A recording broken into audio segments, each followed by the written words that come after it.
Welcome to Daily Inspiration. Our aim is to provide you with a variety of new thought materials so that you can explore a new and expansive way of thinking, being, interacting, and living in this world. Enjoy. Thoughts Are Things by Prentice Mulford. Chapter 1. The Material Mind versus the Spiritual Mind. There belongs to every human being a higher self and a lower self, a self or mind of the spirit which has been growing for ages, and a self of the body which is but a thing of yesterday. The higher self is full of prompting idea, suggestion, and aspiration. This it receives of the Supreme Power. All this the lower or animal self regards as wild and visionary. The higher self argues possibilities and power for us greater than men and women now possess and enjoy. The lower self says we can only live and exist as men and women have lived and existed before us. The higher self craves freedom from the cumbersomes, the limitations, the pains and disabilities of the body. The lower self says that we are born to them, born to ill, born to suffer, and must suffer as have so many before us. The higher self wants a standard for right and wrong of its own. The lower self says we must accept a standard made for us by others, by general and long-held opinion, belief, and prejudice. To thine own self be true is an oft-uttered adage. But to which self? The higher or the lower? You have in a sense two minds, the mind of the body and the mind of the spirit. Spirit is a force and a mystery. All we know or may ever know of it is that it does exist and is ever working and producing all results in physical things seen of the physical sense, and many more not so seen. What is seen of any object, a tree, an animal, a stone, a man, is only a part of that tree, animal, stone, or man. There is a force which for a time binds such objects together in the form you see them. That force is always acting on them to a greater or lesser degree. It builds up the flower to its fullest maturity. Its cessation to act on the flower or tree causes what we call decay. It is constantly changing the shape of all forms of what we call organized matter. Any animal, plant, or human being are not in physical shape this month or this year what they will be next month or next year. This ever-acting, ever-varying force which lies behind and, in a sense, creates all forms of matter we call spirit. To see, reason, and judge of life and things in the knowledge of this force makes what is termed the spiritual mind. We have thorough knowledge of the wonderful power of using or directing this force, when we recognize it, and know that it exists so as to bring us health, happiness, and eternal peace of mind. Composed as we are of this force, we are ever attracting more of it to us and making it a part of our being. With more of this force must come more and more knowledge. At first in our physical existence we allow it to work blindly. Then we are in ignorance of that condition known as the material mind. But as mind, through its growth or increase of this power, becomes more and more awakened, it asks, why comes so much of pain, grief, and disappointment in the physical life? Why do we seem born to suffer and decay? That question is the first awakening cry of the spiritual mind, and an earnest question or demand for knowledge must in time be answered. The material mind is a part of yourself, which has been appropriated by the body and educated by the body. It is as if you taught a child that the wheels of a steamboat made the boat move, and said nothing of the steam, which gives the real power. Bred in such ignorance, the child, should the wheels stop moving, would look no further for the cause of their stoppage than to try to find where to repair them, very much as now so many depend entirely on repair of the physical body to ensure its healthy, vigorous movement, never dreaming that the imperfection lies in the real motive power, the mind. The mind of the body, or material mind, thinks and judges entirely from the material or physical standpoint. It sees in your own body all there is of you. The spiritual mind sees the body as an instrument for the mind or real self to use in dealing with material things. The material mind sees in death of the body an end to all there is to you. The spiritual mind sees in death of the body only the falling off from the spirit of a worn-out instrument. It knows that you exist as before, only invisible to the physical eye. The material mind sees your physical strength as coming entirely from your muscles and sinews, and not from source without your body. It sees in such persuasive power as you may have with tongue or pen the only force you possess for dealing with people to accomplish results. The spiritual mind will know in time that your thought influences people for or against your interests, though their bodies are thousands of miles distant. The material mind does not regard its thought as an actual element, as real as air or water. The spiritual mind knows that every one of its 1,000 daily secrets are real things, acting on the mind of the persons they are sent to. The spiritual mind knows that matter or material is only an expression of spirit or force, that such matter is ever changing in accordance with the spirit that makes or externalizes itself in the form we call matter, and therefore, if the thought of health, strength, and rejuvenation is constantly held to in mind, such thought of health, strength, and rejuvenation will express itself in the body, making maturity never ceasing, vigor never ending, and the keenness of every physical sense ever increasing. The material mind thinks matter, or that which is known by our physical senses, to be the largest part of what exists.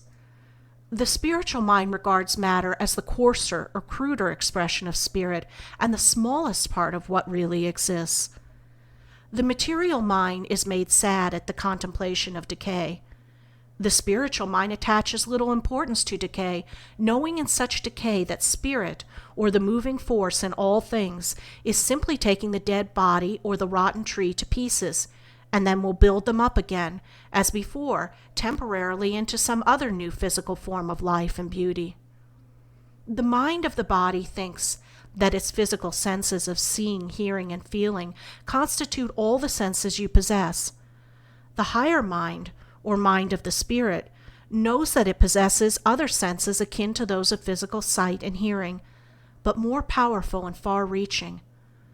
The mind of the body has been variously termed the material mind, the mortal mind, and the carnal mind. All these refer to the same mind, or in other words, to that part of your real self which has been educated in error by the body. If you had been born and bred entirely among people who believed that the earth was a flat surface and did not revolve around the sun, you would in early years of your physical growth believe as they did. Exactly in such fashion do you, in your earlier years, absorb the thought and belief of those nearest you, who think that the body is all that there is, and judge everything by its physical interpretation to them. This makes your material mind. The material mind, seeing what seems to it, depth, dissolution, and decay in all human organization, and ignorant of the fact that the real self or intelligence has in such seeming death only cast off a worn-out envelope, thinks that decay and death is the ultimate of all humanity. For such reason it cannot avoid a gloom or sadness coming of such error, which now pervades so much of human life at present. One result or reaction from such gloom born of hopelessness is a reckless spirit for getting every possible gratification and pleasure, regardless of right and justice, so long as the present body lasts. This is a great mistake. All pleasure so gained cannot be lasting. It brings besides 100-fold more misery and disappointment. The spiritual mind teaches that pleasure is the great aim of existence, but it points out ways and means for gaining lasting happiness other than those coming of the teaching of the material world.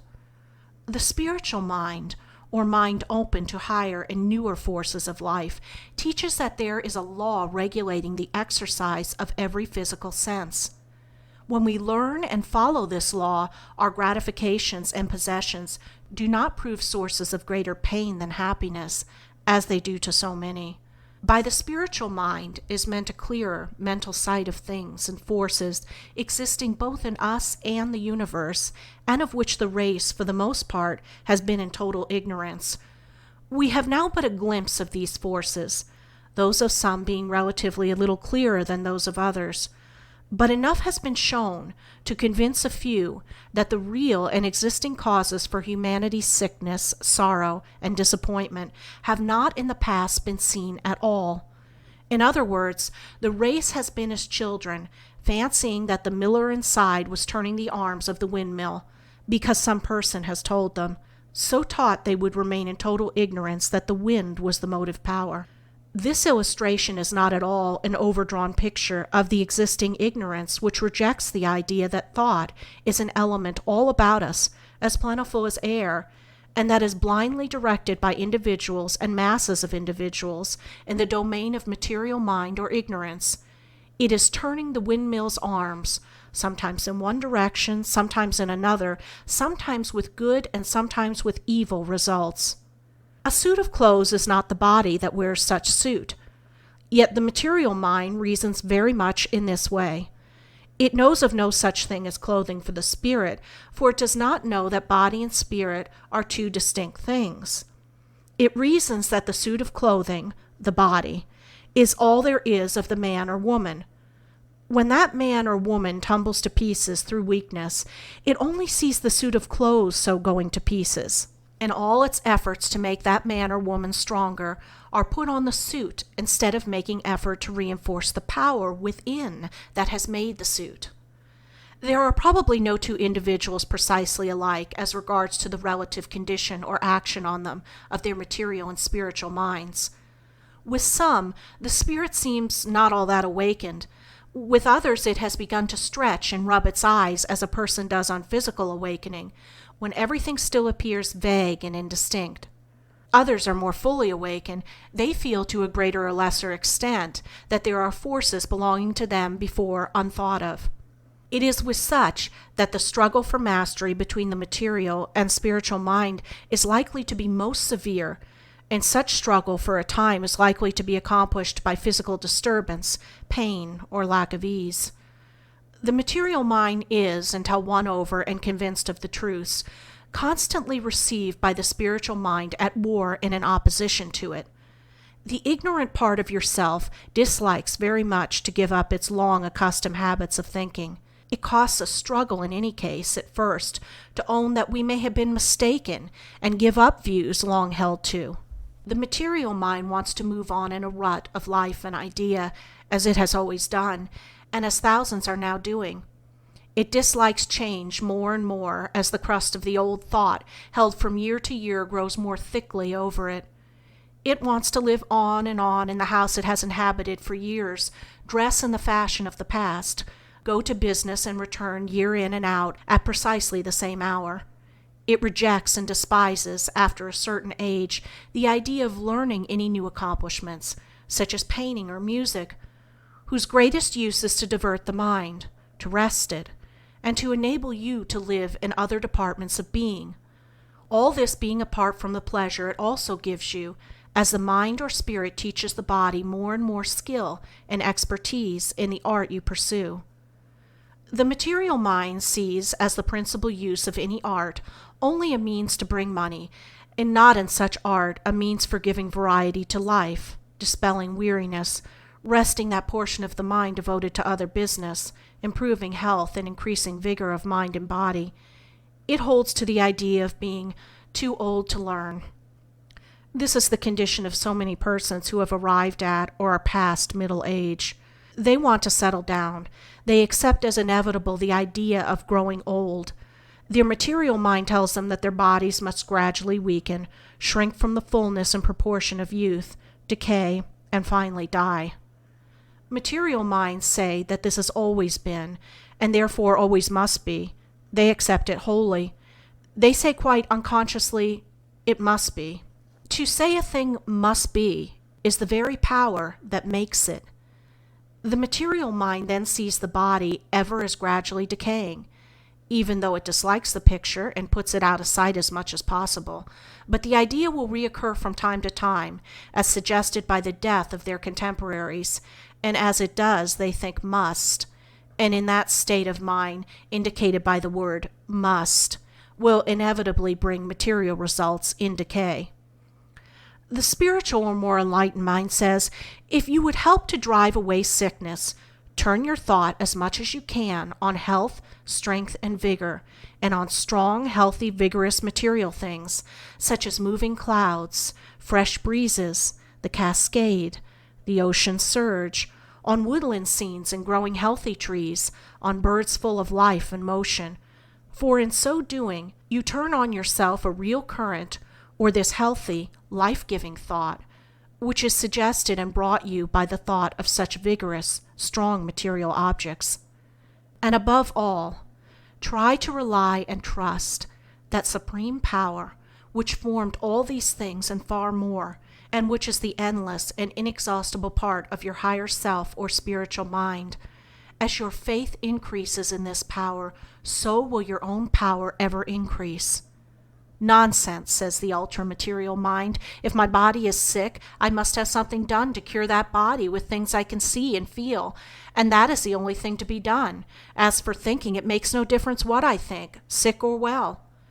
At present, in such a case, a mind whose sense of these truths new to it has just commenced to be awakened, will, in many cases, allow itself to be for a time overpowered and ridiculed out of such an idea by its own material mind or uneducated part of itself, and in this it is very likely to be assisted by other material minds who have not yet woke up at all to these truths, and who are temporarily all the stronger through the positiveness of ignorance. There are people who cannot see as far ahead as one may see with a telescope, and who may be perfectly honest in their disbelief regarding what the person with the telescope does see.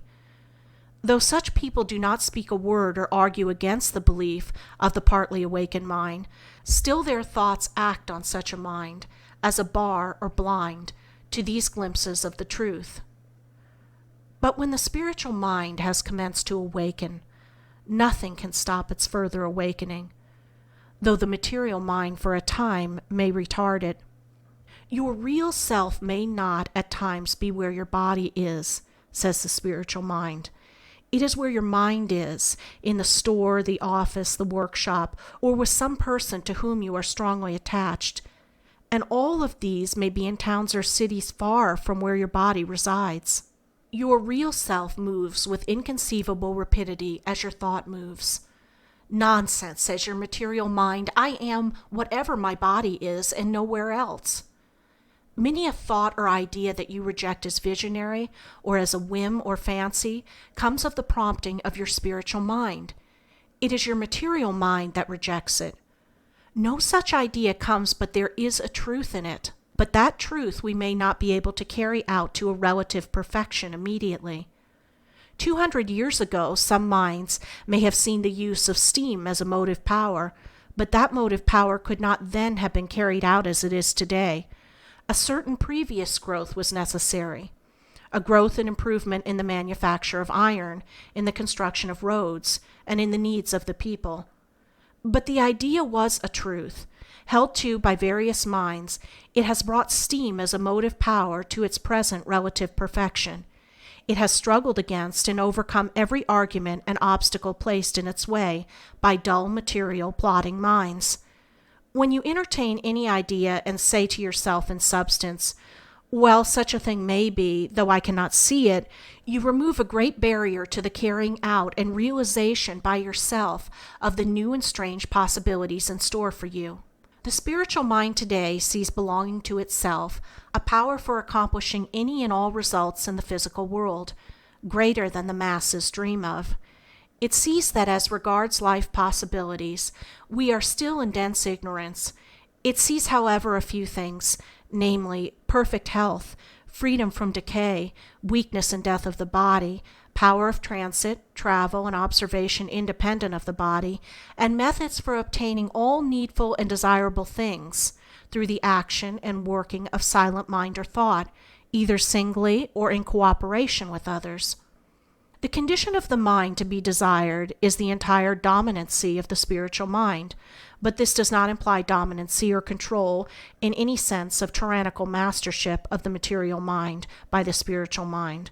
It does imply that the material mind will be swept away so far as its stubborn resistance and opposition to the promptings of the spiritual are concerned. It implies that the body will become the willing servant, or rather assistant of the spirit. It implies that the material mind will not endeavor to act upon itself as the superior when it is only the inferior. It implies that state when the body will gladly lend its cooperation to all the desires of the spiritual mind. Then all power can be given your spirit. Then no force need to be expended in resisting the hostility of the material mind.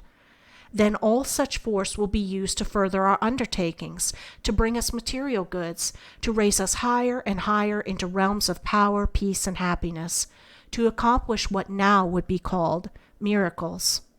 Neither the material mind nor the material body is to be won over and merged into the spiritual by any course of severe self-censure or self-denial, nor in self-punishment for sins committed. That will only make you the more harsh, severe, bigoted, and merciless, both to yourself and others.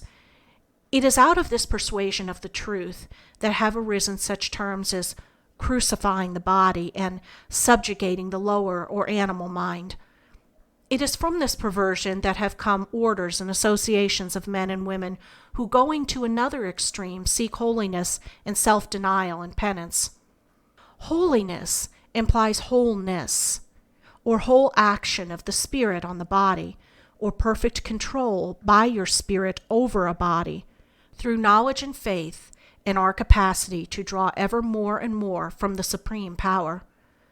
When you get out of patience with yourself, through the aggressiveness of the material mind, through your frequent slips and falls, with your besetting sins, through periods of petulance or ill temper, or excess in any direction, you do no good, and only ill in calling or thinking for yourself hard names.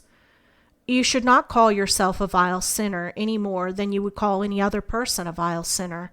If you do, you put out in thought the vile sinner and make it temporarily a reality. If in your mental vision you teach yourself that you are utterly depraved and a vile sinner, you are unconsciously making that your ideal, and you will unconsciously grow up to it until the pain and evil of such unhealthy growth makes you either turn back or destroys your body. For out of this state of mind, which in the past has been very much inculcated, comes harshness, bigotry, lack of charity for others, hard, stern, and gloomy and unhealthy views of life, and these mental conditions will surely bring physical disease. When the material mind is put away, or in other words, then we become convinced of the existence of these spiritual forces, both in ourselves and outside of ourselves, and when we learn to use them rightly, for we are now and always have been using them in some way, then to use the words of Paul, faith is swallowed up in victory, and the sting and fear of death is removed. Life becomes one glorious advance forward from the pleasure of today to the greater pleasure of tomorrow, and the phrase to live means only to enjoy. Chapter 2. Who are our relations? The man or woman who is most like you in tastes, motives, and habits of thought, and to whom you feel most attracted, may not be a brother, cousin, sister, or any physical relative at all, but such person is to you a very near relation. Your brothers or sisters may not be like you at all in mind, taste, and inclination.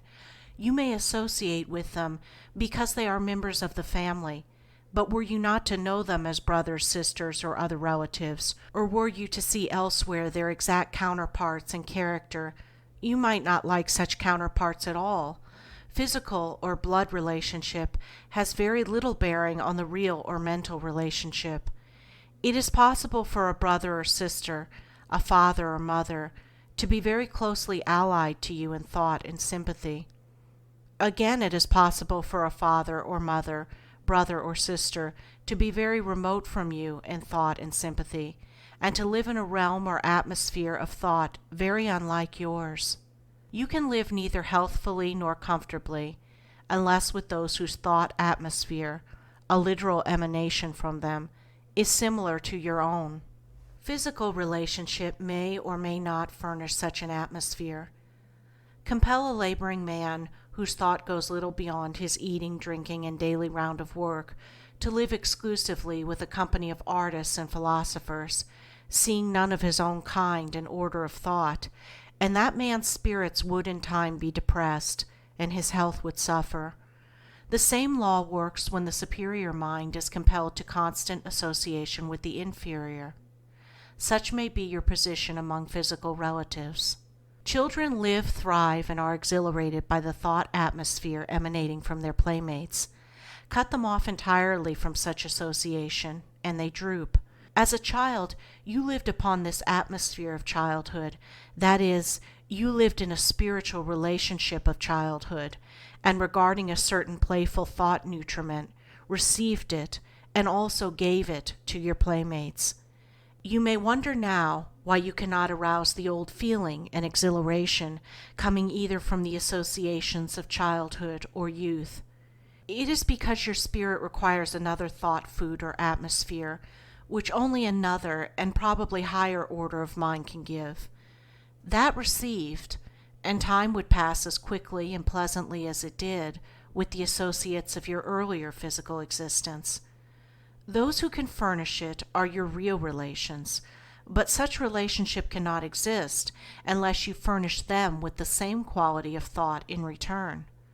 The real or spiritual relations of many merchants, mechanics, and those of other callings are their brother merchants, mechanics, or those of a similar occupation. They prove this by their lives. They feel more at home with those whose business is like their own than they do in the place they may call home, to which they resort to eat, sleep, and spend often a tiresome Sunday, longing for Monday's coming, and the more welcome life of the market stall and store, because there they are amongst their real relations, and are being literally led and stimulated by the thought atmosphere furnished them by these relatives, which they also furnish in return. Every order of mind or quality of thought must have association with a corresponding order of mind and quality of thought, or it will suffer. But blood relationship has little to do with furnishing such order of thought. There is a vast amount of unconscious tyranny exercised through the ties of physical relationship. Children often, when grown up, place the mothers or fathers in their minds in a sphere and method of life where they may or may not care to belong. Then thought, seldom if ever expressed, runs in substance like this: Mother is getting too old to wear bright colors. She must dress more subdued. It is ridiculous for mother, if a widow, to marry again. Very hard cash reasons sometimes entering into this sediment. Mother, of course, does not want to enter into our gayer life, so she can stay at home and take care of the children. Or, it is time father retired from business. Or, father's idea of marrying again is ridiculous. No force is more subtle in its workings, nor more powerful to bring results for good or ill than the steady output of thought from one or several minds combined on one person to effect some desired result, and whether this is done intelligently and consciously or blindly, the force works the same result. Now a continual flow of this kind of thought, coming from, possibly, 3 or 4 minds to whom mother was instrumental in furnishing new bodies, and continually directed on mother, is a very powerful force to direct and keep her exactly where the children find it most convenient to have her. The whole conventional current of thought also flows as an aid in this direction. Mother, says this unspoken sentiment, must of course grow old, retire gradually from a more active and gayer life, and retire also to a corner of the household, to associate with other shelved and declining parents, and be useful as a general upper nurse in times of sickness or other family emergency. Through the action on her, on these minds, Many mothers cease to have any privileges as individuals and eventually do exactly as their children desire. Possibly here it is remarked or thought, but should I not go to my mother or other near relative with my cares and trials and receive her help as I have always been in the habit of doing? Ought not those of my own family, above all others, help me in my time of need? Certainly if the mother or any of your physical relatives are glad and anxious to do so. Certainly if such service from a relative comes directly from the heart and is not impelled by the sentiment taking sometimes this form of unspoken expression. I suppose I must do this, because it is my brother or my son or other physical relative who asks it. Asks it? Many are these services which are unconsciously demanded rather than asked in these cases. Loads are piled upon relatives simply because they are relatives. Favors in money, in the endorsement of notes, are in a sense exacted through sympathy of relatives. Support, food, shelter, maintenance are expected from relatives when it cannot be procured elsewhere. Hospitality is expected from relatives, when to expect hospitality is to make such entertainment the result of a demand. Presents are expected from relatives, when to give a gift makes it rather an extortion. Real gifts are always surprises. No one expects a surprise, since expectation destroys a surprise. Relatives visit and camp down on other relatives simply because they are relatives, and a vast amount of grudging, grumbling, but unspoken thought is always going out when relatives use each other's houses to save hotel bills. No real or lasting good comes from any gift bestowed on another unless the heart goes with it, and its bestowal is to the giver an act of unalloyed pleasure, because something else goes with the material gift, the food, the shelter, the loan, which is not seen and little known. It is more important than the form itself. That is the thought which goes with it, which thought strongly affects, for good or ill, the person who receives the gift. If, as giving within your means, you bestow the merest trifle in money upon a person in need, and the thought that goes with it is not only the most sincere desire to help that person, but you feel a keen sense of pleasure in giving such help, then you throw upon that person a certain thought element which will never leave them and benefit them eternally, and in proportion to the quality, power, and force of your thought. Then you do far more than relieve their present physical necessity. You give them a certain amount of spiritual power. Your wish that their power may be so developed and increased as to enable them to live above beggary and to draw to themselves the goods of this earth, as all will and must when grown to a certain stature in spiritual power, is a great help for them in time to acquire such power. You have sent and sown in them a seed of thought, which will take root and bear fruit at some period of their real or spiritual existence. But if you give grudgingly, if you give under any sort of compulsion, if you give food, shelter, clothing, money, anything, only because circumstances compel you to do so, or because people might talk unfavorably of you not giving, or because other people are so giving, then your gift does relatively little good, no matter on whom it is bestowed, be it even mother, father, brother, sister, son, or daughter. You relieve then only a physical necessity, and that only for a time. You may possibly feed a body, shelter it, clothe it, but you do not and cannot feed properly the spirit that uses that body if the thought going with your gift is not the most perfect willingness and hearty pleasure in relieving that body's necessities.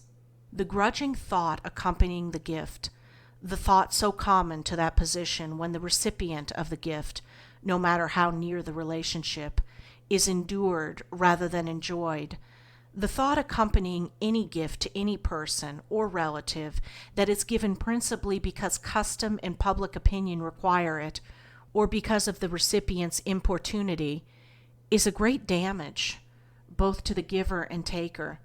It is the sending to the one who receives a current of thought, evil in its character and result.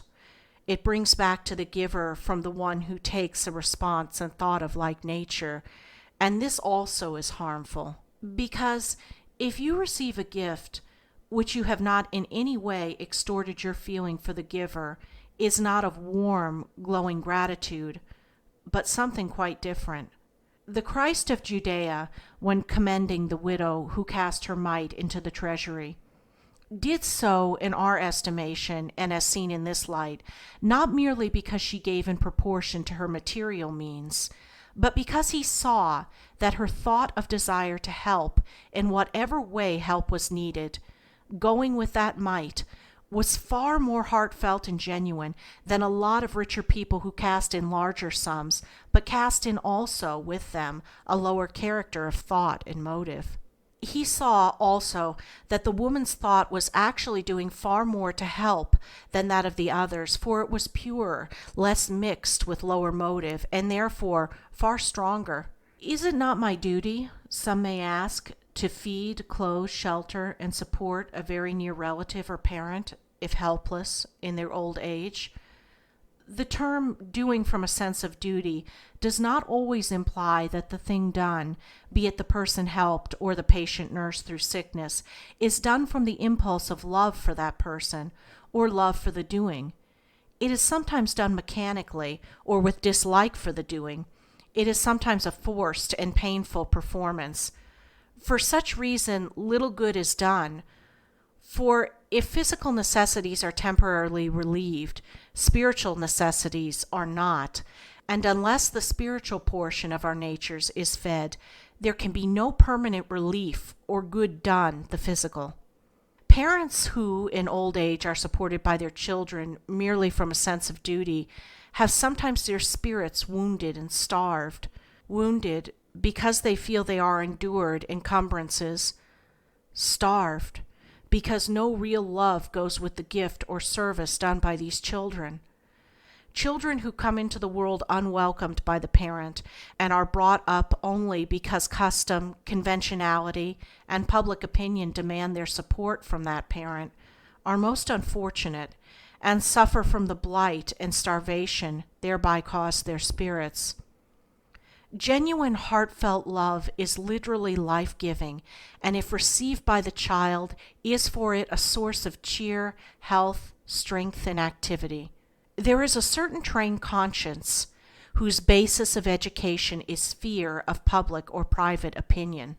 This sometimes really impels acts which are said to be done from a sense of duty. If public opinion should suddenly change and cast no censure at all on the person who refused to support very near relatives in want or old age, a proportion of such relatives would probably go to the poorhouse, and the son or daughter who sent them there would be acting out of their real natures, and not feigning a sentiment they did not possess. Mothers sometimes say, "I don't care what becomes of me, so that my children are well brought up and educated." A mother should care a great deal for her own cultivation. If her cultivation and growth and wisdom are checked, that of her children will be checked. It will be checked if she sinks herself in her endeavor to favor her children. A genuine mother will continually compel the admiration and respect, as well as the love of her children. Such admiration and respect can be compelled only by a woman who knows the world, has standing and position in it, and is ever pushing forward to more commanding place and position. Such admiration and respect from son or daughter cannot be compelled by the mother who retires to a household corner, becomes a cross between upper nurse and governess, neglects her dress and personal appearance, and teaches her children that she is at their disposal and use in all family emergencies, real or fancied. For this very reason are many mothers ignored, snubbed, and ridiculed by their grown-up children. If mothers so sink themselves, as they falsely imagine, to benefit their children, they pay in cases a terrible penalty. If you allow your will constantly to be overborne by another, if you give up your own preferences and inclinations and become only another's echo, if you live just as others desire, you will lose more and more, for this existence, the power of self-assertion. You will absorb so much of the other mind and thought about you as to become a part of that mind, and so act in accordance even with its silent will and unspoken desire. You will fossilize and sink into a hopeless servitude. You will lose more and more of both physical and mental power for doing anything. You will become the chimney corner encumbrance, the senile parent, the helpless old man or woman, endured rather than loved. This, in many instances, has been the effect of the grown-up children's minds upon a parent.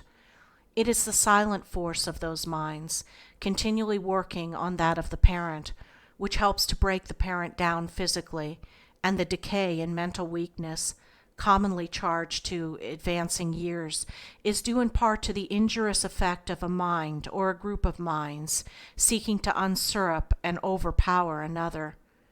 This evil is done unconsciously. The son wishes to manage the farm. His will may be strong. He gains power step by step. He takes as rights what at first he took only by a father's permission or as privileges.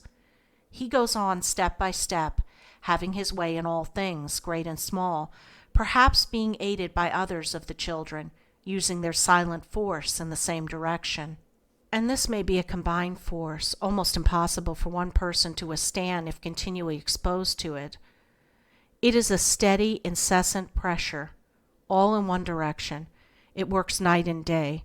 It works all the more efficaciously because the parent so exposed to it is utterly ignorant of such a force and its operation upon him. He finds himself growing weak. He becomes inert. He lacks his old vigor and thinks it is through the approach of old age. I knew a man over 70 years of age, and as sound and active and vigorous in mind and body as one of 40. He had organized and built up a large business. His several children at last took it into their heads that it was time father retired from the business. Henceforth, the thought spoken and unspoken, bearing month in and month out on father from the children, was this desire and demand that he should retire from business. Confiding his situation to a friend, he said, "Why should I retire from business? I live in it, I like it, and so far as I can see, I'm able to conduct it properly." But the persistent demand and force brought to bear on him from those foes of his own blood and household were too great to withstand. He did retire. The sons and daughters were satisfied. The father soon commenced to decline in health. He lived about 2 years afterwards, and one of his last remarks was, "My children have killed me." "Ought I not to love my children above all others?" asked one. The term ought has no application to the nature of love. Love goes where it will and to whom it will and where it is attracted. You cannot force yourself to love anything or anybody. There have been parents who had no real love for their children, and children who had no real love for their parents. Neither party can be blamed for this. They were lacking in the capacity for loving. They were born so lacking. They are no more to be censured for such deficiency than you would censure a person for being born blind or crippled. Some parents fancy they love their children, yet do not. A father who loses his temper and beats his son does not really love that son. It would be better to say that he loved to beat him or tyrannized over him. Government in the family is necessary, but no sound, loving government is administered on a basis of anger and irascibility. Parents sometimes interfere and seriously affect the future of a child by opposing its desires in the choice of a profession. The parent may be prejudiced against certain walks of life. The child may wish to follow in one of these walks. It meets a bitter, uncompromising opposition on the parent's part. There is no reasoning, discussion, or counseling in the matter, nothing but a stern, positive no. Such sentiment and act are not impelled by love for the child on the parent's part. They are impelled by the parent's love for his or her own opinion and a love of tyranny. Parents sometimes forget that after a child emerges from the utter physical and mental helplessness of infancy, it is becoming more and more an individual. As an individual, it may show decided tastes, preferences, and inclinations in some direction, No parent and no person can break or alter these tastes or preferences. No one can make that child's mind over into something else, for the child's mind, as we call it, is really a mind or spirit which has lived in other physical lives, from infancy to maturity, if not to old age, and as it comes into possession of its new body and acquires a relative control over that body, it will begin to act out the man or woman as it was in its former life, and that may be a man or woman very closely related to the parent, or hardly related at all. But in any event, the parent is dealing with an individual who is growing more and more into tastes, preferences, and traits of character which belong to and are a part of it. These must have expression. They will have expression in mind or spirit, whether allowed to physically or not. If the boy is ever longing to go to sea and the parent forbids, the boy is on the sea in his mind, and if so in his mind, it is far better that his body should follow, for there is only damage when mind and body are not working in correspondence together. If a mother refuses to allow the boy to go to sea because she fears its dangers for him, still she is loving her own fears and her own way too, more than she does her son. The parent sometimes usurps a complete tyranny not only over the child's body, but over its mind. The child's tastes, inclinations, tendencies, and preferences are held as of no importance whatsoever. If the boy wants to be a sailor and the parent wants something else, that something else the parent may insist that he shall be, but does he succeed? Let the host of mediocrity in all callings in the land answer. And mediocrity means the mechanical following of any pursuit in which there is no live interest. More than this, where a body is compelled to do one thing or live a certain way, the mind longs to live in another. There is a force set in motion which in many cases tears mind and body apart, and parents sometimes grieve over the loss of a child when they are responsible for the death of its body from this cause. How long, then, should parental control continue over the child, or rather, over a spirit for which you have been an agency for furnishing with a new body? It is unreasonable to say that such control should not continue after such body, emerging from the helplessness of infancy, shall have acquired such control of its organization as shall enable it to meet all physical demands and necessities. Is it unreasonable to say that such control should not continue after such body, emerging from the helplessness of infancy, shall have acquired such control of its organization as shall enable it to meet all physical demands and necessities? To go beyond this and give food, shelter, clothes, maintenance to a person is doing him or her a great injustice and even cruelty, because in so doing you do not grant exercise to those faculties which must be used in coping successfully with the world. You make the children the less fitted to be self-sustaining and earn their own living.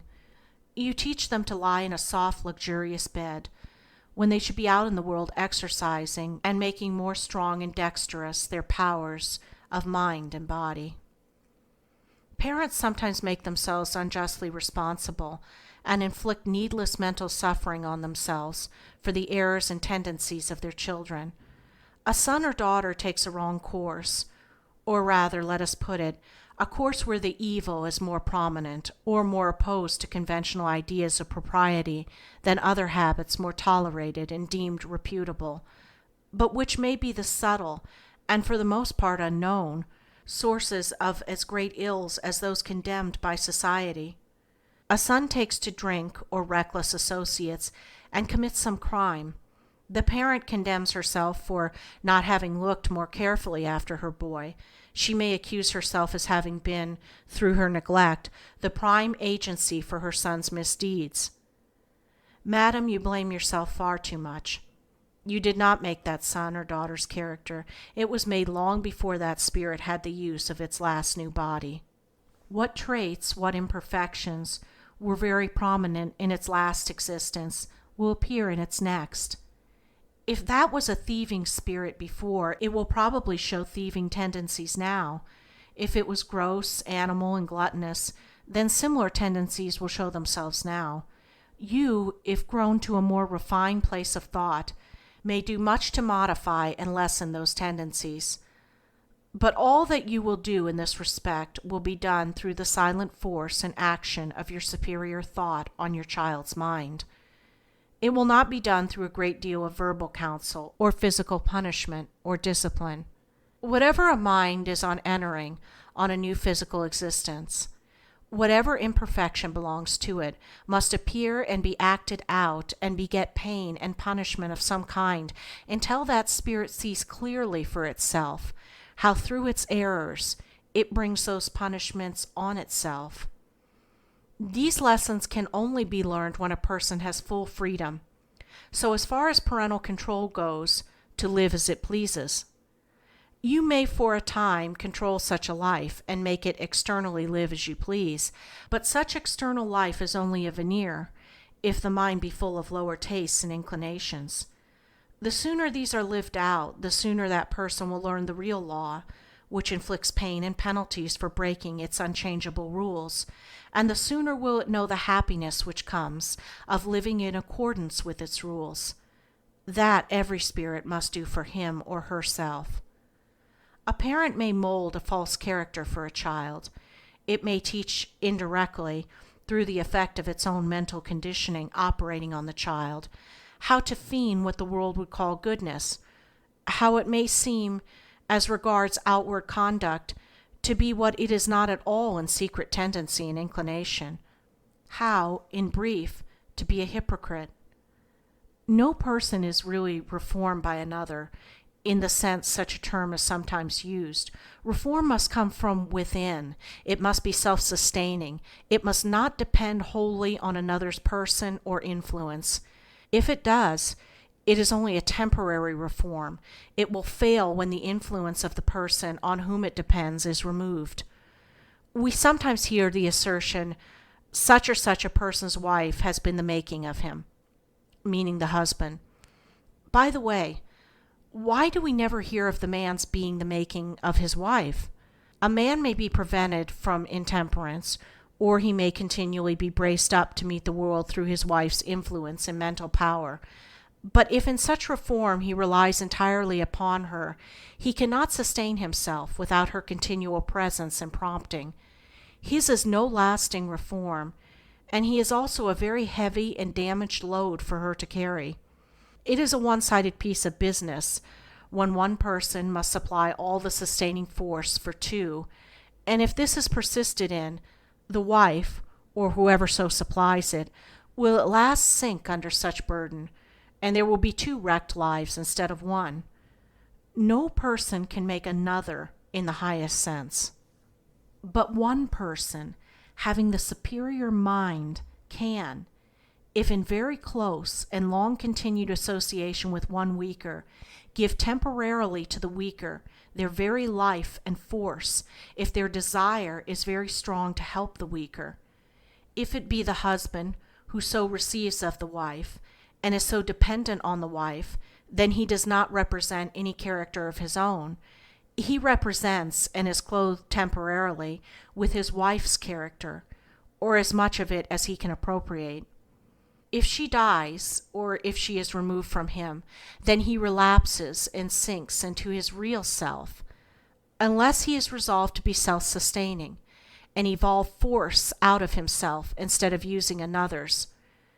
If she continues to supply him, she is only sustaining his temporary character, which cannot last when its source of supply is removed, and in such continuance she will certainly in time exhaust herself.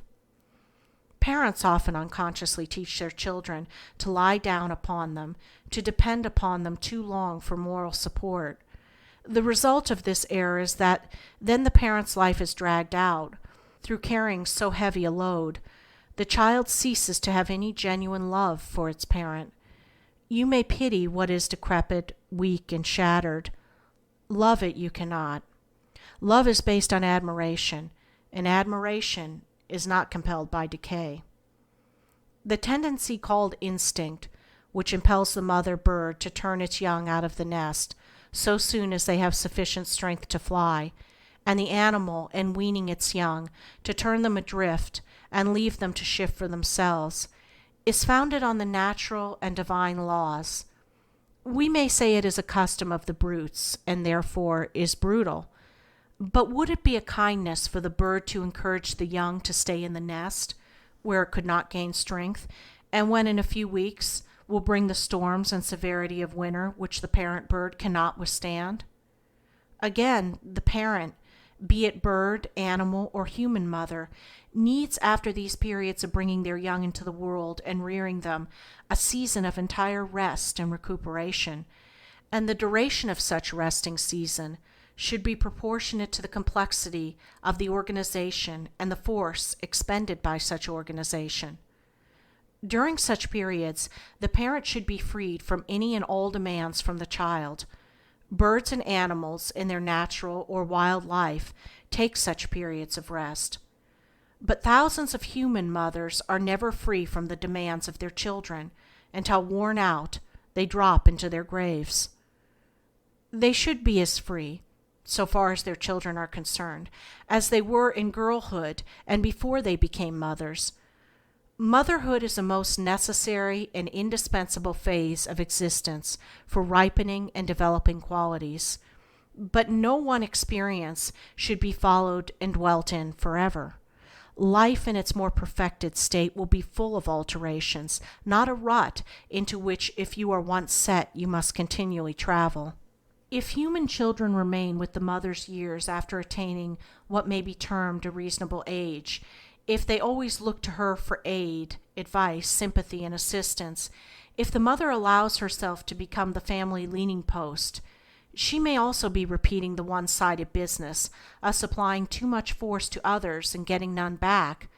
She may be practicing a false and injurious species of motherhood because it is exacted, begged, or dragged from her. She may be robbing herself of the new life which awaits her when the brood is reared and their wings are self-sustaining. She is helping the children to make her a feeble, witless, old woman. Perhaps one remarks, if your suggestion was literally followed, the streets would be full of children turned by parents out of their homes and unable to provide for themselves.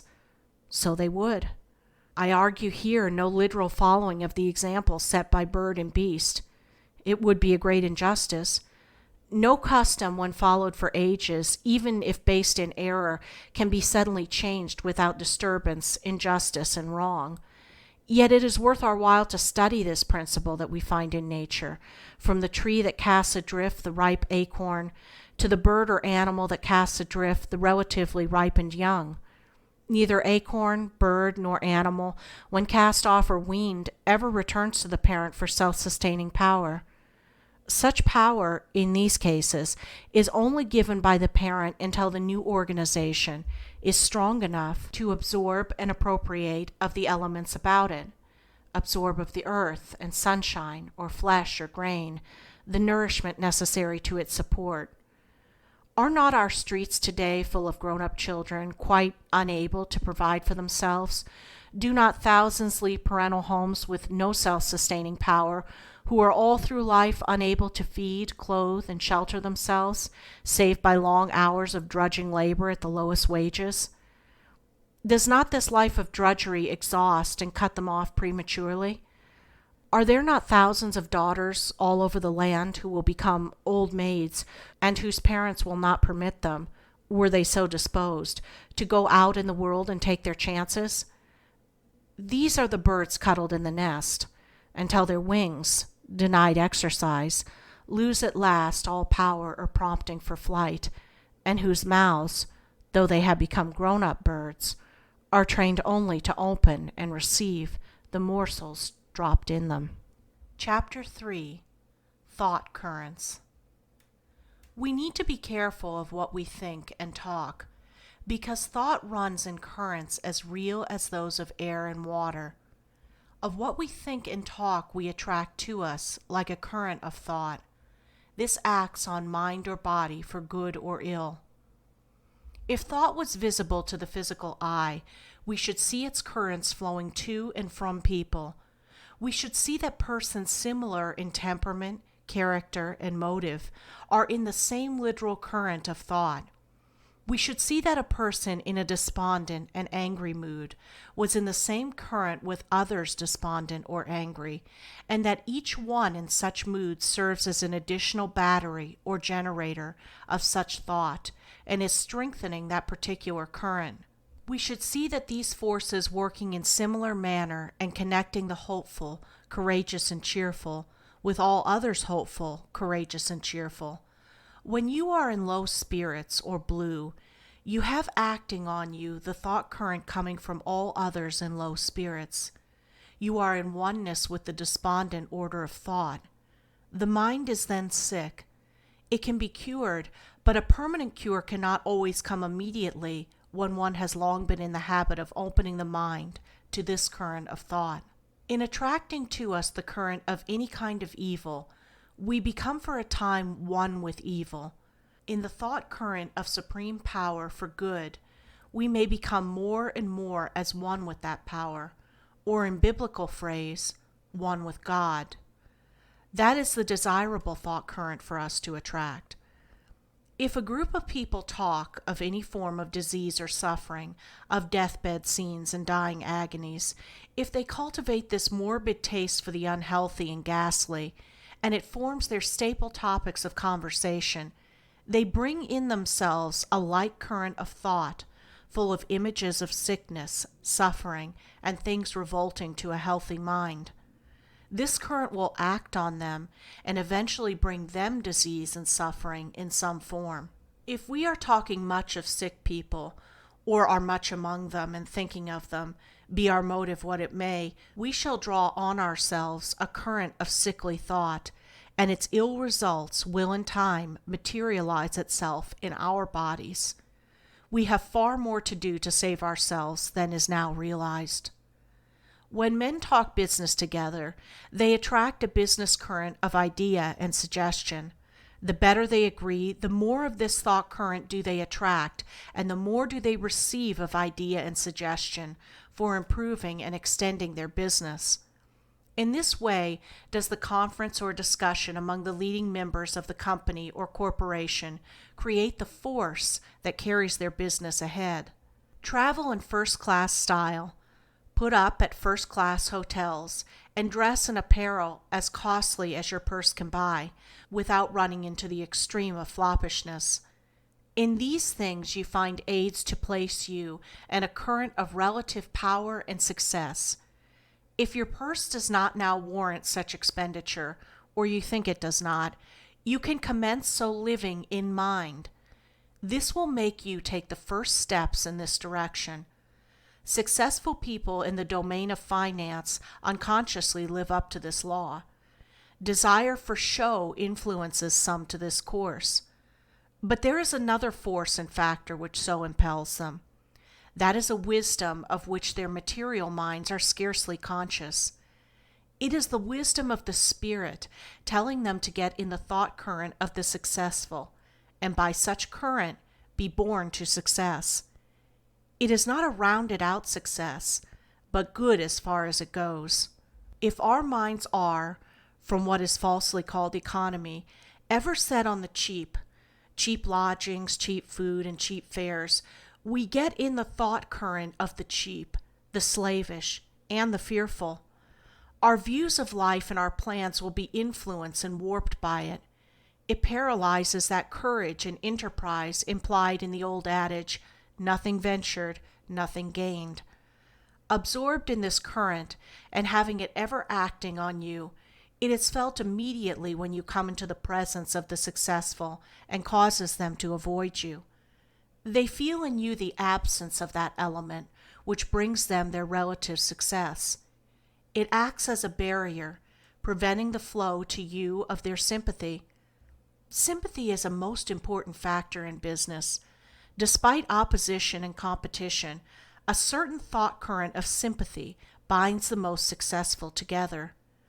The mania for cheapness lies in the thought current of fear and failure. The thought current of fear and failure and the thought current of dash, courage, and success will not mingle nor bring together the individuals who are in these respective streams of thought.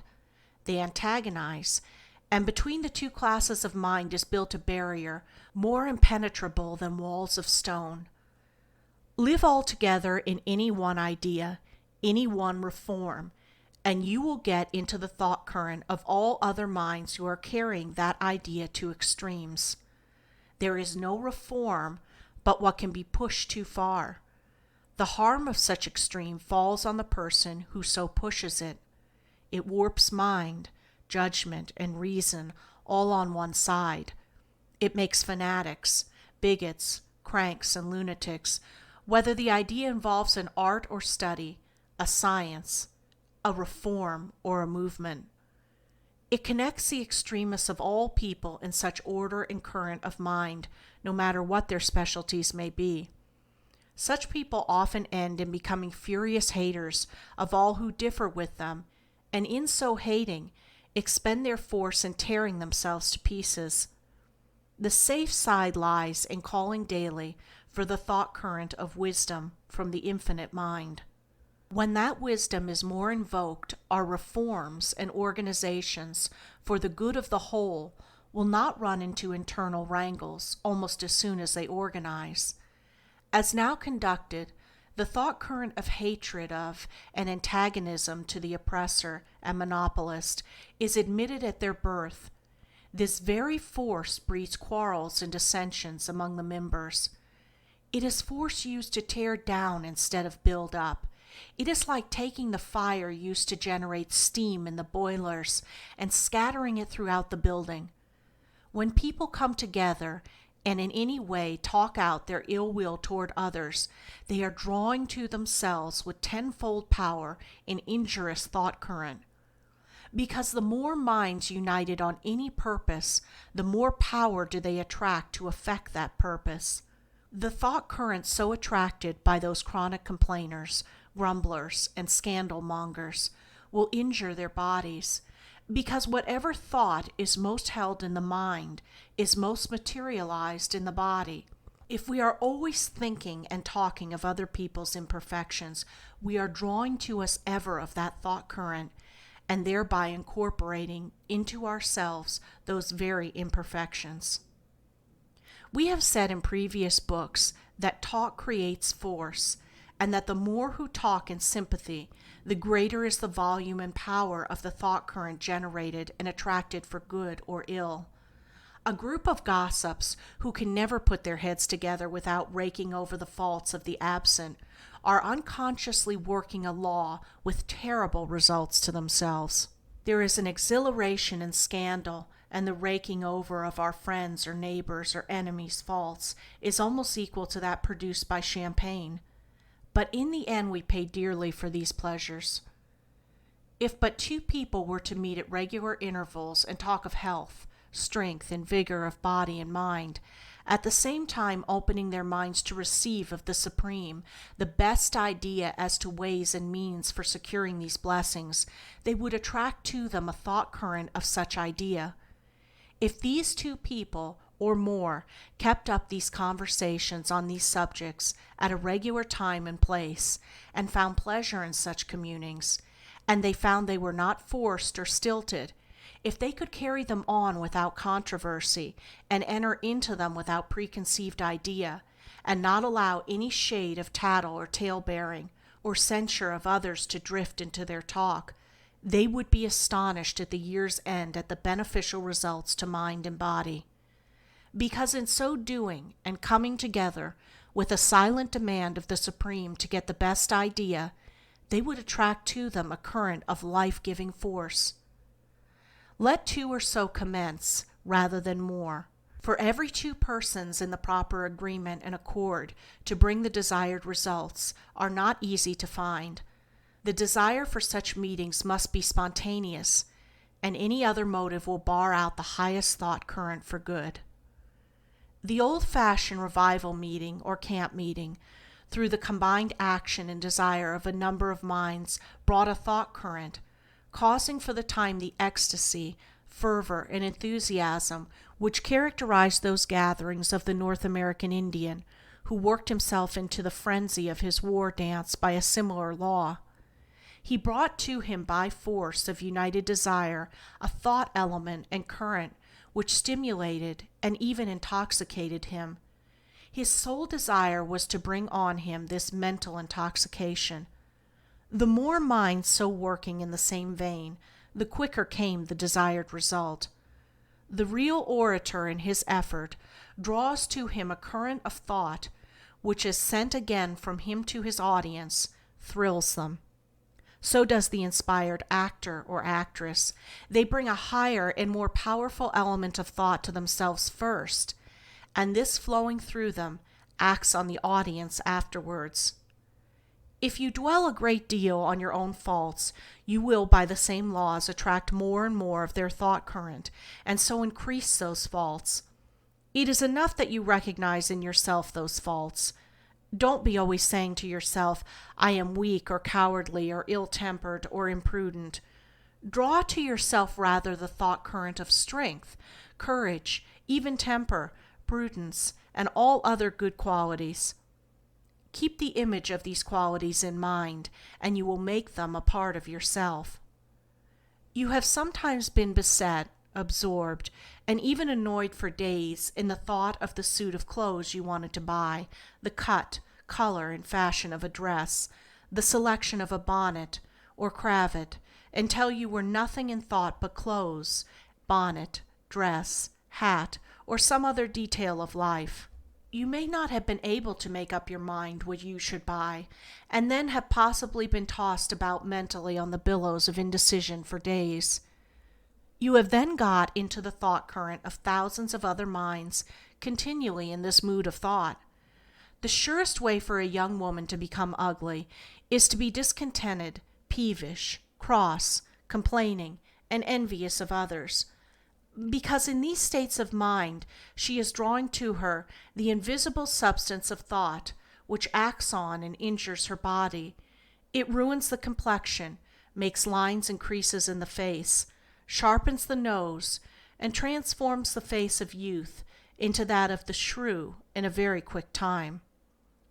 I'm not moralizing here or saying, you ought not to do thus and so. It is simply cause and result.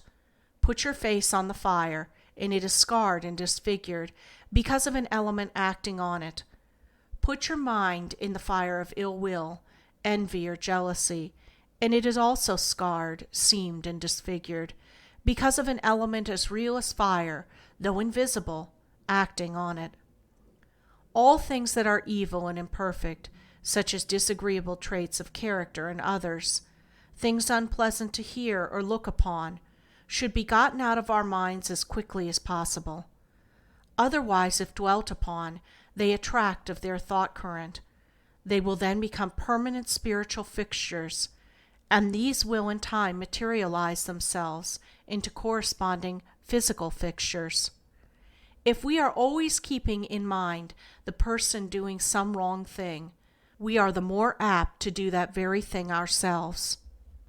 Let us endeavor then, with the help of the Supreme Power, to get into the thought current of things that are healthy, natural, strong, and beautiful. Let us try to avoid thoughts of disease, of suffering, of deformity, of faultiness. A field of waving grain or the rolling surf is better to contemplate than to pore over the horrors of a railway accident. We do not realize how much we are depressed physically and mentally by the incessant feast of horrors prepared for us by the daily press. We invoke in their perusal a thought current filled with things and images of horror and suffering. We bring ourselves in this way in connection and oneness with all other morbid and diseased mind, which lives and revels in this current. It leads not to life, but to disease and death. Neither others nor yourself are one particle aided by your knowing of every fire, explosion, murder, theft, or crime which the newspapers chronicle every 24 hours. If we read books written by cynical, sarcastic minds, who are so warped as to be able to see only the faults of others, and at last unable to see good anywhere, we bring on ourselves their unhealthy thought current, and are one with it. The arrow always tipped with ill nature and sarcasm is deadliest to him who sends it. In other words, the man who is ever inviting and cultivating this thought current is inviting the unrest, disease, and misfortune it will assuredly bring to him, and when we get too much into this mind, we invite similar results. You may be neat, careful, and methodical in your habits, exact and elaborate in your work, yet if you associate closely with those who are careless and slovenly, you may find yourself a tendency to be also careless and slovenly, and a difficulty in resuming and carrying out your former neat, methodical, and orderly methods, because you have not only absorbed of the careless mind, or the mind lacking patience to do anything reposefully, but the fragment of such mind so absorbed is acting as a magnet and attracting to you its like thought current. When an evil is known, it is half cured. Bear in mind, when you are in any unpleasant frame of mind, that a thought current of such disagreeable mood is acting on you. Bear in mind that you are then one in a sort of electrical connection with many other sickly and morbid minds, all generating and sending unpleasant thought to each other. The next thing to be done is to pray or demand to get out of this current of evil thought. You cannot do this wholly of your own individual effort. You must demand of the Supreme Power to divert it from you. We can more and more invite the thought current of things that are lively, sprightly, and amusing. Life should be full of playfulness. Continued seriousness is but a few degrees removed from gloom and melancholy. Thousands live too much in the thought current of seriousness. Faces which wear a smiling expression are scarce. Some never smile at all. Some have forgotten how to smile, and it actually hurts them to smile, or to see others do so. Sickness and disease are nursed into fresher and fresher activity by the serious mood of mind. Habit continually strengthens the sad capacity of dwelling on the malady, which may be the merest trifle at first. People get so much into this current that woeful diseases are manufactured out of some trifling irritation in some part of the body. Many material things are helps to divert a thought current acting disagreeably on you. You may have a daily set of disagreeable symptoms. They may seem to come as adjuncts to the daily routine of life.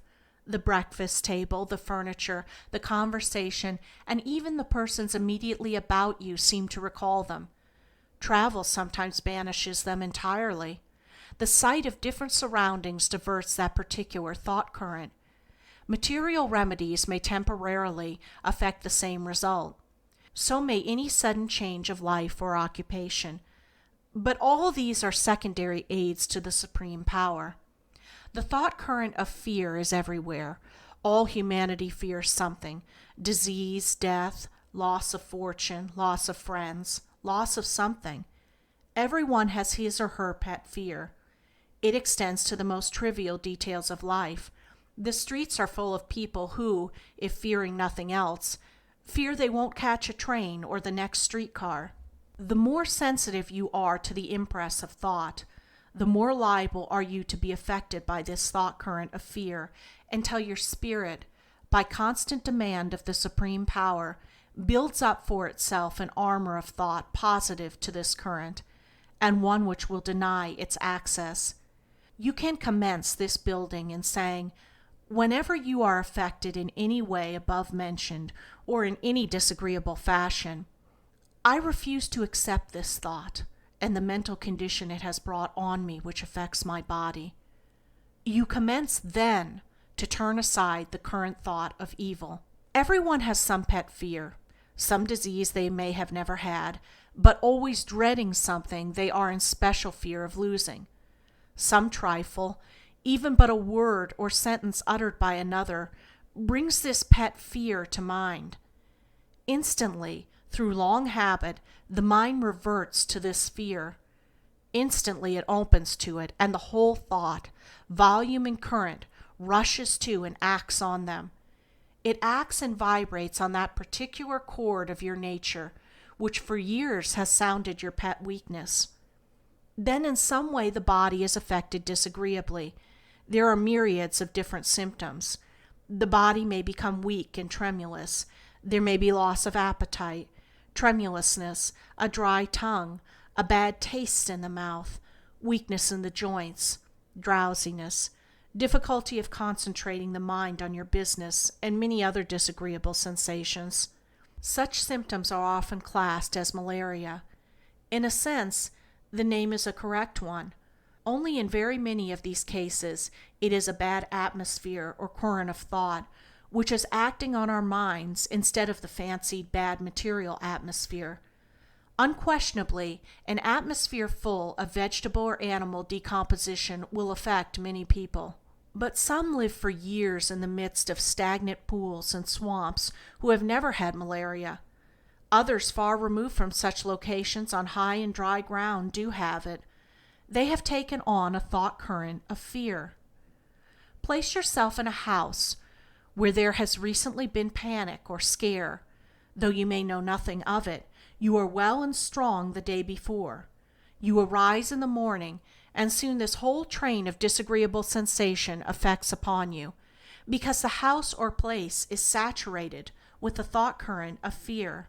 Put a fear on city, town, or country of some deadly epidemic or some great calamity, and hundreds of the more sensitive, who may have no fear of that epidemic or calamity, are still affected by it disagreeably. The thought current affects in them in their particular weak spot. A fanatic predicts some great catastrophe. The sensational newspapers take up the topic, ventilate it, affect to ridicule, but still write about it. This sets more minds to thinking and more people to talking. The more talk, the more injurious force is generated. As a result, thousands of people are affected by it unpleasantly, some in one way, some in another, because the whole force of that volume of fear is let loose upon them. Some are killed outright. Entirely unaware of the cause, they open their minds more and more to it, dwell on it in secret, put out no resisting thought, until at last the spirit, unable longer to carry such a load, snaps the link which connects it with the body. The more impressionable you are to thought about you, the more you are liable to be thus affected. But you can train your mind to shut out this thought. You can gradually train it to bar tightly this door to weakness, and to keep open only the one to strength. You can do this by cultivating the mood of drawing to yourself and keeping in the mood and current of thought coming of God or the Supreme Power for good. Impressionability, or capacity to receive thought, is source either of strength or weakness.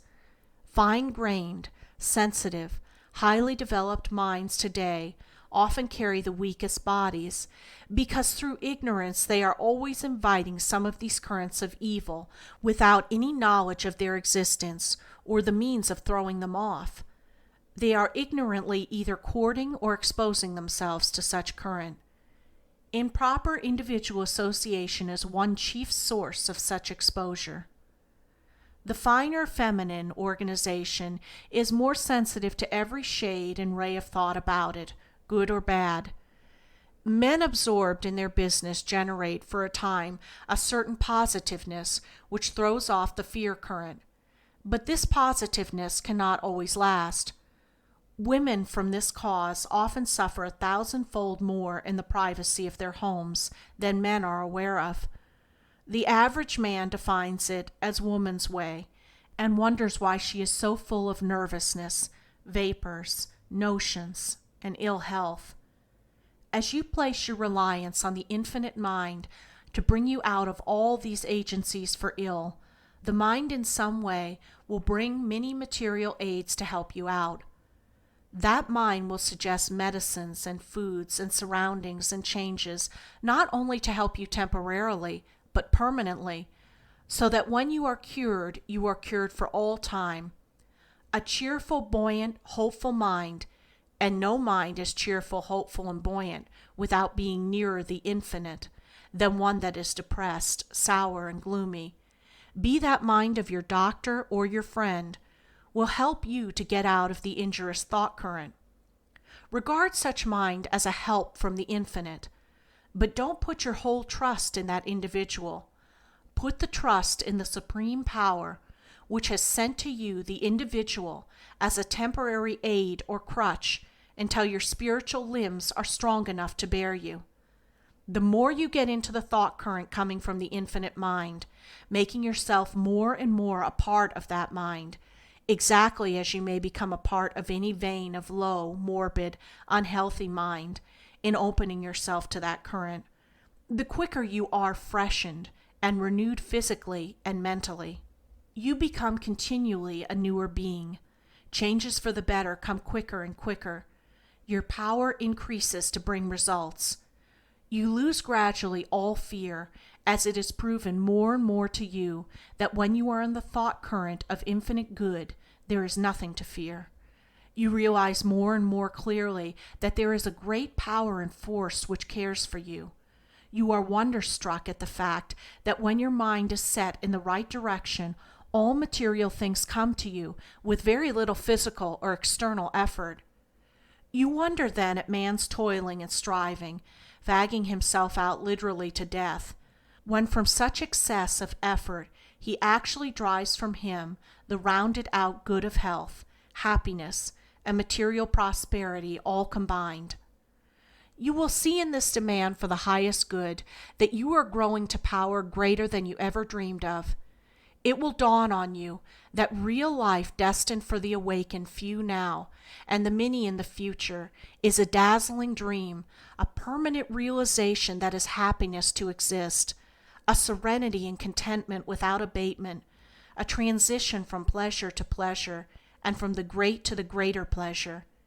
You find as you get more and more into the current of the infinite mind that exhausting toil is not required of you, but that when you commit yourself in trust to this current and let it bear you where it will, all things needful will come to you.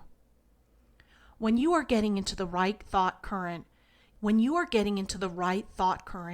you may for a time experience more of uneasiness, physical and mental, than ever.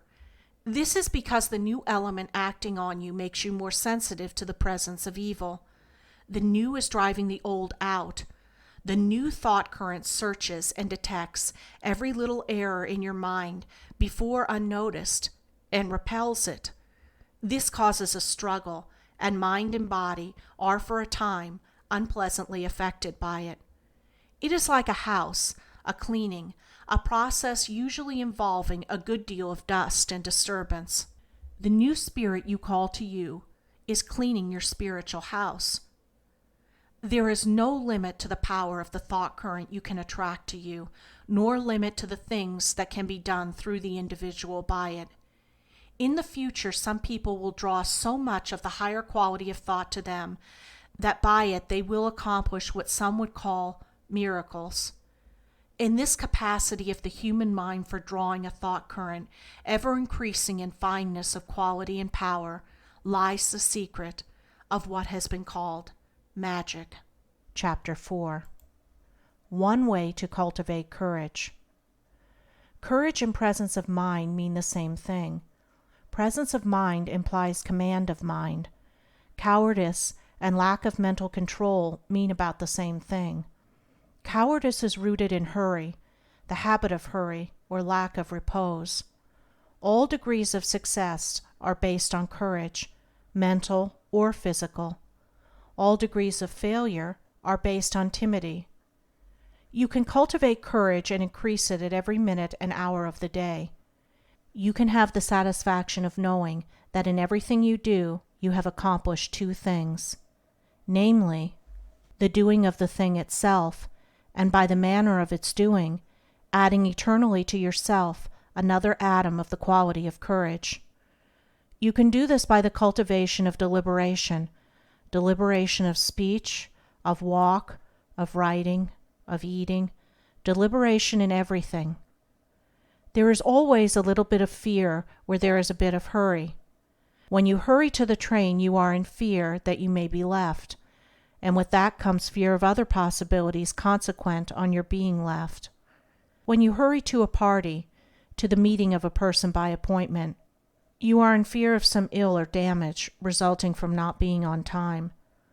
This habit of thought can, through an unconscious training, grow to such an extent as to pervade a person's mind at all times and places, and bring on a fear of loss of some kind, when there is absolutely no loss to be sustained. For instance, a person may hurry to catch a streetcar and act and feel as if a great loss would occur if he did not get on that particular car, when there may be another close behind, or at most 2 or 3 minutes waiting will bring it. Yet the fear of waiting, those 3 minutes, grows to a mountain in size, and is in that person's mind a most disagreeable possibility. Through mere habit, a similar condition of hurry may characterize that person's walking, eating, writing, in short everything he does, and will render it more and more difficult for such a person to act with coolness and deliberation. The quality of mind or emotion underlying all this hurried mental condition and consequent hurried act is fear. Fear is but another name for lack of power to control our minds, or in other words, to control the kind of thought we think or put out. It is this kind of unconscious mental training, which is very common, that begets a permanent condition of mind more and more liable to large and small panics at the least interruption or trivial disappointment. It makes disappointments when none are necessary. It is the ever-opening wedge letting in more and more the thought current of fear. For if you so cultivate fear of one thing, you are cultivating an increasing liability to fear in all things. If you allow yourself to sit in fear for half an hour that the carriage may not call for you in time to get the boat or train, you are much more liable to be seized with a series of little panics at every trivial occurrence or obstacle occurring on that particular journey. In this way does this habit of mind enter into and is cultivated in the doing of so-called little things. You are writing or sewing, or engaged in the performance of some work which is intensely interesting to you, and in which you do not like to be interrupted. If sewing, you reach for your scissors which have dropped on the floor. You do this in a momentarily impatient mood and with a spasmodic, jerky action. Your mind, as the phrase runs, is on your work. You will not take it off your work while you are reaching for the scissors. You are trying in mind to go on with your work and reach for the scissors at the same moment. You make the movement of muscles and the action of the body momentarily disagreeable and irksome because you refuse for the second to put into that act the force which it demands. When unconsciously you refuse to do this, any acts will become irksome and disagreeable because there is not force enough let on to do the act with ease. It is the endeavor to do it with a weak body. You have the power of throwing your force instantly into any muscle, so making the act easy and pleasant. This capacity for turning on force on any part you will increases through cultivating it. And you can do a great deal more and do it better through this cultivation, deliberation, for deliberation can be as quick as thought, the more the mind is trained in that direction. If you pick up a pin or tie a shoestring in a hurry, you do so not only because such act is irksome to you, but because you fear it may deprive you momentarily of some bit of pleasure. There you have again opened your mind to the thought current of fear of losing something. The cultivation of courage commences in the cultivation of deliberation in so-called little acts like these. Deliberation and courage are as closely allied as fear and hurry. If we do not learn to govern our force properly in the doing of the smallest act, we shall find such government far less easy in the doing of all acts. If we analyze what we fear, we shall find that we are in mind trying to deal with too much at once of the thing feared. There is only a relatively small amount to be dealt with now. In any transaction, in the doing of anything, there is but one step to be taken at a time. We need to place what force is necessary and no more on that one step. When that is taken, we can take the next. The more we train our mind so to concentrate on the one step, the more do we increase capacity for sending our force all in one given direction at once. Such force extends, should be so used in the so-called minutest details of everyday life. In this way, deliberation and deliberate action become habitual, and we are in a sense unconsciously making ourselves deliberate, even as after long training in the opposite and wrong direction, we are unconscious of putting on the hurried frame of mind. Timidity is often the result of looking at too many difficulties or terrors at once. In material reality, we have to deal with but one at a time. If we are going to what we fear will be a disagreeable interview with a harsh, overbearing person, we are apt to go, occupying our minds with the whole interview, setting ourselves down in the very middle of it, and seeing it in a mind as necessarily trying or disagreeable. Perhaps we were thinking of it this morning while we were dressing, but it was then our proper business to dress. To dress was a necessary step for the interview, and to dress well also. Possibly it occupied our thoughts while eating, but it was then our proper business to eat and get all the pleasure possible from our food. That was another step. The more reposeful our eating, the more vigorous will become our taste, and the more strength will our food give our bodies. Possibly the fear of this interview was on us as we walked to the place appointed for it, but it was then our proper business to walk and get from our walking all the pleasure we could. That was another step. Pleasure is the sure result of placing thought or force on the thing we are doing now, and pain of some sort in both present and future is the certain result of sending thought or force away from the act which needs to be done at the moment. When we dress, eat, walk, or do anything with mind placed on something else, we are making the present act irksome. We are training to make every act irksome and disagreeable. We are making the thing feared a certainty, for what we put out in thought as unpleasant is an actual thing, a reality, and the longer we continue to put out, the more force we add to it, and the more likely it is then to be realized in the physical world. To bring us all we want and all we are seeking for, namely happiness, we need to have perfect control of our mind and thought at all times and places. One most important and necessary means for gaining this lies in the discipline regarding so-called little or trivial things, just as the discipline and movement of an army commences with the training of the private soldier's legs and arms.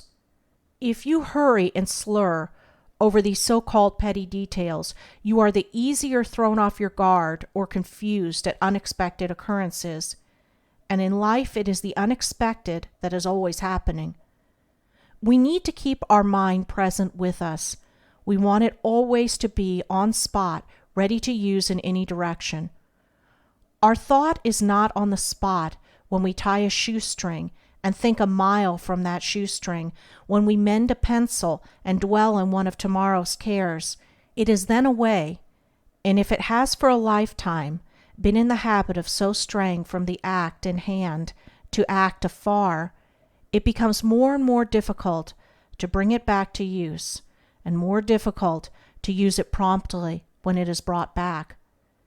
Our thought moves from one thing to another with more than electric speed, and we can unconsciously train this quickness to be ever darting from one thing to another until it becomes almost impossible to keep it on one thing for 10 consecutive seconds.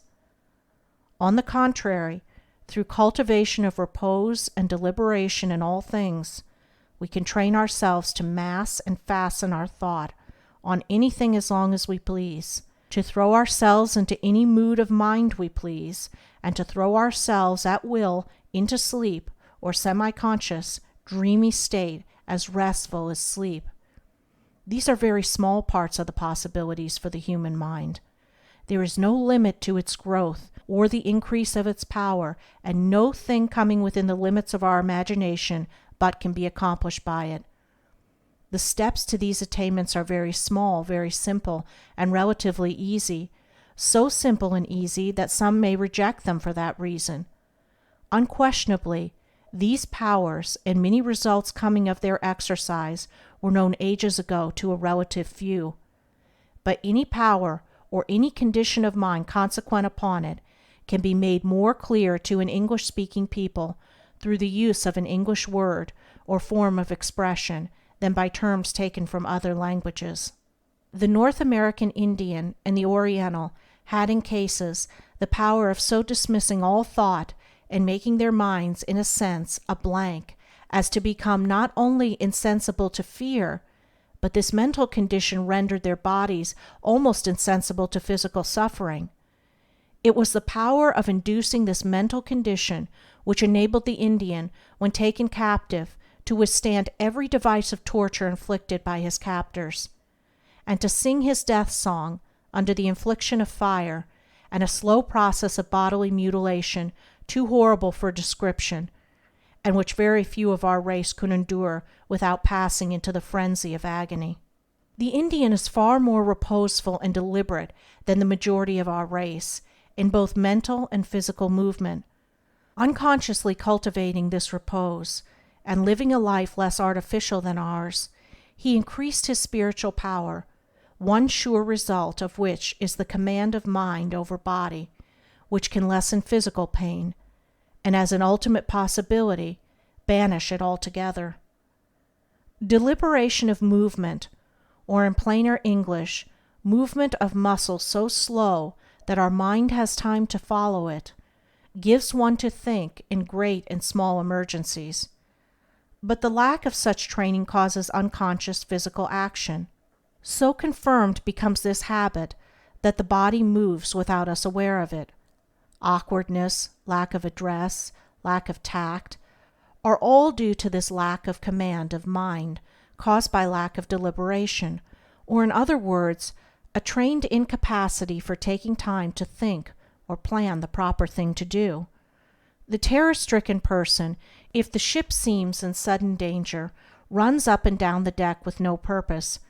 In this physical action is an exact correspondence of the lifelong condition of his mind, whose thought has been ever so darting from one thing to another, just as the whim seized him.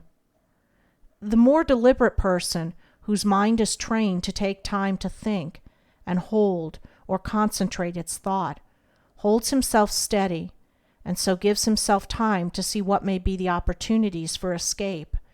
And these two persons would pick up a pin in a very different manner and with a very different mental action and method. To train then for courage is to train for deliberate movement in all things, for that is simply training to mass and hold your force in reserve and to let out no more than is needed for the movement. No quality of mind is more needful to success in all undertakings than courage, and by courage I mean not only courage to act, but courage to think. In everyday business, thousands dare not think of taking a step which would involve an outlay of money above the average of their expenditure. They are appalled at mention of so large a sum. They will not, out of pure fright, entertain the idea long enough to familiarize themselves with it. Now if they reserve this mental action, and instead of immediately giving away out of lifelong habit to this fright, would take time and allow the thought to rest in their minds, instead of driving it out, there would in time come to them ideas concerning ways and means for meeting the additional expense, and thereby making a larger sum of money in the same time it took to make a small sum. For instance, you say to the woman who goes out to wash by the day and has never done anything else, "Mrs. A, why don't you start a laundry? You can make a great deal more money so in doing." "I start a laundry? Where in the world is the money coming from to start a laundry?" is her reply. Here the woman, instead of entertaining your idea, gives way immediately to fright concerning what seems to her the immense sum required, and following the same unreasoning, headlong, panicky style of thought, sets up in a moment an opposition to your proposition. She dares think only of working for day's wages, as she is called upon by those who hire her. And thousands, for this reason, dare not think, or find it disagreeable for them to think, of getting into some broader, more responsible, and more profitable sphere of business, because they bunch at once all possible difficulties into a mass, and out of mere habit will only look at that awful and imaginary bunch. But Mrs. C, the more deliberate washerwoman, hears your proposition and entertains it. In time she says to herself, "Why should I not start a laundry? Other people have and have succeeded." She lives in the idea, talks to one and another about it, and finds out how they started.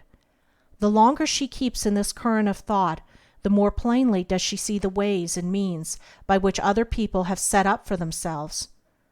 Finally the idea so grows upon her that she takes some step toward that end, and then another, and so by degrees drifts into the business. A person is cool and collected in face of any great danger, because he has the power of holding his mind to the thing to be done on the instant. Cowardice has no such power, and can see in mind not only the source of danger, but a score of possible results which may or may not happen to him. In battle one man may attend to his duty with a vivid and by no means agreeable condition of mind, as he sees men struck and mangled all about him. But the force or thought he can bring to bear on the performance of his duty is greater in amount than that coming of the realization of the slaughter around him, and commands and holds his body to his post. The man who runs, or would if he had the chance, cannot fix his mind on anything but the fearful possibilities of the moment. In the so-called trivial act of picking up a pin, or threading a needle, or opening a door, I do not argue that all one's force or thought should be placed on the act, but only enough to perform the act well enough, while the rest is kept in reserve. It is in substance the same as in picking up a weight. You would not try to expend the force in lifting 1 pound that you would in lifting 50 pounds. You do expend a great deal more force in the act of picking up a pin when your mind is preoccupied with something else. For you are then trying to do 2 things, or lift 2 weights at once. You will remember that anything which is done in mind expends quite as much force as if done with the body, so that the persons who linger abed in the morning and think with dread of the breakfast to be cooked or the rooms to be swept, so far as expenditure of force is concerned, will be doing those acts then and there while lying on their backs. In expending just force enough to perform any act, a capacity which will gradually grow upon you as you familiarize yourself with this idea and set your desire or demand upon it, you cultivate and increase continually that desirable state of mind, which in everyday language is known as having your wits about you. That means, in other words, always having, no matter what you are doing, your mental eyes open in every direction, and while outwardly you seem all intent and occupied in the one act, your mind or spirit, like a vigilant sentinel, is continually on the lookout, so as to give you notice in the fractional part of an instant of all that is going on about you, and also to direct you how to meet the event, whatever it may be. This is not only the characteristic of courage, but of tact and address. It was this electric vigilance and mind watchfulness that gave an American officer during the Revolution, who, in confusion of battle, suddenly found himself in front of a British regiment, the deliberation to ask, "What troops are these?" "The Royal Scots," was the reply. "Royal Scots, remain as you are," was his answer, and he rode off to his own lines. That man had a mind trained to give him time to think. On one occasion, Mrs. Farren, the celebrated English actress, discovered where her part required her to hem a handkerchief, that the property man had forgotten to lay out the handkerchief needle, thread, etc. Without a moment's hesitation, she sat down and imitated so naturally the motion and manner of a lady in sewing that most of her audience never suspected the omission. That act involves self-possession, coolness, deliberation, presence of mind, courage. Do not all these terms imply a similar state of mind? A woman habitually hurried and flurried could not have done this, and I believe that when Mrs. Farren saw proper to pick up a pin, she did so in a much more deliberate manner than would the habitually hurried, flurried man or woman. Cultivate deliberate act and movement in all things, and you lay more and more the solid foundation for courage, either moral or physical. But deliberate act does not alone always imply slowness. Just as thought moves with electric rapidity, so it may move the body when occasion requires, but the thought must be clearly planned, seen, and outlined in the mind before it is allowed to act on the body. It is so seen or planned, and it so acts to use the muscles and the rapid thrust and parry of the skilled fencer, and similarly with the professional demurrer, in fact, in all superior accomplishments, be they of painter, musician, or other artist. These, however, in many cases, are but partial controls of mind. Outside of his art, the artist may have very little mental control or deliberation, and as a result be nervous, vacillating, easily disturbed, whimsical, and timid. The mind is our garrison to be armed at all points and disciplined to meet any emergency. We deal with the making, or self-making, of whole men and women, whose minds are not cultivated in one direction and neglected everywhere else. It is far better in the end to be growing symmetrically and to be finished, so far as we have grown all around, than to have our power all concentrated on one talent or capacity, and becoming what the world calls a genius. The inside history of genius is often a sad one, and shows that it brought little happiness to its possessor.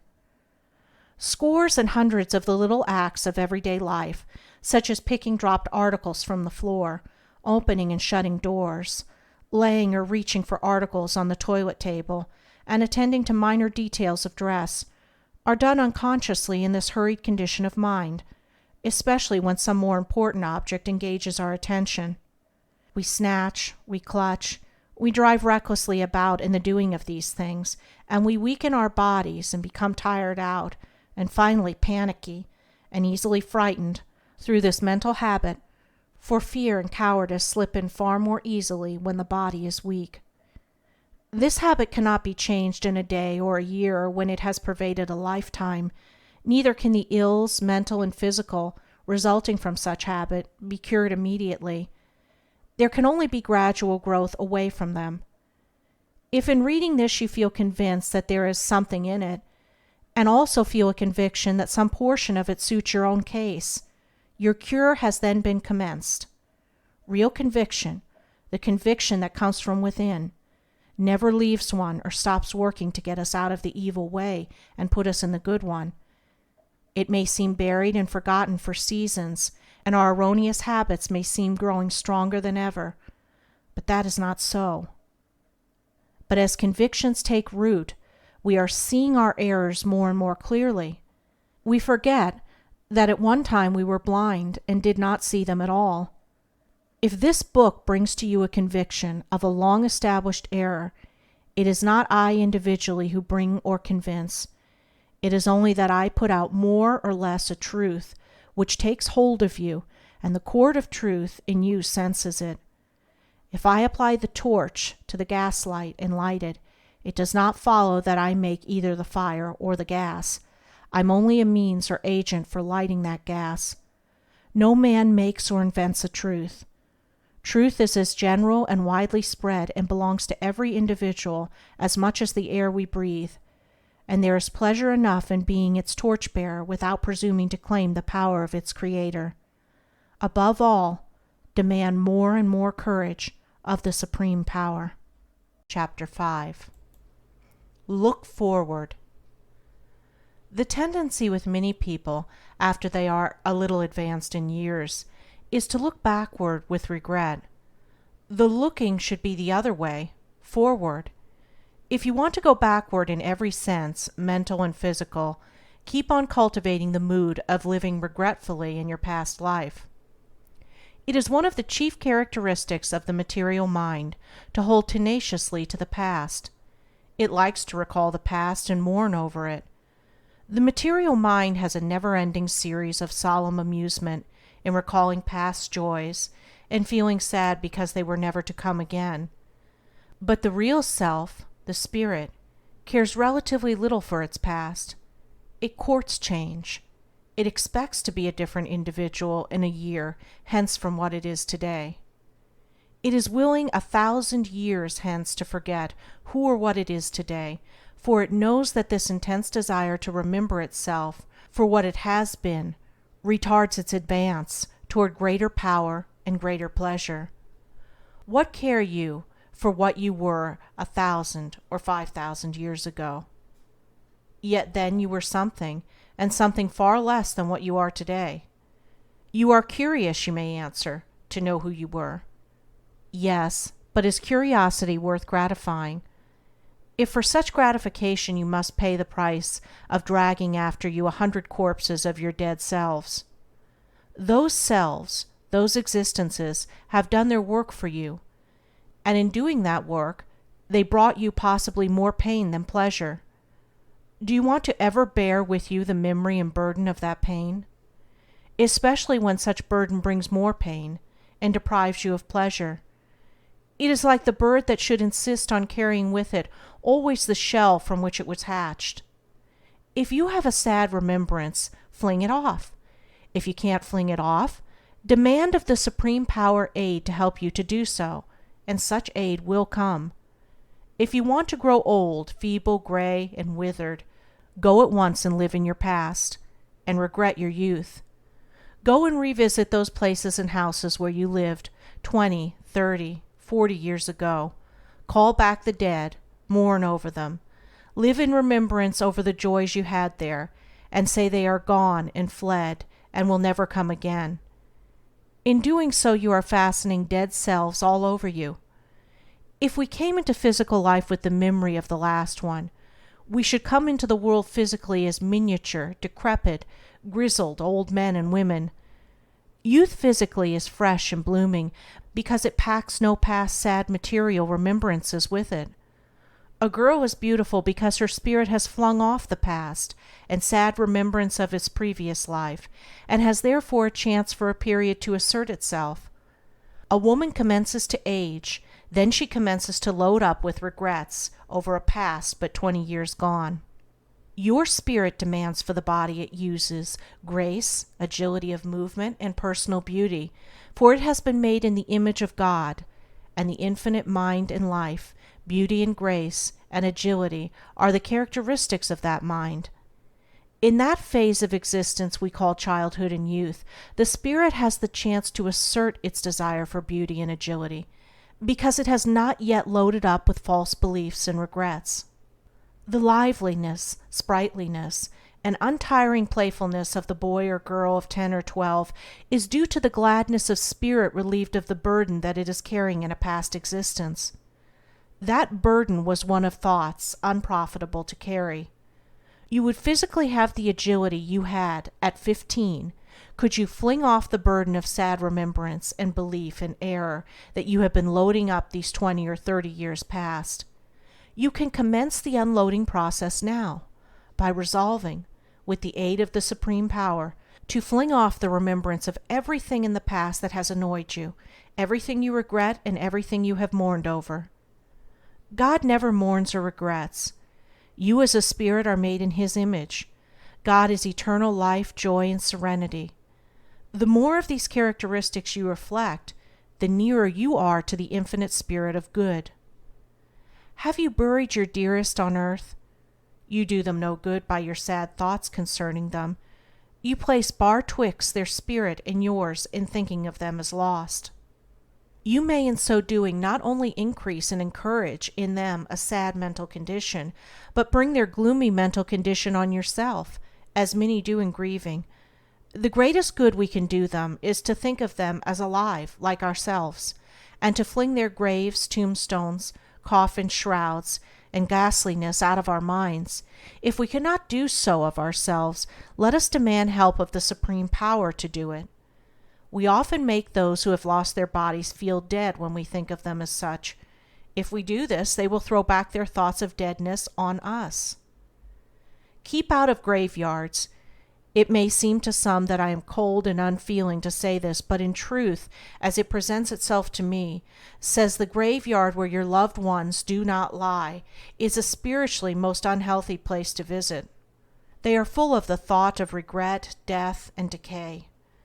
When you visit them, you incorporate such thought into yourself. It is hostile and killing to youth, vigor, elasticity, cheerfulness, and life. Our graveyards are full of lies. We place a stone over the cast-off body of a friend. We place on that stone the word died. That is not true. Your friend is not dead. It is only the body he used that lies there. But that grave is planted in your memory, and your friend in your mind lies in it. Do what we will, try to believe what we may of the eternal prolongation of life and the impossibility of anything like death in the universe, we cannot help making for ourselves, when we think of that grave or revisit it, an image of that friend as dead and decaying in his or her coffin.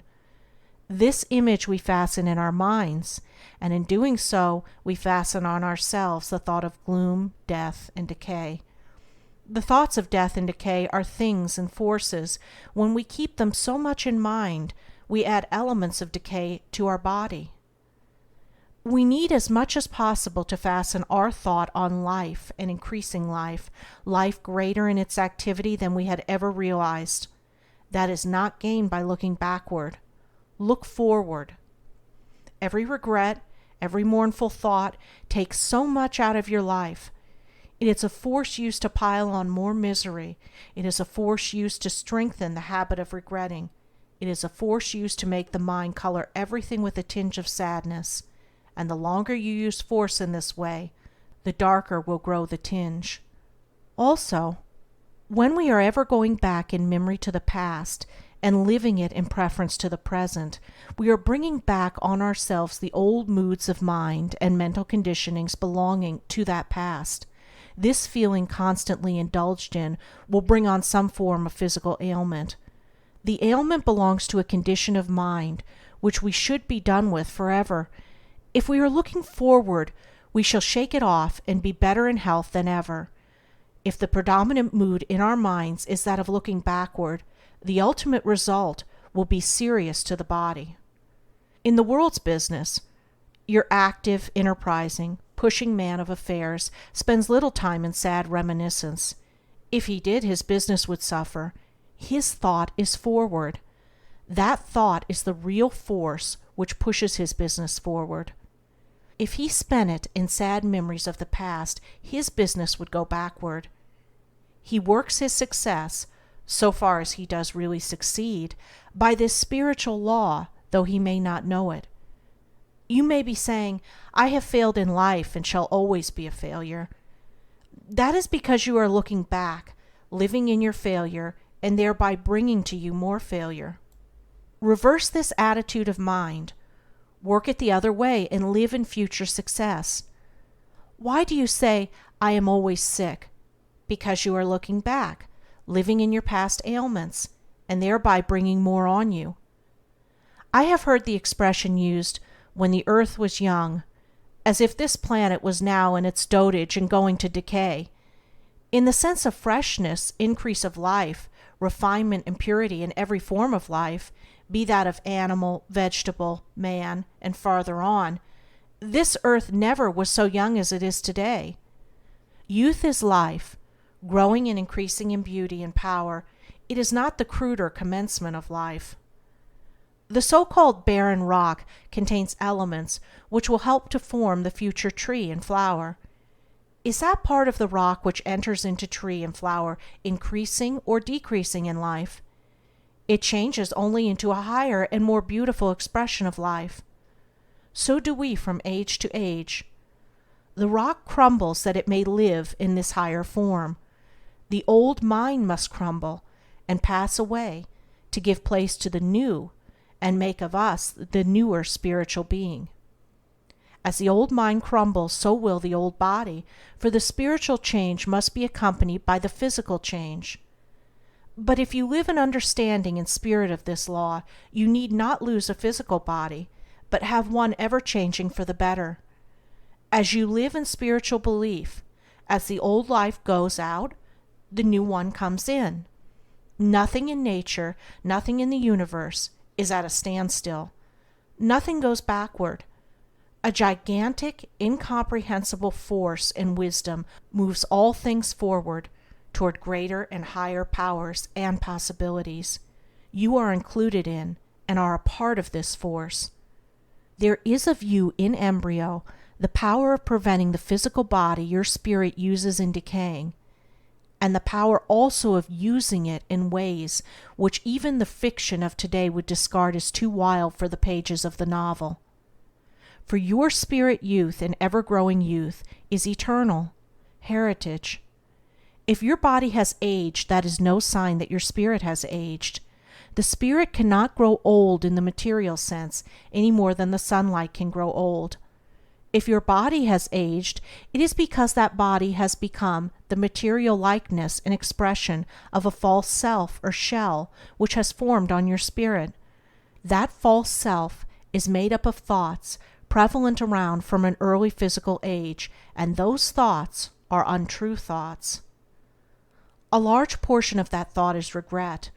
Regret is an inverted force, a turning of the mind to look backward, when its natural and healthy state is to look forward and to live in the joys that are certain to come when we do look forward. In the new life to come to our race, when we have learned to be ever looking forward to the greater joys to come, and cease to look backward and drag the dead past with us, men and women are to have bodies far more beautiful and graceful than those of today, because their bodies will image or reflect their thoughts, and their thoughts will ever be fixed on what is beautiful and symmetrical. They will know that what is to come and what is in store for them out of the richness of the infinite mind must exceed anything they have realized in the past. Today, with the great majority of people, their attitude of mind is directly the reverse. Owing to the little trust that they have in that power the theologian calls God, they are in their minds saying, "There are no joys to come to us like our past joys. Our youth has fled. Our future on earth is tame and dull. It is as dust and ashes." The truth that life does not end with death of the body makes slow progress in fixing itself firmly in our minds. The kind of life a man may be living here at 70 does not end in the grave. It continues straight on. The old man, as we call him here, wakes up on the other side of life after losing his body, an old man still. If he is one of those old men who have outlived their day and generation, who live in their physical past and look back on it with regret, who have become too old to learn and think that they have got through with it all, he will be just such an old man in the world of spirit. There is no sudden transformation into youth on the death of a worn-out, decrepit body. As the tree falls, so does it lie for a period, even in the hereafter. But in this state he cannot stay forever. He must grow not in age, but youth. To do this it is necessary not only that he should leave the old body, but the old material mind that made that body. His spirit throws off that mind when he gains a new body, or is reincarnated, and he throws it off because he loses the recollection of all past sad memories and regrets. The man should, in mind, be always the boy, the woman the girl. You can, as a man or woman, be always boy or girl in spirit without being silly or losing real dignity. You can have all the playfulness of youth with the wisdom of maturity. To have a clear, powerful mind, you need not be an owl. There may be for a period a certain use for us in going back to our more recent past lives, and for a time living in them. Sometimes we are pushed back temporarily into old condition of mind, some old experience, in order to make us more alive than ever to the rags and tatters of errors and beliefs still clinging to us. This may come of revisiting places and people from whom we have long been separated. For a time during such visit, old associations, the moods connected with them, and possibly old habits we thought long since cast off, resume their sway. We may become for a time absorbed and swallowed up in the old life. We resume temporarily an old mind or mental condition that was formerly our permanent one in that place or association. But after a little, the new mind, the new self, into which we have grown during the long absence, antagonizes the old. It feels aversion and disgust for the narrow life, the false beliefs, and the dull, monotonous, purposeless lives about it. It, the spirit, refuses to have anything to do with the old. Then comes a conflict between our two minds, the old and the new, which may temporarily result in physical sickness. Our old life or self rises, as it were, out of its grave and tries to fasten itself on the new and even rule the new. The new self rejects the corpse with horror, but through thus seeing the corpse, it also sees fragments of the old self, which unperceived have all along been adhering to the new. We do not get rid of error in belief all at once, and often unconsciously retain shreds of such belief when we imagine ourselves entirely rid of them. These shreds are the remains of old thoughts and former mental conditions. Your new mind, so awakened, arises and pushes off what it finds left on it of the old. This pushing off is accomplished by physical disturbance, because your spirit puts all its force in rejecting these fragments of the former self, as you might put all your physical strength in pushing off a snake. Our old errors in belief must be so pushed off before the new thoughts, which come in as the old go out, can have full sway. If your spirit was contentedly and blindly carrying any scorpion of false belief, you would tumble into the pit eventually, as many now are so doing. When you live several years in any certain house or town or locality, you make a spiritual self belonging to that locality. Every house, tree, road, or other object you have long been in the habit of seeing there has a part of that self in thought attached to it. Every person who knows you there has in his or her mind the self you make there, and puts that self out when they meet or talk to you. If you have had years before in that place the reputation of being weak or vacillating or impractical or intemperate, and you return to the people who knew you as such, although you may have changed for the better, you are very liable in their thought and recollection of you to have this old self push back on you, and as a result you may for a period feel very much like your former self. You return to such a place after a long absence. You have during that absence changed radically in belief. You bring with you a different mind. You are in reality a different person.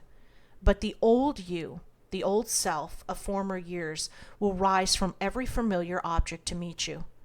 It will come out of houses formerly inhabited by your friends, though now tenanted by strangers. You will find it in the village church, the old schoolhouse, the very rails and fence posts familiar to you long years before. More than all, it will come out of the recollection of people who only knew you for what you were, say 20 years before. Every such person strengthens you with this image of your former self. You talk with them on the plane of that previous life or self. For the time being you ignore yourself as it now thinks and believes. You put aside your newer self, not wishing to intrude on your friends' opinions, which to them may be unpleasant or seem wild and visionary. You meet perhaps 25 or 30 people who know you only as your former self, and with all these you act out the old self and repress the new. This for a time makes the old dead self very strong, but you cannot keep this up. You cannot warm the old corpse of yourself into life. If you try to be and live your former self, you will become depressed mentally and very likely sick physically. You may find yourself going into moods of mind peculiar to your former life, which you had thought had gone forever.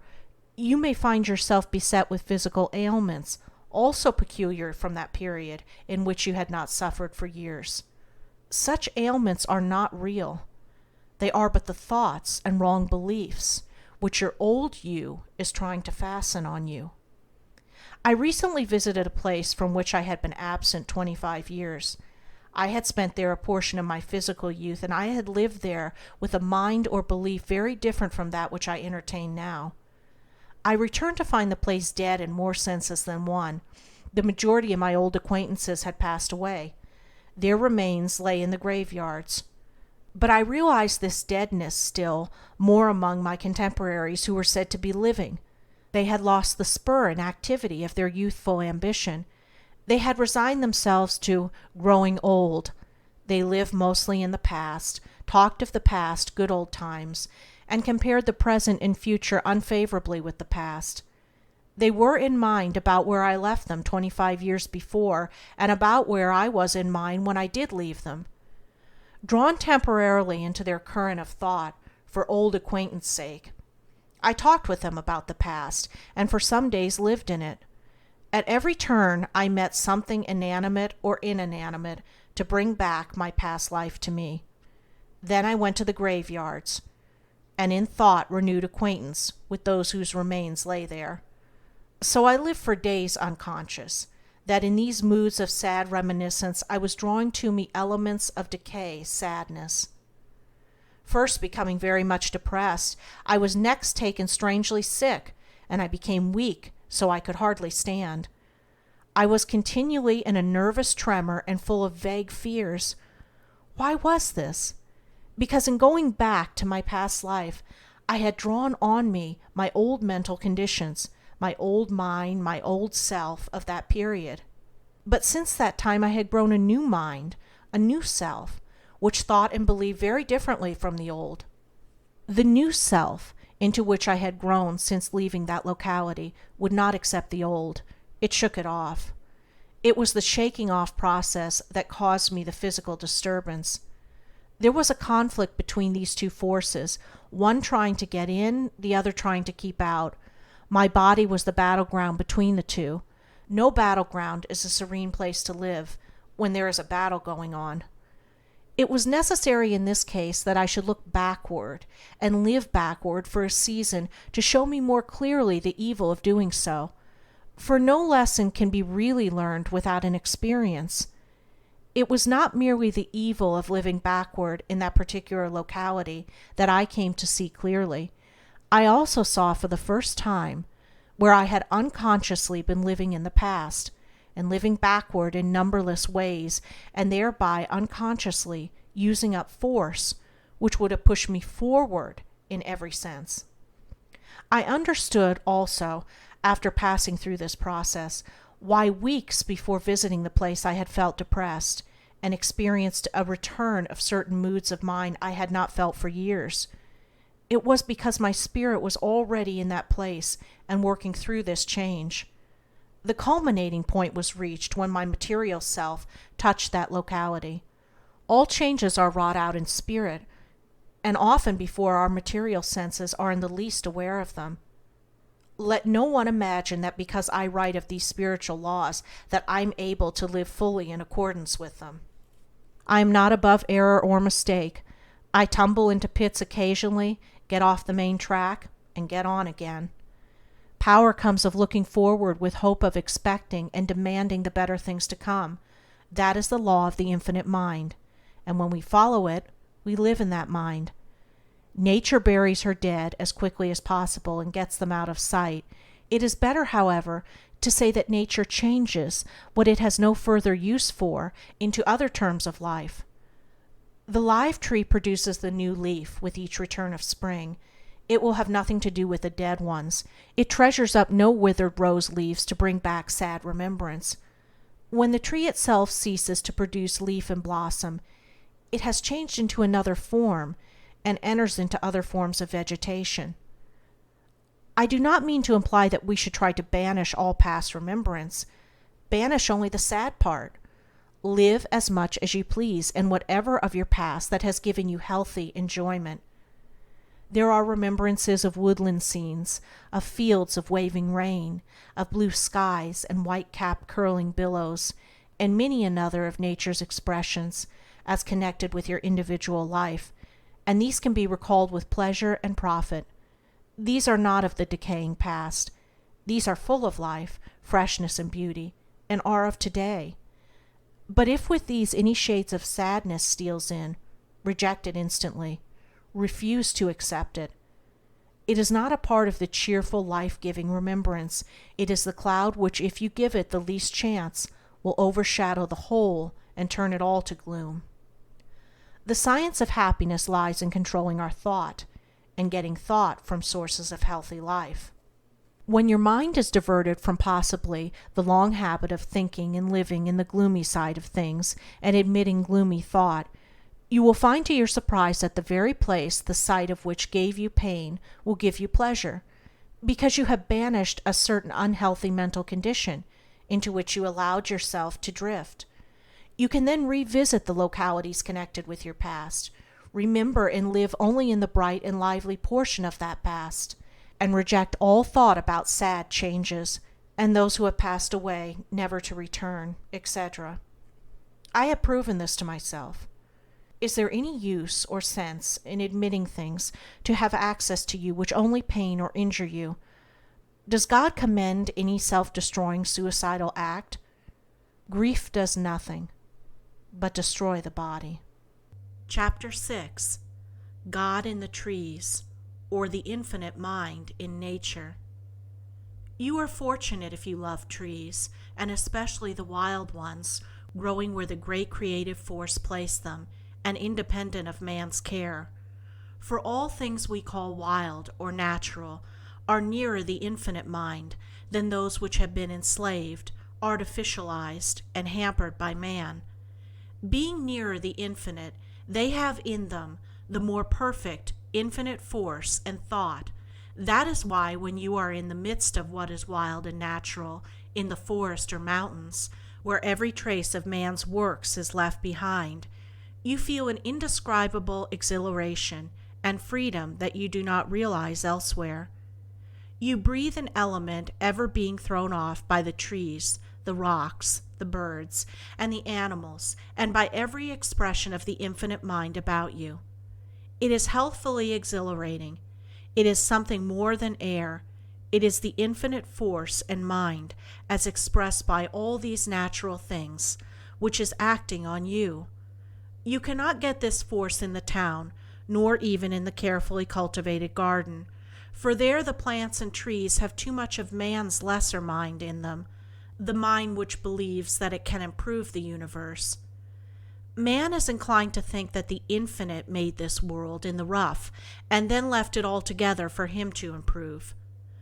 Are we really doing this in destroying the native forests, as well as the birds and animals which once dwelt in them? Are our rivers, many of them laden with filth of sewage and factory, and our ever-expanding cities and towns, covering miles with piles of brick and mortar, their inhabitants crammed into the smallest living quarters, honeycombed with sewers below, and resounding with rattle and danger above, are these really improvements on the divine and natural order of things? You are fortunate when you grow to live a tender, earnest love for the wild trees, animals, and birds, and recognize them all as coming from and built of the very same mind and spirit as your own, and also able to give you something very valuable in return for the love you give them. The wild tree is not irresponsive or regardless of a love like that.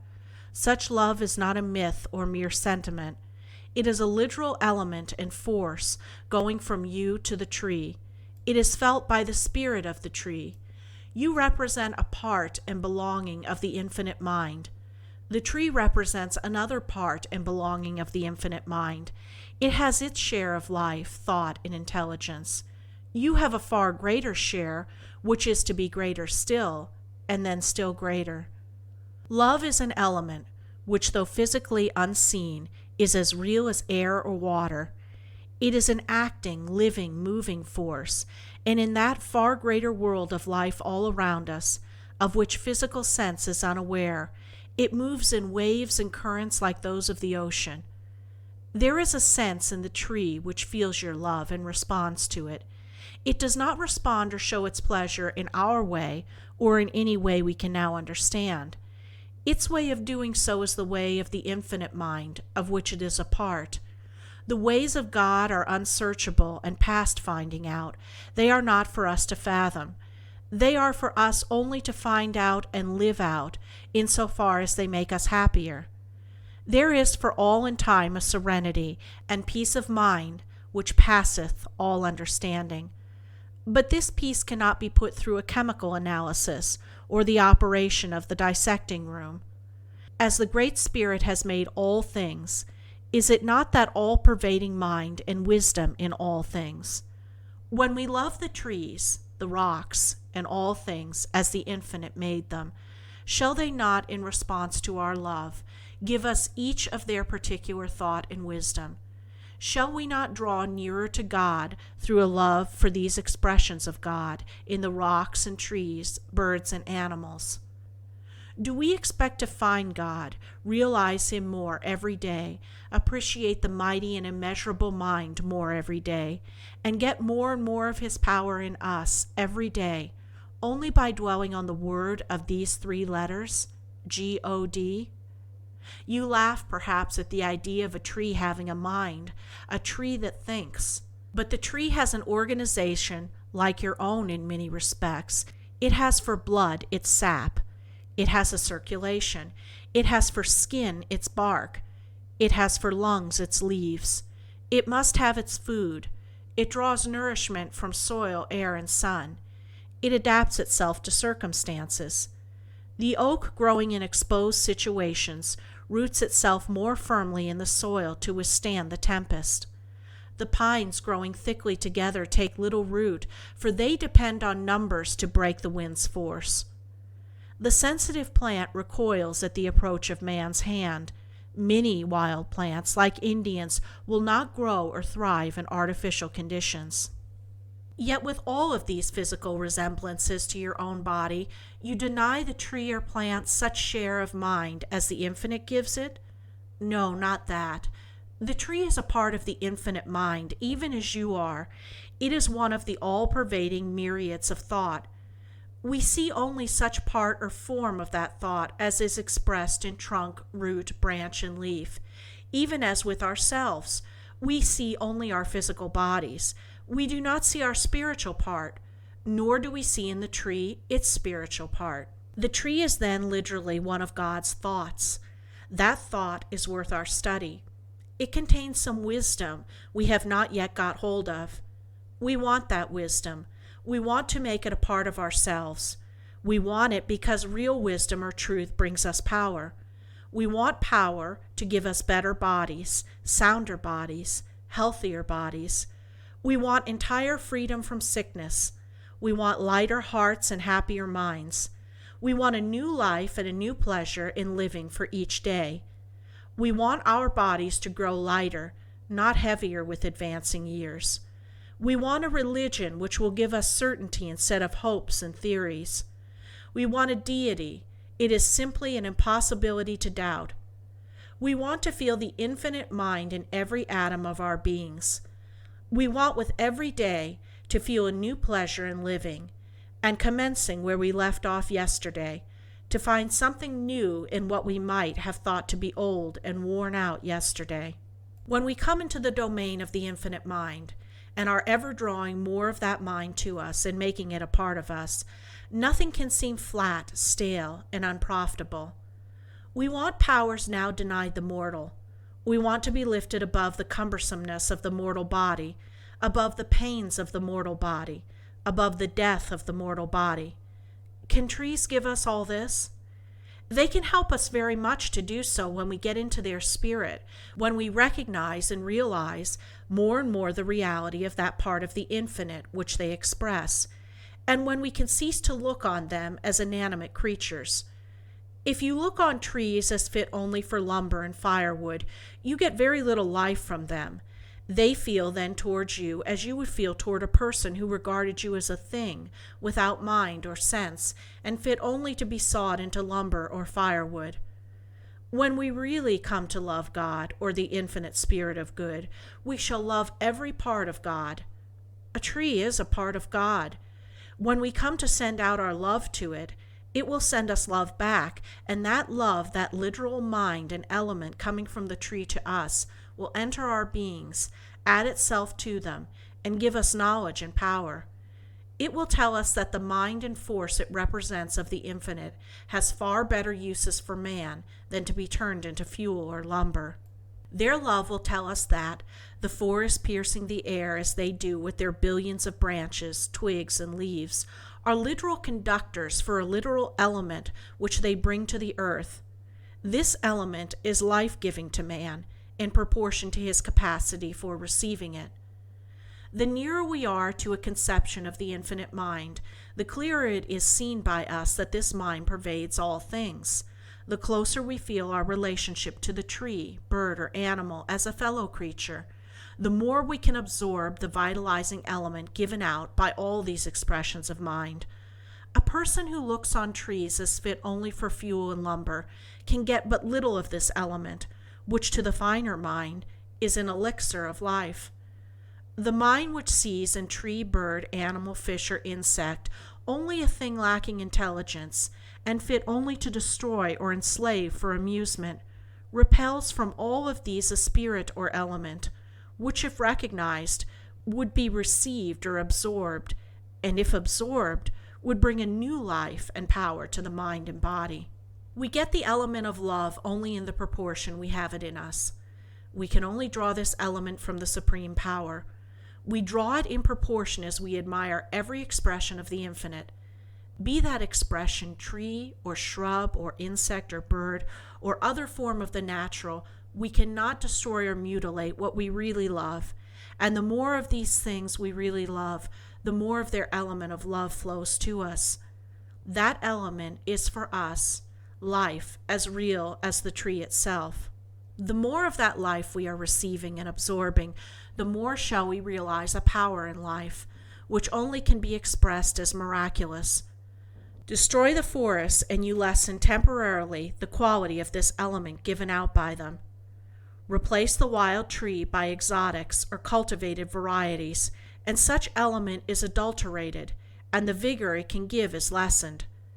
Cover the whole earth with cities, towns, villages, and cultivated fields, and we interfere with a supply of life-giving element, which the forests in their natural state only can furnish. Keep ourselves dead to the recognition of the tree as a part of the infinite spirit, and we are dead and unable to absorb the infinite spirit, working in and through the tree. The trees are always giving out an element of life as necessary to man as the air he breathes. Man's works, as soon as finished, are giving out dust and decay. In our great cities we take in dust with every breath. Nothing in this universe is still or in absolute rest. Our miles of stone, brick, and mortar are ever in movement, slowly and imperceptibly, grinding to an impalatable dust. Cloth, leather, iron, and every material worn and used by man is ever wearing into dust. Look at the dust which in a single day accumulates in your room, on shelf and table, or fine garment, even when its windows are not open. A gigantic, ever-moving force is at work there, taking everything to pieces in it. Let a sunbeam enter through a shutter's crack and see the innumerable motes floating in it. Think of the myriads of these, too minute to rank even as atoms that you cannot see. All this is second-hand element, which is breathed and absorbed into both body and spirit. But trees and all natural things send out element full of life. Our bodies also are ever throwing off the skin matter that they can no longer use. In the great city, thousands on thousands of bodies are throwing out disused element, too fine to rank even as dust. It is thrown off by sick bodies, and many are sick on their feet. This we breathe each other over and over again. This unseen cloud of matter pervading crowded cities is not life-sustaining. It has in it a certain life, as all things have life, but it is not fit for man's growing life. When we get eternal life, health, and unalloyed happiness, the attitude of our minds will be entirely changed toward tree, bird, animal, and everything in nature.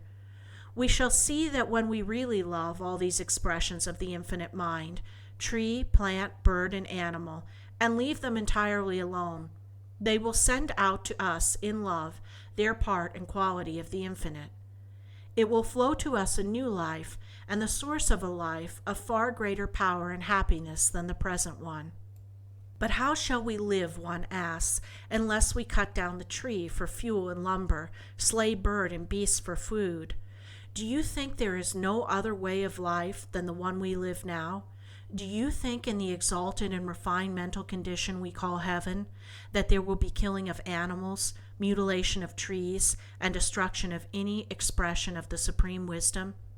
Do you think we can grow into that higher and happier state of mind without knowledge of the laws by which only it can be attained? As well expect to sail a ship around the world without knowledge of seamanship or navigation. We are not to drift into heaven in the way a cask rolls down a hill. We cannot cease immediately from the enslavement or slaughter of tree, bird, or animal, nor from the eating of animal food. So long as the body craves and relishes such food, it should have it. When the body is changed by our spirit and belief to finer elements, the stomach and palate will reject meat of every description. It will not abide the taste or smell of slaughtered creatures. When the spirit settles these matters, it does so definitely and forever. Man's error in the past has often been that of endeavoring to spiritualize or change himself of his own individual will into higher and finer conditions. To this end, he has enforced on himself and other fasts and penances and abstinences from pleasure which his nature craved. He has never by such methods saved himself from sickness, decay, and physical death. He has never by this method regenerated or renewed his body. He has lost his body eventually, even as the glutton and drunkard lost theirs. The ascetic has not trusted in the Supreme to raise him higher in the scale of being, but in himself and his own endeavor. This is one of the greatest sins, because it cuts such a person off temporarily from the Supreme and the life, and the Supreme will send when trusted. There is no way out of any sin, any excess, any injurious habit, but through an entire dependence on the supreme power to take away the gnawing, the craving, the desire peculiar to that habit. Otherwise the man may seem reformed outwardly, but he is never reformed inwardly. Repression is not reform. The bigot of every age and creed has been the person thinking he could of himself make himself an angel. Such belief makes the man stand still in his tracks. The Supreme is always saying, "Come to me, demand of me, find me in all created things, and I shall be ever sending you new thoughts, new ideas, new things, new element, which shall change your tastes, your appetites, which shall gradually take away grossness, eliminate gradually fierce, insatiate, lawless desire, and hurricane of passion, and bring you to pleasures you cannot now realize." We shall see more and more clearly in time that when we get the higher, finer, and more enduring life, to which we all must grow, we shall have the greatest possible inducement to give the trees, plants, birds, and animals, and all other expressions of the infinite, their lives and their fullest liberty. We shall be compelled to love them. What we really love, we cannot abuse, kill, or enslave. We cannot cage a bird for our own pleasure. We do not cage the bird for its pleasure. That is not the highest love for the bird. The highest love for all things is for us a literal source of life. The more things in the world of nature to which we can give the higher love, the more of their natural love and life we shall get in return. So as we grow, refine, and increase this power of recognizing and loving the bird, the animal, the insect, or in other words, the infinite in all things, we shall receive a love, a renewed life, strength, vigor, cheer, and inspiration from not only these, but the falling snowflake, the driving rain, the cloud, the sea, the mountain. And this will not be a mere sentiment, but a great means for recuperating and strengthening the body. For this strengthens the spirit with a strength which comes to stay, and what strengthens the spirit must strengthen the body. We cannot make of ourselves this capacity for so loving and drawing strength from all things. It is our belonging, but it must be demanded of the Supreme Power. It is natural to ask, but why did not the Supreme Power implant at first this higher love in us? Why has that power so long permitted man to go on slaughtering and marring nature? Why are tempests and earthquakes and wars, and so much in the forces of nature and the forces of man, allowed to go on and bring so much catastrophe and misery? We do not undertake to answer for the infinite wisdom. It is enough for us to know that there is a road leading away from all we call evil. It is enough for us to know that the time is to come when, as new beings with changed minds, we shall forget absolutely that such evils ever existed. We shall see in the forces of nature, be they fire or tempest, or aught else, only what is good and what can bring us happiness. We are not always to be of the material, which can be injured by fire or tempest. The fiery furnace did not affect the 3 Jewish children who walked through it, nor was the tempest of any inconvenience to the Christ of Judea when he walked on the waters. What history has shown to be possible for some is possible for all. Communion with nature is something far above a sentiment. It is literal joining with the infinite being. The element received in such joining and acting on mind and body is as real as anything we see or feel. The ability so to join ourselves with God through his expressions in the cloud, the tree, the mountain and sea, the bird and animal, is not possessed by all in equal degree. Some are miserable when alone in the forest, plain or mountain. They are literally out of their element or current of thought. They can live with comfort only in the bustle of the town or the chatter of the household. They can find life only in artificial surroundings.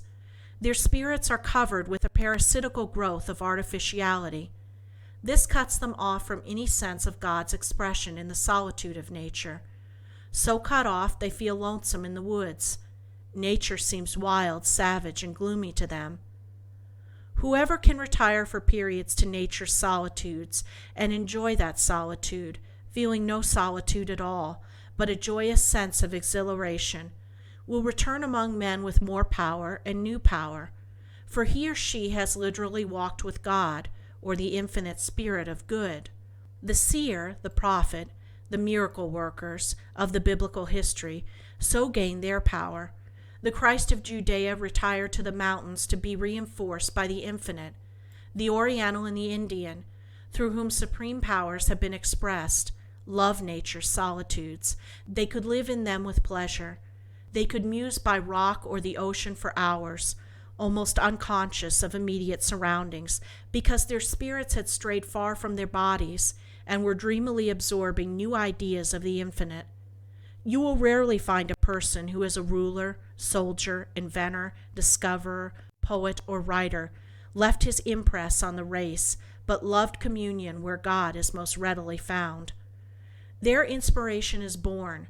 The poet cannot sing of the city laid out at right angles, with sewer beneath and elevated road above, as he can of the rugged mountain wrapped, like Jura, in her misty shroud.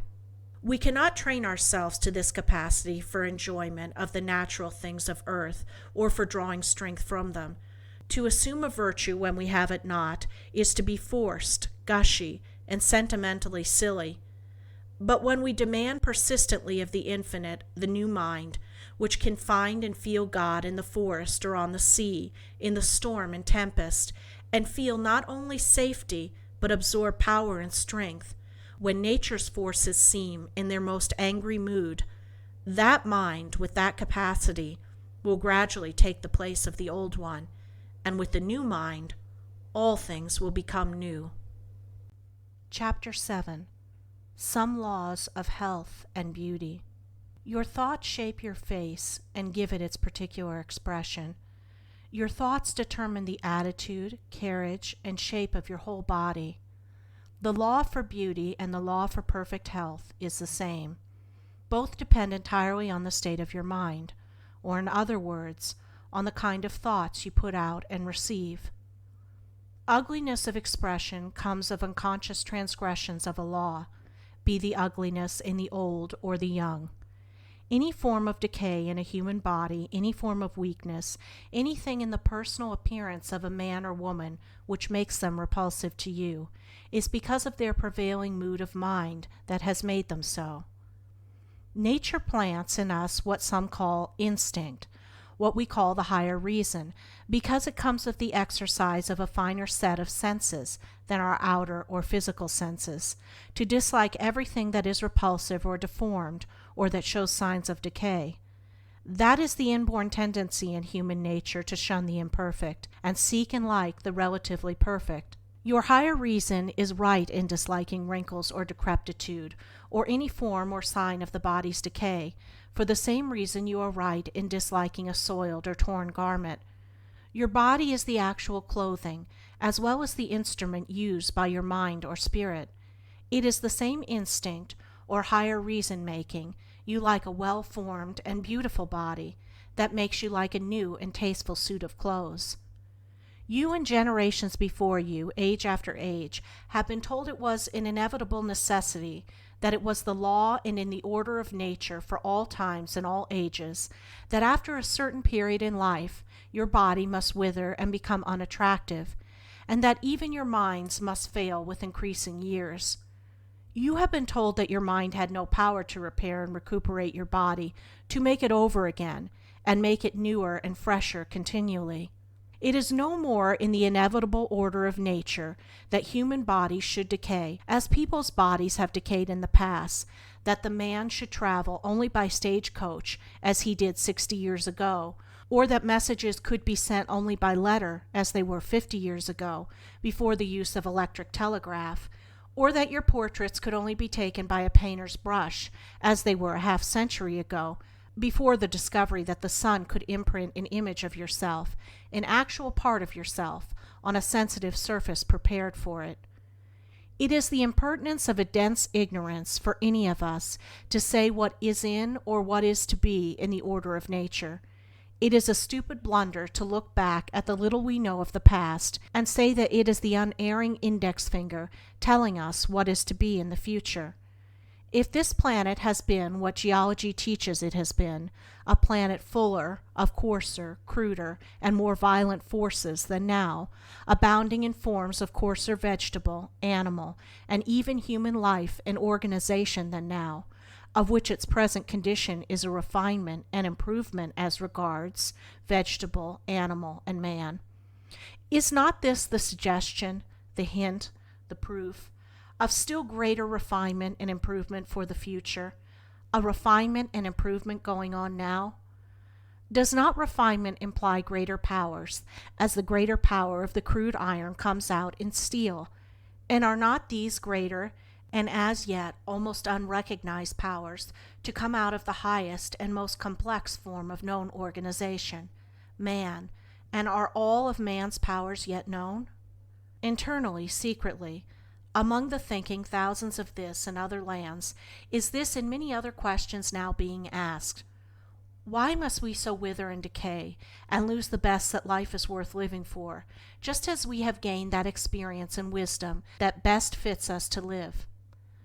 The voice of the people is always at first a whispered voice.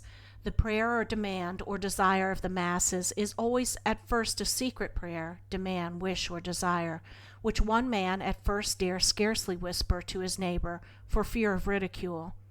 But it is the law of nature that every demand, silent or spoken, brings its supply of the thing wished for in proportion to the intensity of the wish, and the growing number so wishing, who, by the action of their minds upon some one subject, set in motion that silent force of thought, not as heeded in the world's schools of philosophy, which brings the needed supply. Millions so wished in silence for means to travel more rapidly, to send intelligence more rapidly, and this brought steam in the electric telegraph. Soon other questions and demands are to be answered, questions ever going out in silence from the multitudes, and, in answering them, in at first attempting to carry out and prove the answers and the means shown to accomplish or realize things many deemed impossible or visionary, there will be mistake and stupidity, and blunder and silliness, and breakdowns and failures, and consequent ridicule, just as there were 10 smashes on railways and 10 bursted boilers in the earlier era of the use of steam to one of today.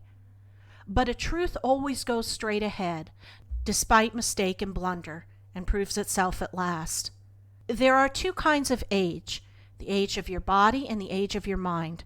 Your body, in a sense, is but a growth, a construction of today, and for the use of today. Your mind is another growth or construction, millions of years old. It has used many bodies in its growth. It has grown from very small beginnings to its present condition, power, and capacity in the use of these many bodies. You have, in using these bodies, been far ruder and coarser than you are now. You have lived as now you could not live at all, and in forms of life or expression very different from the form you are now using. And each new body or young body you have worn has been a suit of clothes for your mind, and what you call death has been and is but the wearing out of this suit through ignorance of the means, not so much of keeping it in repair as of building it continually into a newer and newer freshness and vitality. You are not young relatively. Your present youth means that your body is young. The older your spirit, the better you can preserve the youth, vigor, and elasticity of your body. Because the older your mind, the more power has it garnered from its many existences. You can use that power for the preservation of beauty, of health, of vigor, of all that can make you attractive to others. You can also unconsciously use the same power to make you ugly, unhealthy, weak, diseased, and unattractive. The more you use this power in either of these directions, the more it will make you ugly or beautiful, healthy or unhealthy, attractive or unattractive. That is, as regards unattractiveness for this one existence. Ultimately you must, if not in this, in some other existence, be symmetrical, because the evolution of the mind, of which the evolution of our bodies from coarser to higher forms is but a crude counterpart, is ever toward the higher, the finer, the better, and happier. That power is your thought. Every thought of yours is a thing, as real as though you cannot see it with the physical or outer eye, as a tree, or a flower, or a fruit. Your thoughts are continually molding your muscles into shapes and manner of movement in accordance with their character. If your thought is always determined and decided, your step in walking will be decided. If your thought is permanently decided, your whole carriage, bearing, and address will show that if you say a thing, you mean it. If your thoughts are permanently undecided, you will have a permanently undecided gesture, address, carriage, or manner of using your body, and this, when long continued, will make the body grow decidedly misshapen in some way, exactly as when you are writing in a mood of hurry. Your hurried thought makes misshapen letters and sometimes misshapen ideas, while your reposeful mood or thought makes well-formed letters and graceful curves as well-formed and graceful ideas. You are every day thinking yourself into some phase of character and facial expression, good or bad.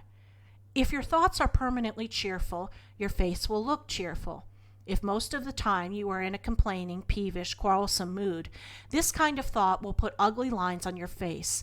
They will poison your blood, make you dyspeptic, and ruin your complexion, because then you are in your own unseen laboratory of mind, generating an unseen poisonous element, your thought, and as you put it out or think it, by the inevitable law of nature it attracts to it the same kind of thought element from others. You think or open your mind to the mood of despondency or irritability, and you draw more or less the same thought current from every despondent or irritable man or woman in your town or city. You are then charging your magnet, your mind, with its electric thought current of destructive tendency, and the law and property of thought connects all the other thought currents of despondency or irritability with your mental battery, your mind. If we think murder or theft, we bring ourselves by this law into spiritual relationship and rapport with every thief or murderer in the world. Your mind can make your body sick or well, strong or weak, according to the thought it puts out and the action upon it of the thought of others. Cry fire in a crowded theater and scores of persons are made tremulous, weak, and paralyzed by fear. Perhaps it was a false alarm. It was only the thought of fire, a horror acting on your body, that took away its strength. The thought or mood of fear has in cases so acted on the body as to turn the hair white in a few hours.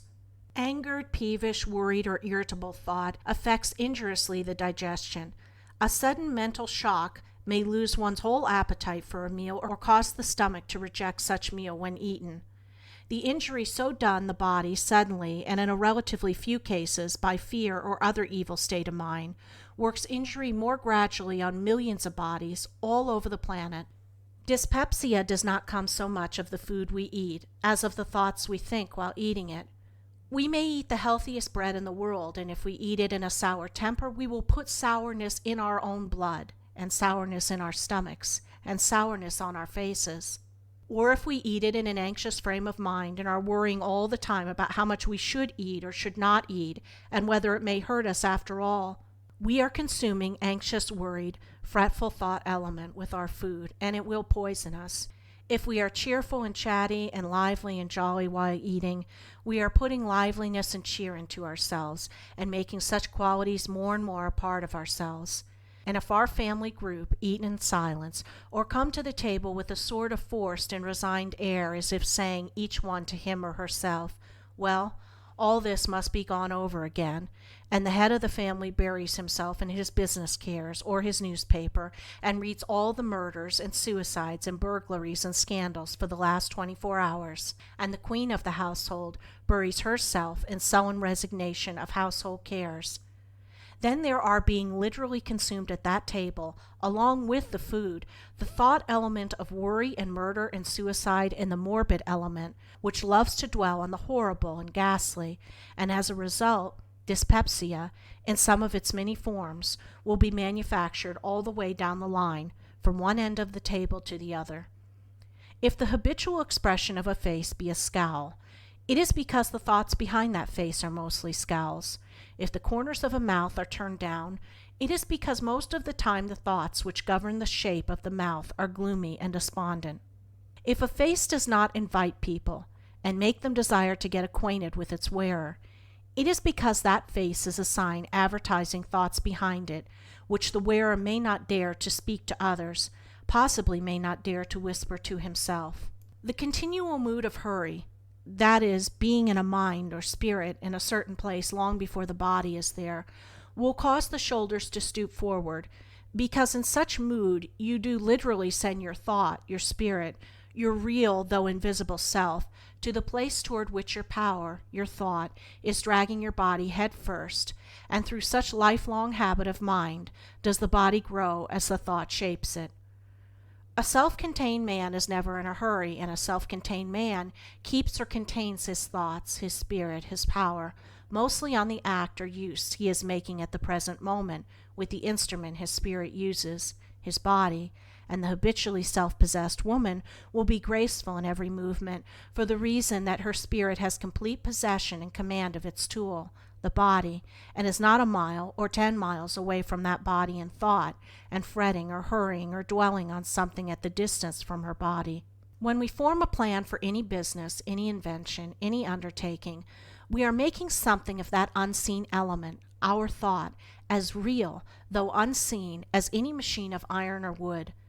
That plan or thought begins, as soon as made, to draw to itself, in more unseen elements, power to carry it out, power to materialize itself in physical or visible substance. When we dread a misfortune, or live in fear of any ill, or expect ill luck, we also make a construction of unseen element, thought, which, by the law of attraction, draws to it destructive, and to you damaging, forces or elements.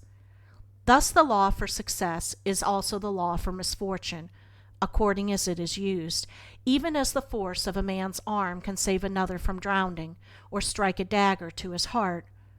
Of whatever possible thing we think we are building, in unseen substance, a construction which will draw to us forces or elements to aid us or hurt us, according to the character of thought we think or put out.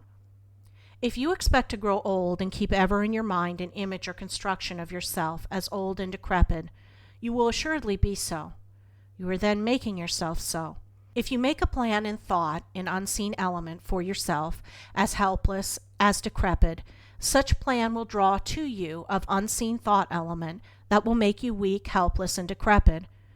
If, on the contrary, you make for yourself a plan for always being healthy, active, and vigorous, and stick to that plan, and refuse to grow decrepit, and refuse to believe the legions of people who will tell you that you must grow old, you will not grow old.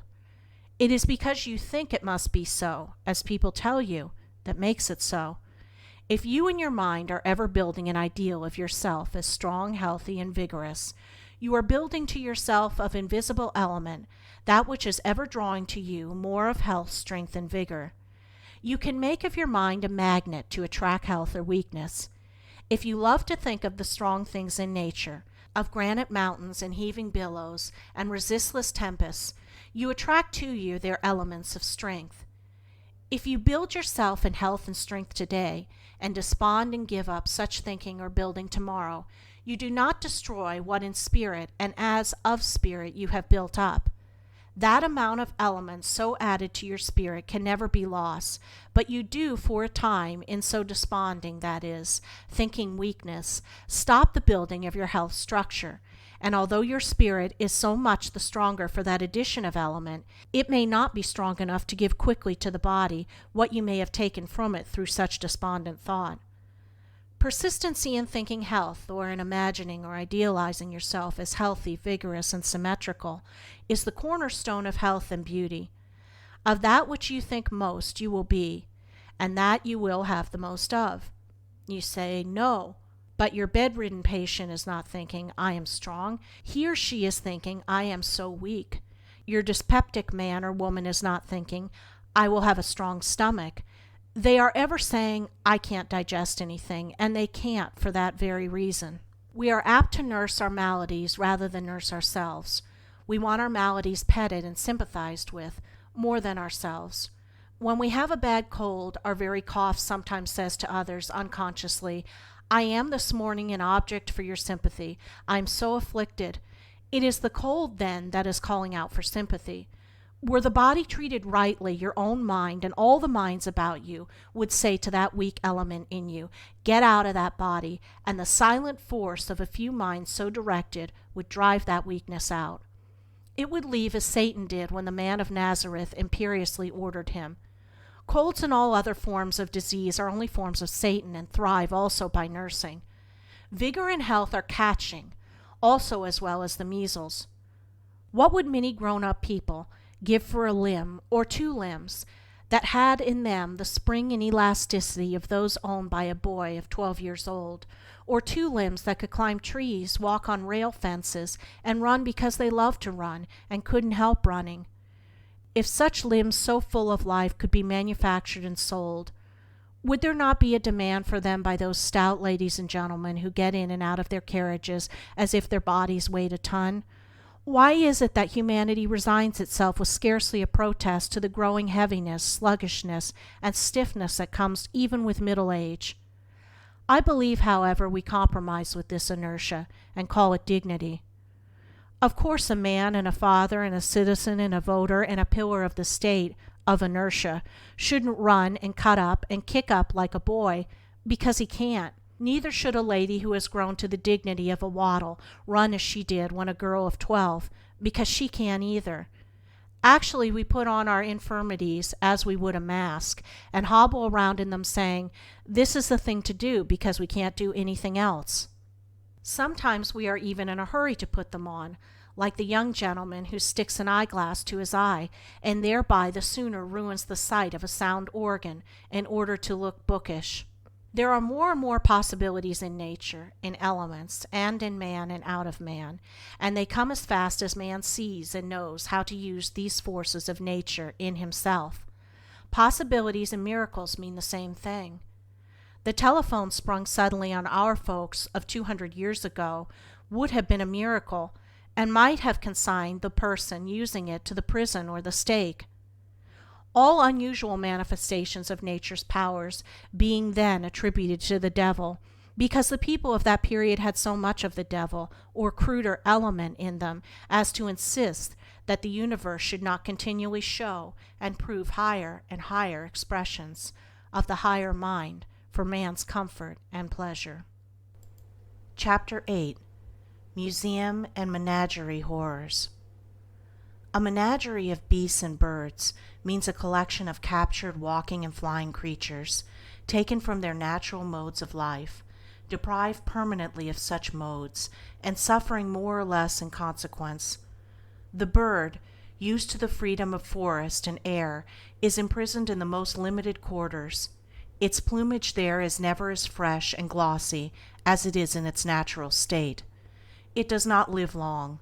The captive life of the many species brought from the tropics is very short, especially of the smaller and more delicate species. Bears, lions, tigers, deer, wolves, and all other animals like liberty and freedom of range, as well as man. In the menagerie they are deprived of it. The air they breathe is often fetid and impure. To the burrowing animal, earth is as much a necessity and comfort as a comfortable bed is to us. The captured burrower is often kept on a hard board floor, which, in its restless misery to get to its native earth, it scratches and wears away in cavities inches in depth. Monkeys by the thousand die prematurely of consumption because forced to live in a climate too cold and damp for them, and no amount of artificial heat can supply the element to which they have been accustomed in air of their native tropic groves and jungles. Seals are kept in tanks of fresh water, when salt water is their natural element. Their captive lives are always short. There is no form of organized life but is a part and belonging of the locality and latitude where in its wild state it is born. The polar bear is a natural belonging of the Arctic regions. The monkey is a belonging and outgrowth of tropical conditions. When either of these is taken from the climes native to them, and out of which they do not voluntarily wander, pain is inflicted on them. Go to a cheap museum now so plentiful, and regard the bedraggled plumage and apparent sickly condition of many of the birds, natives of distant climes, imprisoned there. You see them but for an hour. Return in a few months and you will not find them. What has become of them? They have died, and their places are supplied by others likewise slowly dying. The process of captives so to suffer and die prematurely never ceases moving into these places. Ships are constantly bringing them hither. An army of men distributed all over the world, and ranging through the forests of every clime, is constantly engaged in trapping them. For what reasons are all these concentrations of captured misery now to be found in every large town and city of our country? Simply to gratify human curiosity? Simply that we may stand a few minutes and gaze at them behind their bars? What do we then learn of their real natures and habits in these prisons? What would be learned of your real tastes, inclinations, and habits were you kept constantly in a cage? Is the gratification of this curiosity worth the misery it costs?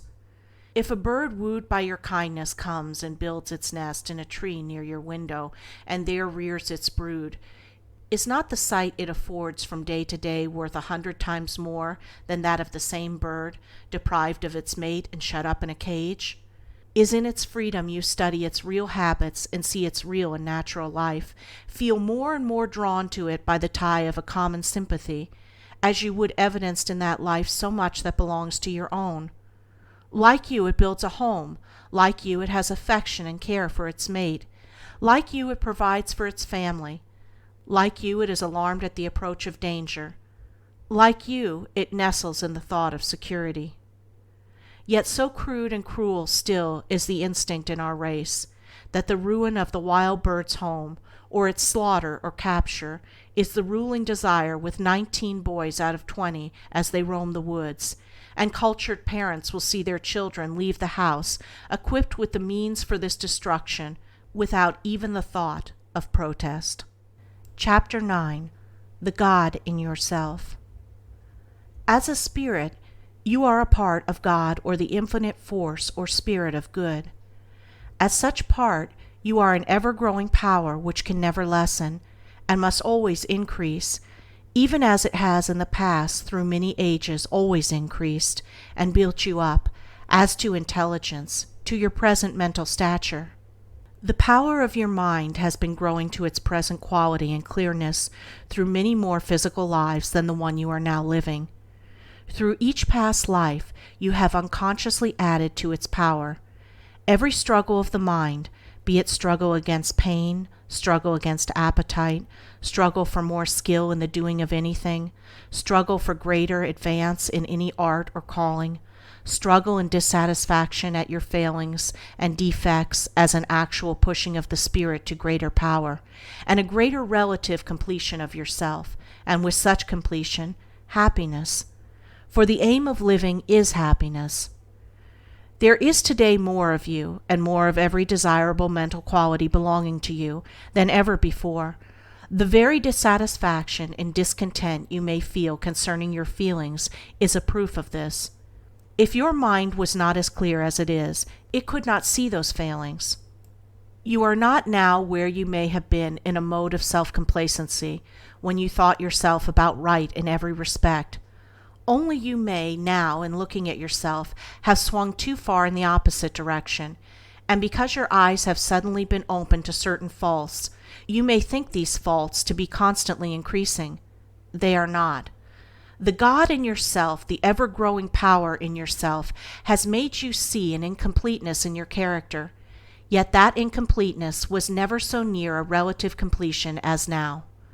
Of this the greatest proof is, that you can now see what in yourself you never saw or felt before. You may have under your house a cavity full of vermin and bad air. You were much worse off before the cavity was found, repulsive as it may be to you, and now that it is found, you may be sure it will be cleansed. There may be cavities in our mental architecture abounding in evil element, and there is no need to be discouraged, as the God in ourself shows them to us. There is no need of saying, "I'm such an imperfect creature, I'm sure I can never cure all my faults." Yes, you can. You are curing them now. Every protest of your mind against your fault is a push of the spirit forward. Only you must not expect to cure them all in an hour, a day, a week, or a year. There will never be a time in your future existence, but that you can see where you can improve yourself. If you see possibility of improvement, you must of course see the defect to be improved. Or in other words, you see for yourself a still greater completion, a still greater elaboration, a finer and finer shading of your character, a more and more complicated distribution of the force always coming to you. So you will cease this fretting over your being such an imperfect creature when you find, as you will, that you are one of the temples of God, ever being built by yourself into ever-increasing splendor. No talent of yours ever stops growing any more than the tree stops growing in the winter. If you are learning to paint or draw or act or speak in public or do anything, and cease your practice entirely for a month or a year or 2 years, and then take it up again, you will find after a little that an increase of that talent has come, that you have new ideas concerning it, and new power for execution. You ask, what is the aim of life? In a sense, you cannot aim your own life. There is a destiny that aims it, a law which governs and carries it. To what? To an ever-increasing and illimitable capacity for happiness as your power increases, and increase it must. You cannot stop growing, despite all appearances to the contrary. The pain you have suffered has been through that same growth of the spirit pressing you harder and harder against what caused you misery, so that at last you should take that pain as proof that you were on some wrong path, out of which you must get as soon as possible. And when you cry out hard, and are living earnest to know the right way, something will always come to tell you the right way, for it is the law of nature that every earnest call is answered, and an earnest demand or prayer for anything always brings the needed supply. What is the aim of life? To get the most happiness out of it, to so learn to live that every coming day will be looked for in the assurance that it will be as full, and even fuller, of pleasure than the day we now live in, to banish even the recollection that time can hang heavily on our hands, to be thankful that we live, to rise superior to sickness or pain, to command the body, through the power of spirit, so that it can feel no pain, to control and command the thought, so that it shall ever increase in power to work and act separate, apart, and afar from our body, so that it shall bring us all that we need of house or land or food or clothes, and that without robbing or doing injustice to anyone, to gain in power, so that the spirit shall ever recuperate, reinvigorate, and rejuvenate the body, so long as we desire to use it, so that no part or organ shall weaken, wither, or decay, to be learning ever new sources of amusement for ourselves and others, to make ourselves so full of happiness and use for others that our presence may be welcome to them, to be no one's enemy and everyone's friend. That is the destiny of life in those domains of existence where people as real as we, and much more alive than we, have learned, and are ever learning, how to get the most of heaven out of life. That is the inevitable destiny of every individual spirit. You cannot escape ultimate happiness and permanent happiness as you grow on in this and other existences, and all the pains you suffer, or have suffered, are as prods and pokes to keep you out of the wrong paths, to make you follow the law. And the more sensitive you grow, the more clearly you will see the law which leads away from all pain, and ever toward more happiness, and to a state of mind where it is such an ecstasy to live, and all sense of time is lost, as the sense of time is lost with us when we are deeply interested or amused, or gaze upon a thrilling play or spectacle, so that in the words of a biblical record, a day shall be as 1,000 years, and 1,000 years as a day. The nirvana of the Hindus suggests all the possibilities of life coming to our planet. Nirvana implying the calmness, serenity, and confidence of mind which comes from the absolute certainty that every effort we make, every enterprise we undertake, must be successful, and that the happiness we realize this month is but the stepping stone to the greater happiness of next. If you felt that the trip of foreign travel you now long for and wish for was as certain to come as now you are certain that the sun rose this morning, if you knew that you would achieve your particular and individual proficiency and triumph in painting or oratory, or as an actor or sculptor, or in any art, as surely as now you know you can walk downstairs, you would not of course feel any uneasiness. In all our relatively perfected lives we shall know this, because we shall know for an absolute certainty that when we concentrate our mental force or thought on any plan or pursuit or undertaking, we are settling at work the attractive force of thought substance to draw to us the means or agencies or forces or individuals to carry out that plan, as certainly as the force of muscle applied to a line draws the ship to its pier.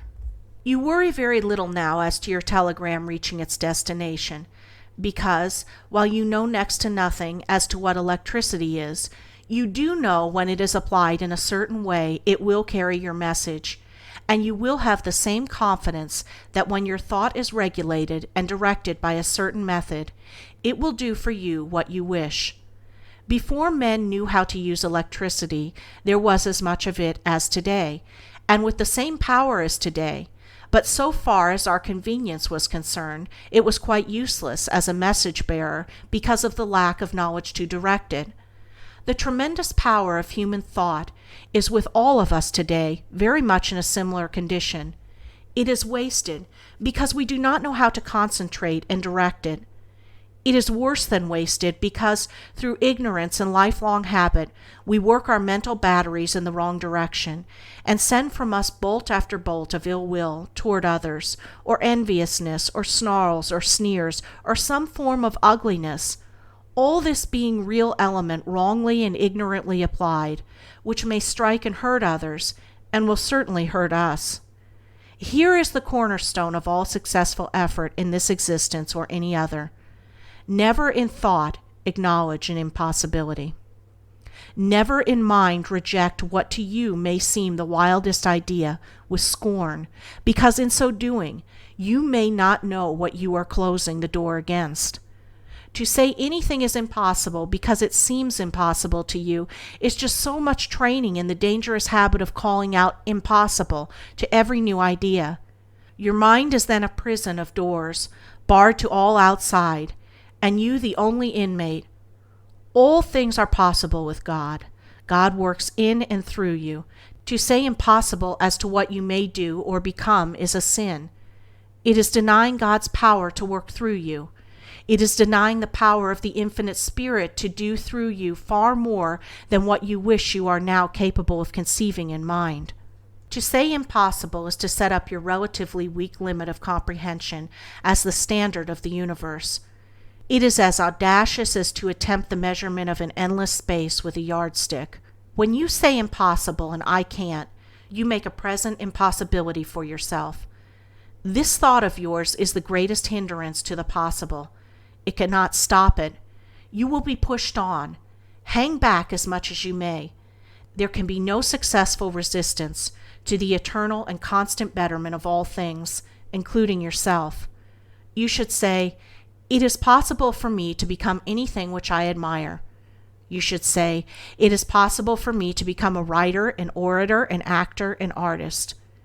You have then thrown open the door to your own temple of art within you. So long as you say impossible, you keep it closed. Your "I can't" was the iron bolt locking that door against you. Your "I can" is the power shoving back that bolt. Christ's spirit or thought had power to command the elements and quiet the storm.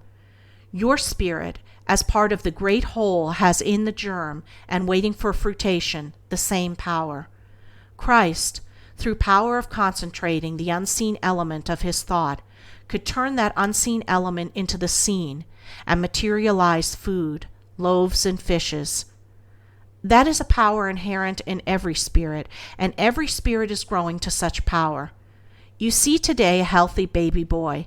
It cannot lift a pound, but you know there lies in that feeble child the powers and possibilities, which 20 years hence may enable it to lift with ease 200 pounds. So the greater power, the coming spiritual power, can be foretold for us, who are now relatively babes spiritually. The reason for life's being so unhappy here in this region of being is that we do not know the law, we go against it, and get thereby its pains instead of its pleasures.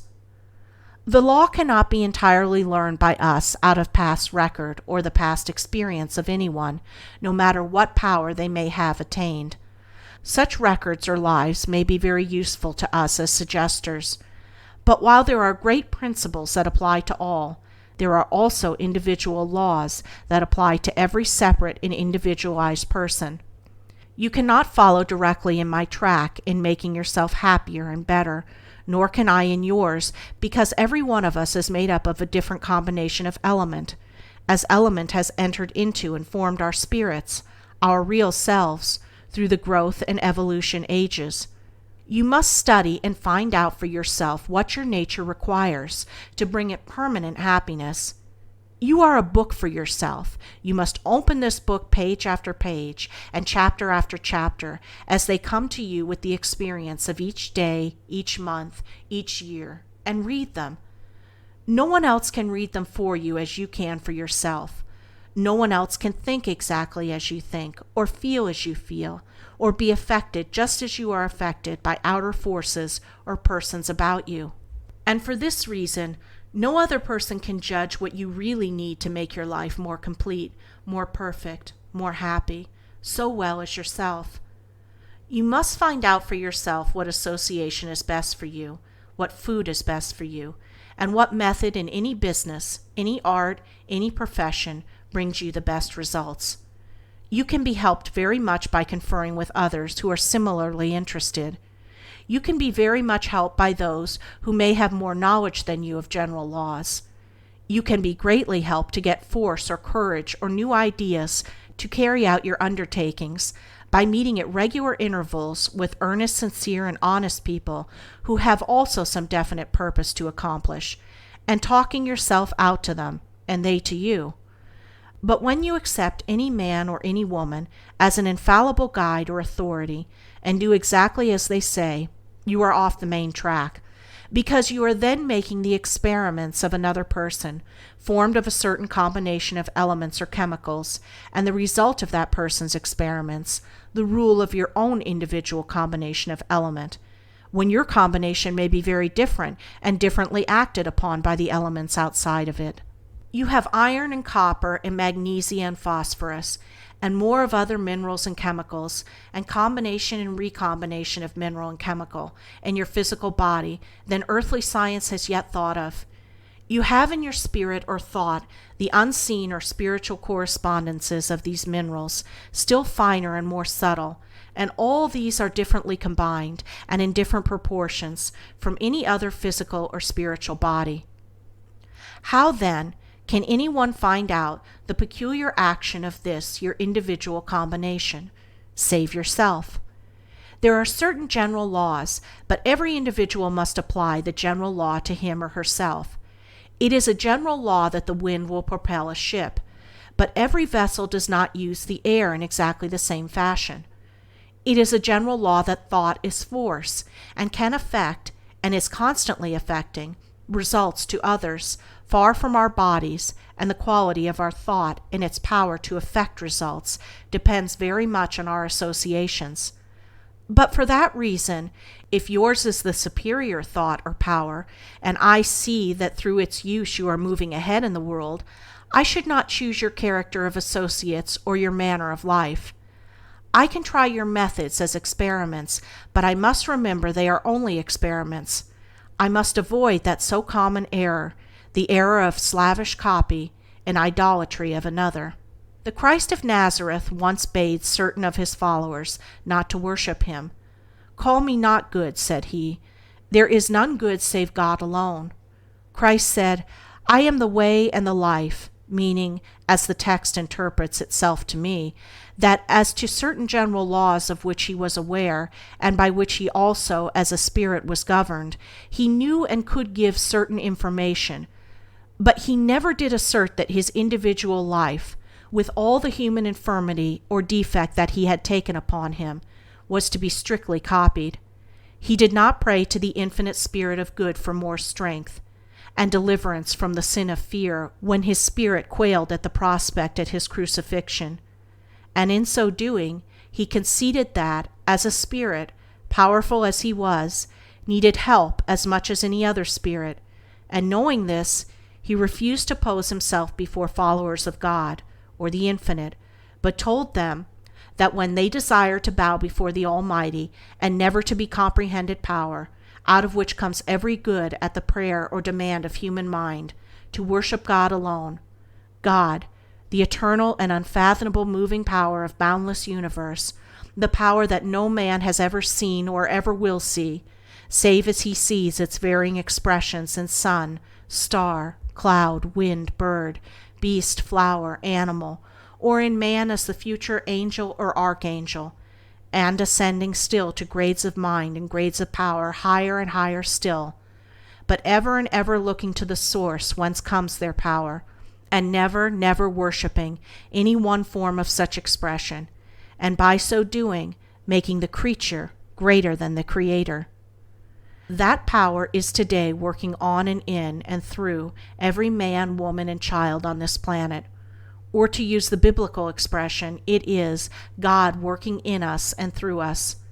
We are all parts of the infinite power, a power ever carrying us up to higher, finer, happier grades of being. Every man or woman, no matter what may be their manner of life or grade of intellect, is a stronger and better man or woman than they ever were before, despite all seeming contradiction. The desire in human nature and all forms of nature, or of spirit expressed through matter, to be more and more refined, is, up to a certain growth of mind, an unconscious desire. The God desire is at work on the lowest drunkard rolling in the gutter. That man's spirit wants to get him out of the gutter. It is at work on the greatest liar, prompting him, if ever so feebly, that the truth is better. It is at work on people you may call despicable and vile. When Christ was asked how often a man should be forgiven any offense, he replied in a manner indicating that there should be no limit to the sum of one man or woman's forgiveness for the defects or immaturity in another. There should be no limit to the kind and helpful thought we think or put out toward another person who falls often, who is struggling with some unnatural appetite. It is a great evil, often done unconsciously, to say or think of an intemperate man "Oh, he's gone to the dogs. It's no use doing anything more for him." Because when we do, we put hopeless, discouraging thought in the air. It meets that person. He or she will feel it, and it is to them an element retarding their progress out of the slough they are in, just as some person's similar thought has retarded us in our effort to get out of some slough we were in or are in now, slough of indecision, slough of despondency, slough of ill temper, slough of envious, hating thought. Yet the spirit of man becomes the stronger for all its struggles against. It becomes the stronger for struggling against your censorious, uncharitable thought, until at last it carries a man or woman to a point where they may in thought say to others, "I would rather have your approbation than your censure, but I am not dependent on your approbation or censure, for my most rigid judge and surest punishment for all the evil I do comes of my own mind, the god or goddess in myself, from whose judgment, from whose displeasure, there is no escaping." Yet as the spirit grows clearer and clearer in sight, so does that judge in ourselves become more and more merciful for its own errors, for it knows that, in a sense, as we refine from cruder to finer expression, there must be just so much evil to be contended against, fought against, and finally, and inevitably, overcome. Every man and woman is predestined to a certain amount of defect, until the spirit overcomes such defect, and overcome it must, for it is the nature of spirit to struggle against defect. It is the one thing impossible for man to take this quality out of his own spirit, the quality of ever rising toward more power and happiness. If you make this an excuse to sin, or commit excess, or lie, or steal, or murder, and say, "I can't help it, I'm predestined to it," you will be punished all the same, not possibly by man's law, but by natural or divine law, which has its own punishment for every possible sin, for murder or lust or lying or stealing or evil thinking or gluttony, and these punishments are being constantly inflicted, and today thousands on thousands are suffering for sins they commit in ignorance of the law of life, and the pain of such punishment has grown so great and bears so heavily on so many that there is now a greater desire than ever to know more of these laws, and for that very reason is this desire being met, and these questions are being answered, for it is the inevitable law of nature, that what the human mind demands, that in time gets, and the greater number of minds so demanding, the sooner the demand is met and the questions answered. Steam but a few years ago relatively met the demand of human mind for greater speed in travel. Electricity met a demand for greater speed in sending intelligence from man to man. These are but as straws pointing to the discovery and use of greater powers, not only in elements outside of man, but in the unseen elements which make man and woman, and in the elements unseen which make you and me. Henceforth our race will commence to be lifted out of evil or cruder forms of expression, not by fear of the punishments coming through violation of the law, but they will be led to the wiser course through love of the delight which comes of following the law as we discover it for ourselves. You eat moderately because experience has taught that the greater pleasure comes of moderation. You are gentle, kind, and considerate to your friend, not that you have constantly before your mind the fear of losing that friend if you are not kind and considerate, but because it pleases you, and you love the doing of kind acts. Human law, and even divine law, as interpreted by human understanding, have ever been saying in the past, "You must not do this or that, or you'll feel the rod." God has been pictured as a stern, merciless, avenging deity. The burden of the preacher's song has been penalty and punishment, punishment and penalty. Humanity is to forget all about penalty and punishment, because it is to be won over and tempted to greater goodness, to purity and refinement, by the ever-increasing pleasures brought us as we refine. The warning of penalty was necessary when humanity was cruder. It could only be reached by the rod. The race was blind, and as a necessity of its condition, it had to be kept somewhere near the right path by a succession of painful prods and pokes with a sharp goad of penalty. But when we begin to see clearer, as now the more quickened and sensitive of our race do begin to see, we need no rod, any more than you need a man with a club to prevail on you to go to a feast. Chapter 10. The Healing and Renewing Force of Spring. Your body is acted on in its growth and changes by the same laws and elements which govern the growth and enter into all other organized bodies, such as trees, plants, birds, and animals. In the early spring of every year there comes and acts on this planet a force from the sun which affects all organized forms of life, trees, birds, animals, and above all, man.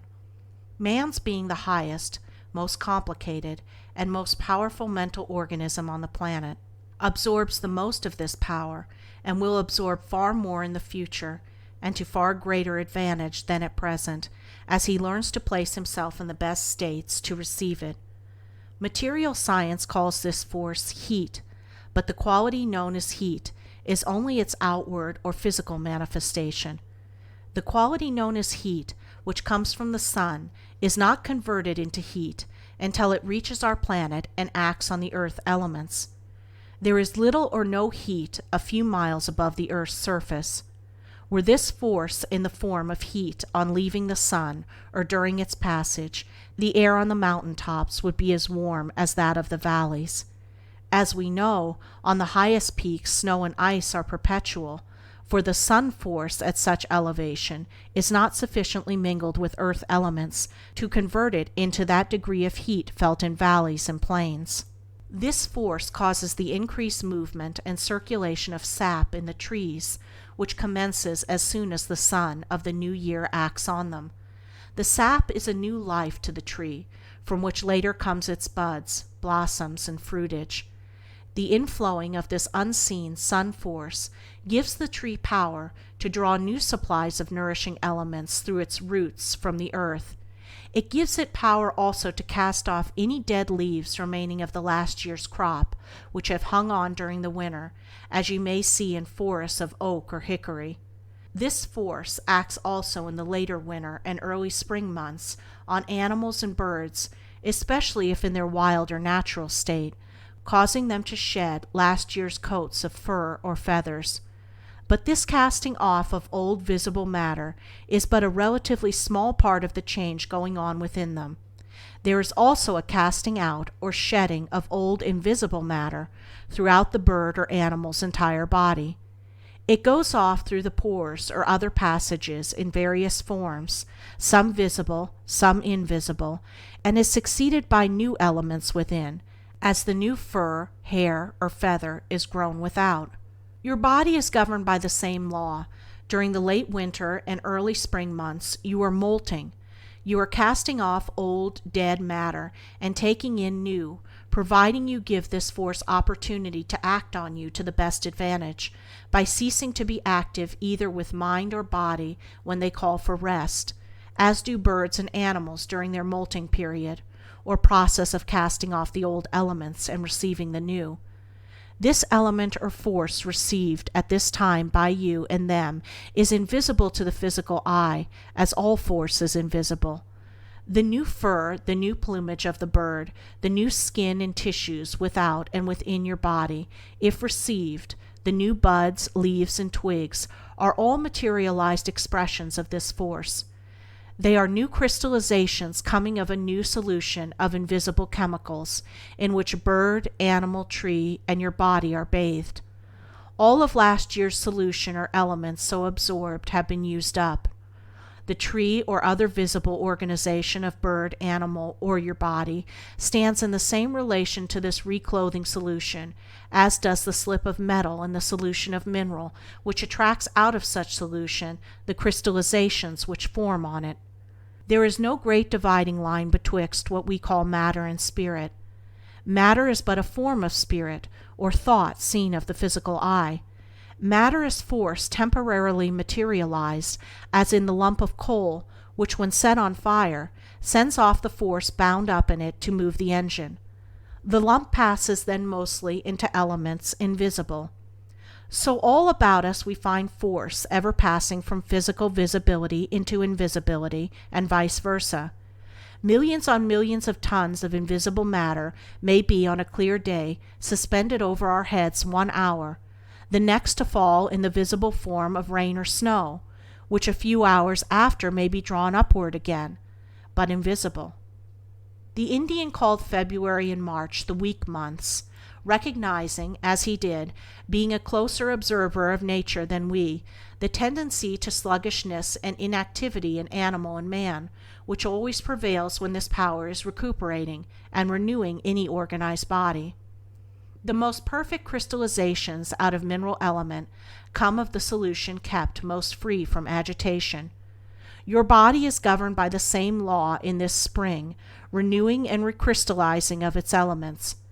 To receive the fullest benefit of the heating and renewing element of spring, you should rest whenever you feel like resting, whether it be the middle of the day or the middle of the night.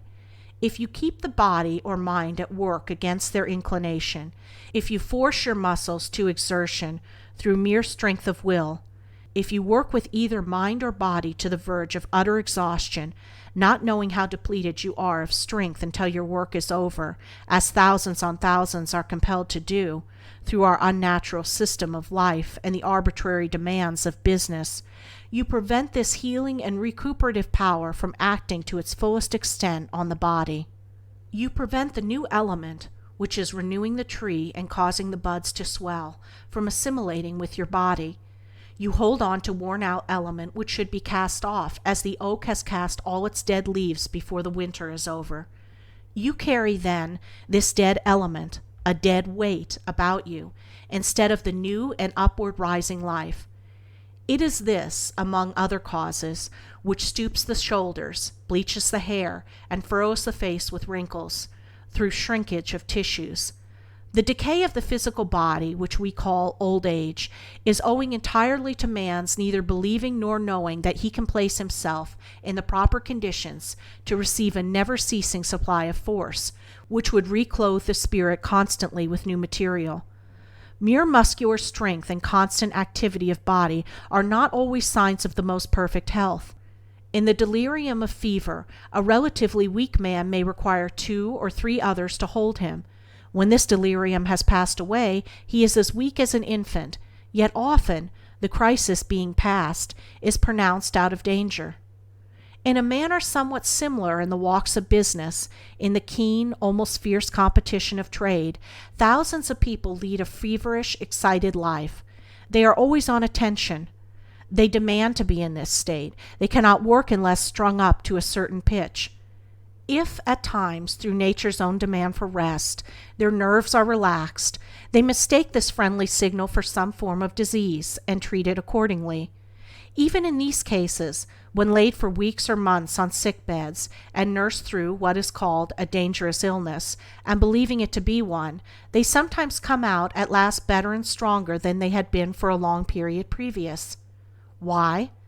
Because through this enforced cessation from physical or mental activity, nature was working as well as she could under certain unfavorable circumstances, rebuilding a worn-out body, and as a result, the man arose with new, fresh element in his bones, muscles, and nerves, put there because nature had then his body laid up in quiet, so that it could be repaired.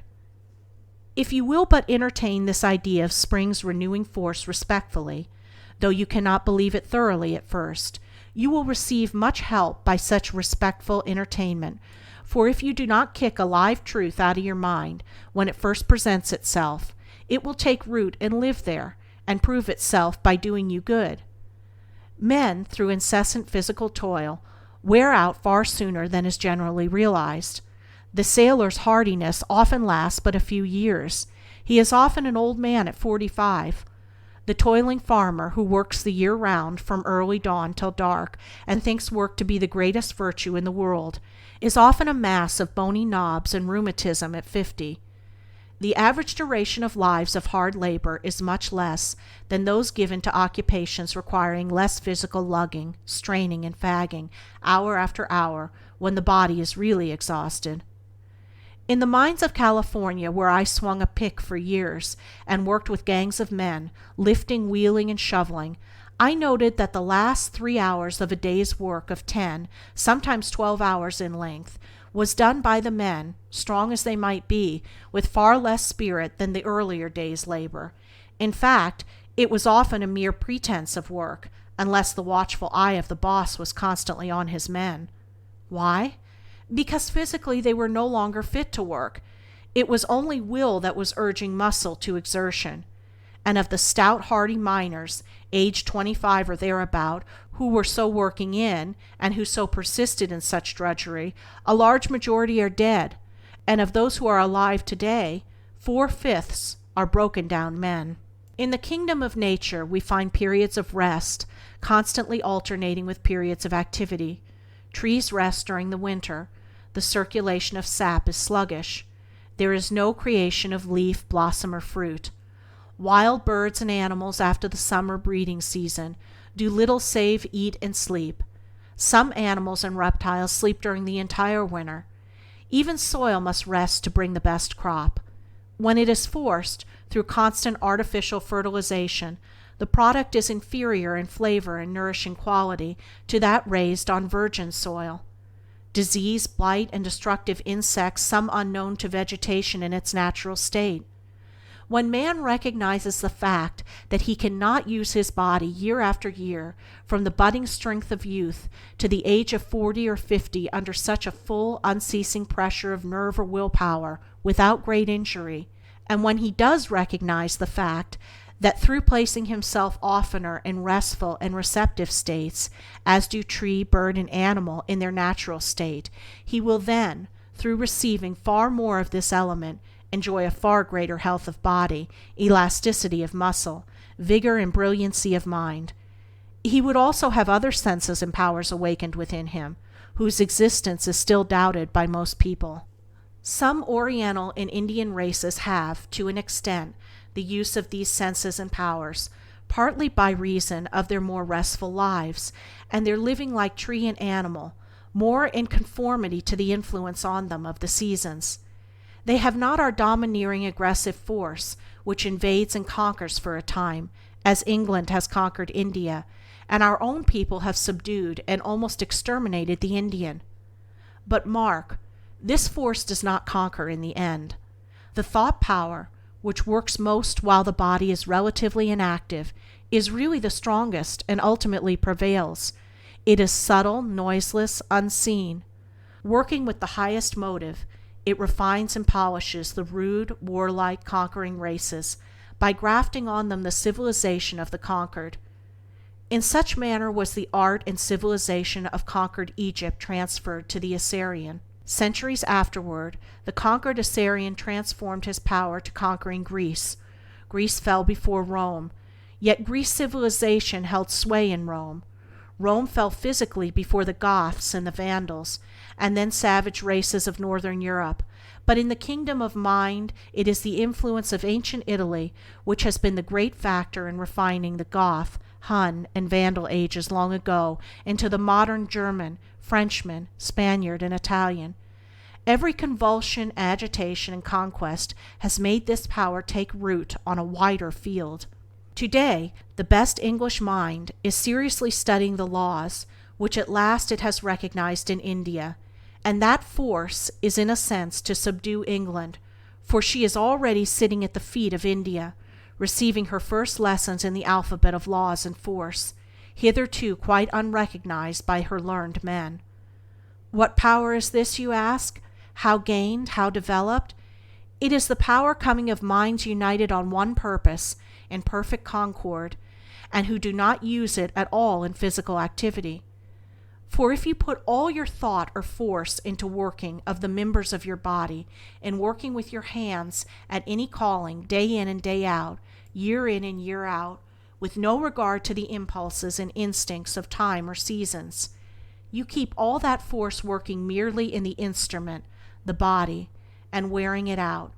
You prevent it from operating at a distance from the body. You prevent also the inflowing and assimilation of this recuperative power of spring. You breed the habit of keeping the body always in motion. You prevent yourself from getting that order of sleep which would bring your body the most strength for the waking hours. For if the body or mind is fagged out day after day, the same order of thought prevails and is fagging it out by night. You breed the belief in error that you are accomplishing nothing unless at work with body or brain. You cannot get into that state of repose when your thought power could work at a distance and apart from your body, and bring you in time 100-fold more beneficial result than can ever be realized through mere physical exertion. The quality in the plant's leaf, root, or berry, which, when taken as medicine, acts on the internal organs, is the force in that plant liberated through the digestive process. The strength you get from bread or meat is force liberated from the food in the same manner.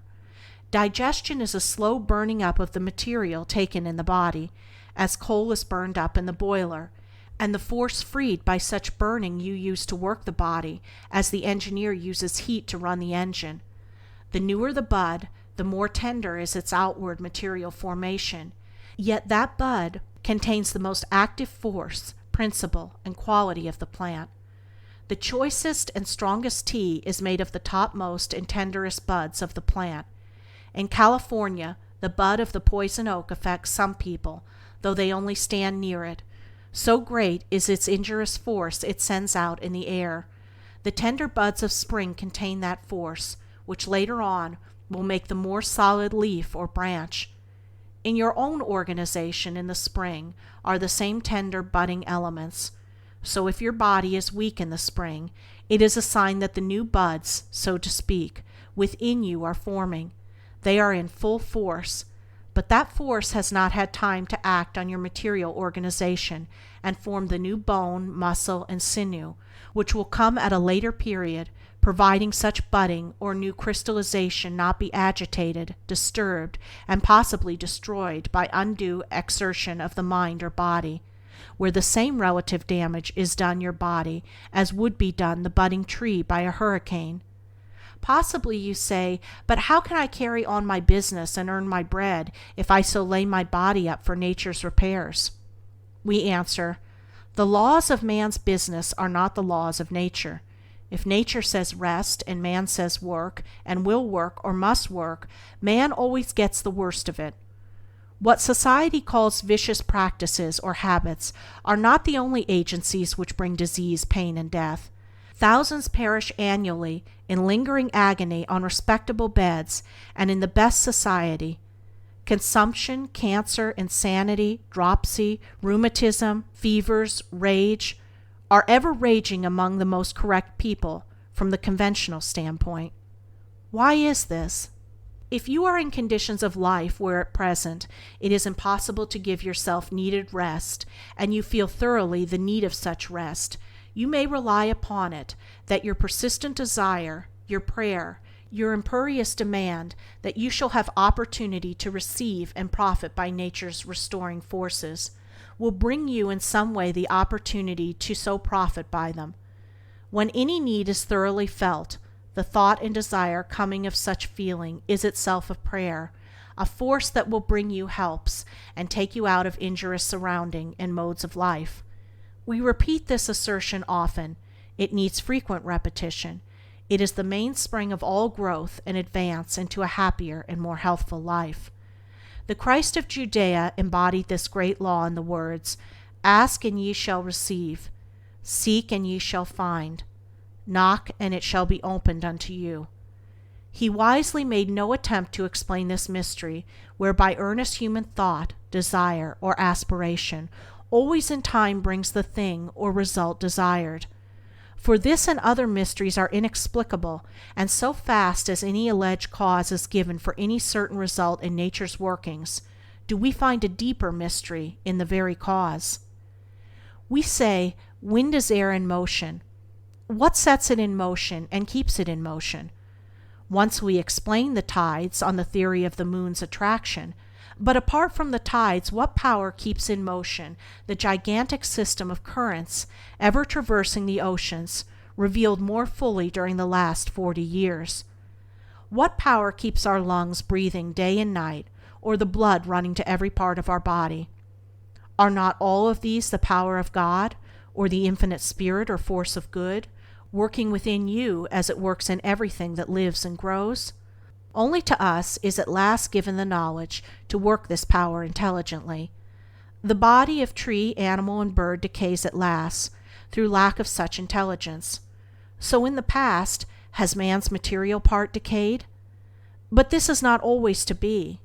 The last great enemy to be destroyed, says Paul, is death, implying that as man's knowledge and faith in the wonderful forces about him and in him increased, he would discover better and better how to place himself in the line of the working of these forces, and in so doing make the mortal part immortal through incessant renewal of finer and finer elements. Chapter 11. Immortality in the Flesh. We believe that immortality in the flesh is a possibility, or in other words, that a physical body can be retained so long as the spirit desires its use, and that these bodies, instead of decreasing in strength and vigor as the years go on, will increase, and its youth will be perpetual. We believe that the reputed fables in the ancient mythologies referring to the immortals or beings possessed of powers other and greater than mortals have a foundation in fact.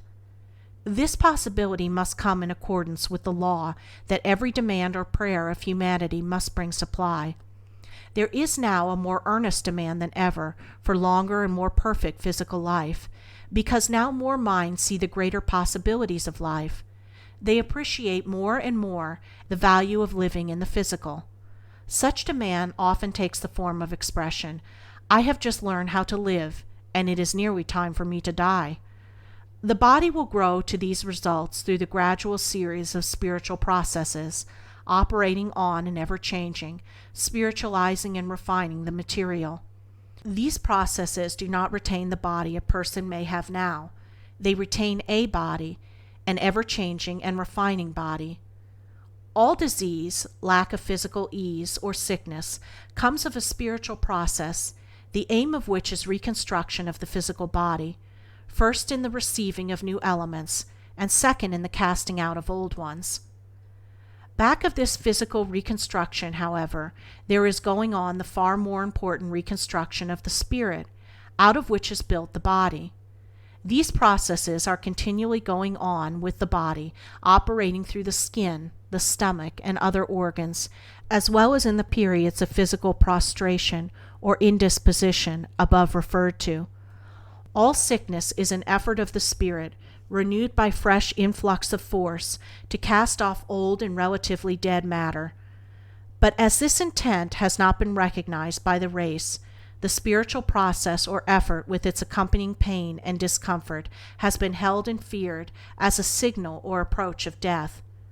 So with knowledge of spiritual law, and judging everything by the material, the temporary and necessary weaknesses of body accompanying the process has been considered an unmitigated ill. Such belief has in the past only aided the spirit to pile on itself more and more of belief in the untruth that after a certain term of years no power or force in the universe could prevent the physical body from aging, shriveling, weakening, and finally perishing. The body is continually changing its element in accordance with the condition of the mind. In certain mental conditions, it is adding to itself elements of decay, weakness, or physical death. In other mental condition, it is adding to itself elements of strength, life, and perpetual life. That which the spirit takes on in either case are thoughts or beliefs. Thoughts and beliefs materialize themselves in flesh and blood.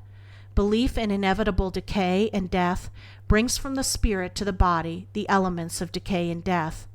Belief in the possibility of an ever-coming inflowing to the spirit of life brings new life. If new life is being thus added to you, there must also be an accompanying of throwing off of the old, relatively dead matter of the body. Just as when an influx of new life comes to the tree, in the spring it casts off the dead leaves which may have clung to it all winter.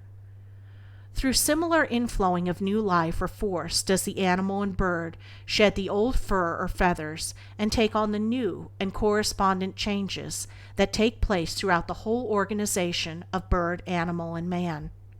This spiritual law works in all forms and organizations of the cruder form of spirit we call matter. In the human being this influx of force is greater than in the lower forms of life.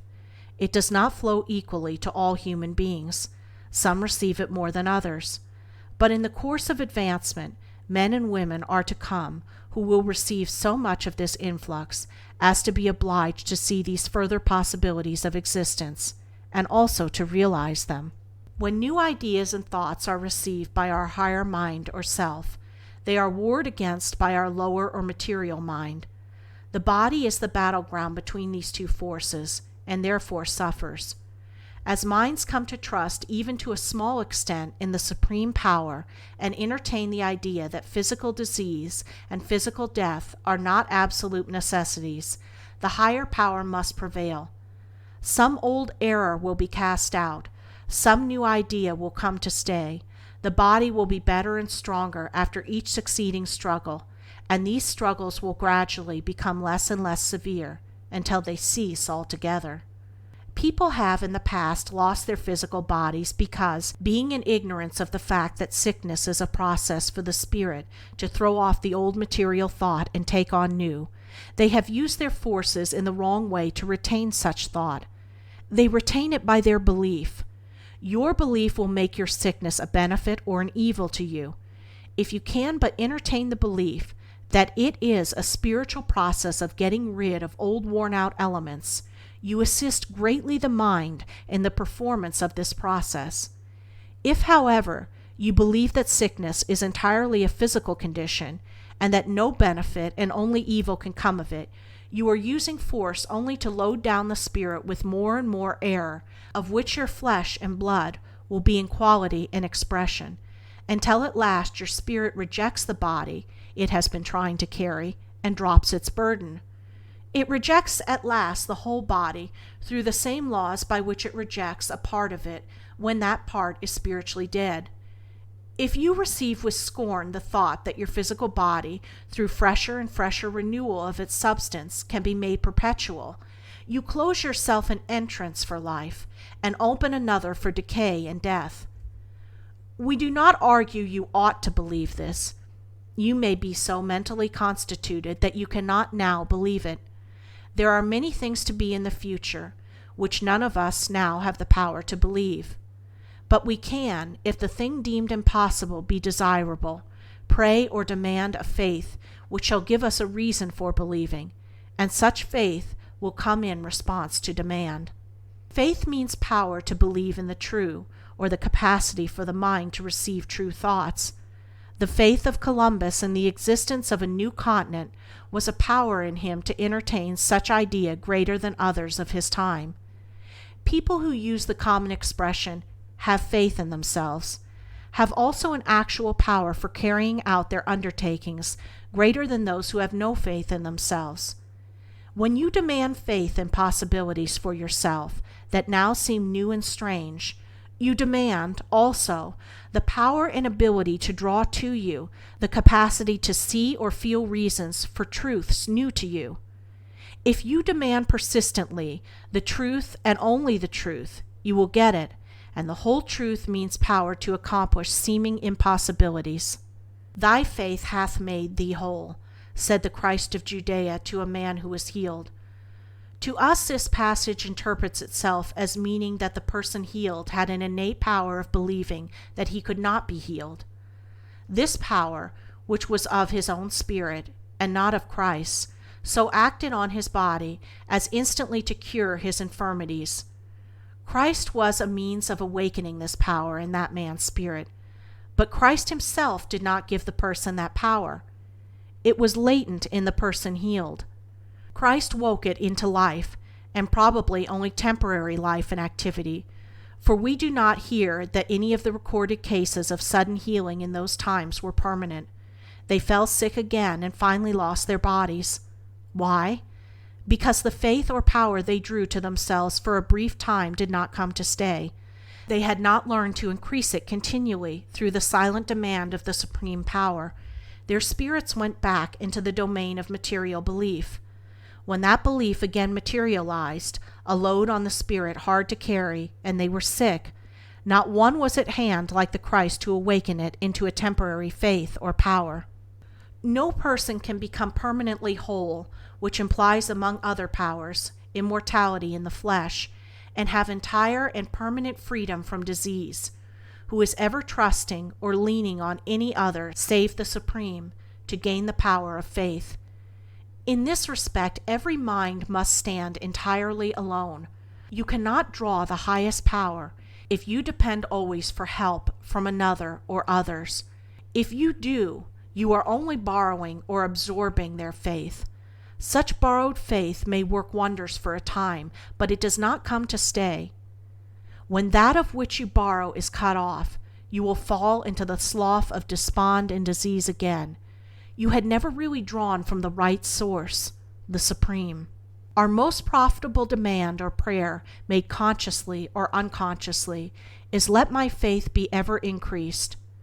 When you reverse your mental attitude regarding sickness, and do but entertain the belief that it is an effort of the spirit to throw off errors in thought which, as absorbed and received from earliest infancy, are materialized in your flesh, you gradually cease to load up with error. You commence also the process of unloading and casting out all former errors in thought. The sickness you had many years ago in fear of death has, in a sense, packed away that particular remembrance of such mood of fear in your being, and with it the belief that accompanied such remembrance. That belief has been working against you all these years, as all wrong belief must work against you. It is literally a part of your real being, as all past individual remembrances and experiences are a literal part of our beings. It is retained in your spirit memory, although its material remembrance may have faded out. That remembrance is in thought a reality, but it is the remembrance of a false belief, teaching that death and decay can never be overcome. This belief, the reversed action and state of your mind will cast out, but such casting out must have a correspondent expression in the flesh. The physical expressions of all your former coughs and colds, fevers, and other illness must reappear, at first possibly severe, but gradually in a modified form. You are then unloading your old false beliefs. But if your belief is not reversed and you go on as before, regarding physical decay and death as inevitable, then with every illness and such mental condition, you pack away another error, another untruth, and another addition to the load of untruths, whose certain effect, added to the rest, is to weaken, crush, and finally cause the body to perish. There is no period in physical life too late for receiving or entertaining the truth. There is no period too late for such truth to commence its process of physical renewal, and though that particular physical life may not be perpetuated, yet the spirit in receiving such truth receives a force which will be of priceless value to it on the unseen side, and by its aid it may be able the sooner to build for itself a more perfect spiritual body, and the ultimate of the relatively perfected spiritual body is the power to be and live in the physical and spiritual realms of existence at will. If you hold on to the idea that mankind are always to go on as in the past, losing their bodies, and are also to remain without the power to keep those bodies in perfect health, then you set your belief against the eternal fact that all things in this planet are ever moving forward to greater refinement, greater powers, and greater possibilities. Medicine and material remedies may greatly assist the throwing off process. A skilled and sympathetic physician of any school may be of much assistance. Everything depends on the mind and belief in which you take the medicine and the physician's advice. If you regard both as aids to your spirit in throwing off a load and building for you a new body, you give in such belief great help to the spirit, so to throw off and build. But if you regard both medicine and physician as aids only to the body, and a body also which you hold must at best weaken and perish sometime during the next 30, 40, or 50 years, you will load up with the belief in error faster than you cast it off, and the load becomes at last too heavy for the spirit to carry.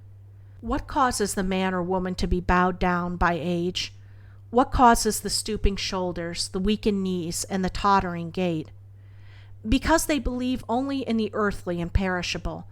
The spirit is neither earthly nor perishable, but you can load it down literally with an earthly quality of thought, which will bow it down toward the earth with such burden. It is not the physical body of the old person that is bent and bowed down. It is that part which is the force moving the body, that is, his or her spirit loaded with material thought, which cannot appropriate or assimilate, which becomes so bent, bowed, and weak. The body is always an external correspondence of your mind or spirit. A body thus ever renewing, beautifying, freshening, and strengthening means a mind behind it ever renewing with new ideas, plans, hope, purpose, and aspiration. Life eternal is not the half-dead life of extreme old age. The person who can see only the physical side and temporary expression of life, who eats and drinks in the belief that only the body is affected by less eating and drinking, who believes that the body is sustained only by a force generated within itself, and that it is not fed of an unseen element coming from the spiritual realm of element, and who believes that nothing exists but what he can see, hear, and feel with the physical sense, that is, the material which is always the temporary and perishable, draws to himself mostly those forces and elements which cause the temporary and perishable, and these acting in his body make it temporary and perishable. Death of the body begins with thousands, many years before they are in their coffins. The pale face, the parchment-colored skin, means a half-dead skin. It means a portion of the body on which the spirit works the casting out process of dead element and taking on of the new, very imperfectly. In the freshness of infancy and early youth, the spirit cast out and took on more vigorously. As years went on, untruth was absorbed by the spirit. Its growth in knowledge was more and more retarded. Responding physical changes became slower and slower. The body commences to show signs of age, that is, to die, because such spirit was less and less fed of that element which brings constant renewal of new thought, which is new life. So far does the belief and faith in weakness and decay prevail with the race that wisdom is often allegorically portrayed as an old man, gray, bald-headed, bowed and sustained by a staff. That means a wisdom which cannot prevent its own body from falling to pieces. In that form of being we call the child, a spirit or mind having come in possession of a new body, there is for a period a greater spiritual wisdom than when the child is physically more matured. It is the unconscious wisdom of intuition. It is for a time more open to the truth. For such reason, up to the age of 18 or 20, the spiritual casting off and taking on processes with the body are more perfectly performed. These relatively rapid changes in the physical maintain the bloom and freshness of youth. Sooner or later, however, the higher spiritual process ceases gradually to operate. Beliefs in the false, as taught or absorbed by others, materialize themselves in the body, despite all the resistance of the higher mind as expressed in pain and sickness. The load of belief in the earthly and perishable accumulates. The body assumes an appearance in correspondence with such thought. At last the higher mind refuses longer to carry such a burden, flings it off, and leaves a dead body. The death of the body is then the final process for casting off cruder element from the spirit which it can no longer use or appropriate. But it is very desirable for the spirit to be able to keep a physical body which shall refine as the spirit refines, because in such equality of refinement between the spirit and its instrument, our increase in happiness is greatly advanced, and the relatively perfected rounding out of our powers cannot be realized until this union between spirit and body is effected. When the Christ of Judea said to the elders of Israel of the little child, "Except ye become as this child, ye cannot enter the kingdom of heaven," he meant, as the text interprets itself to us, that they should become as open to that inflowing of force as that spirit, the child, was at that period of its existence.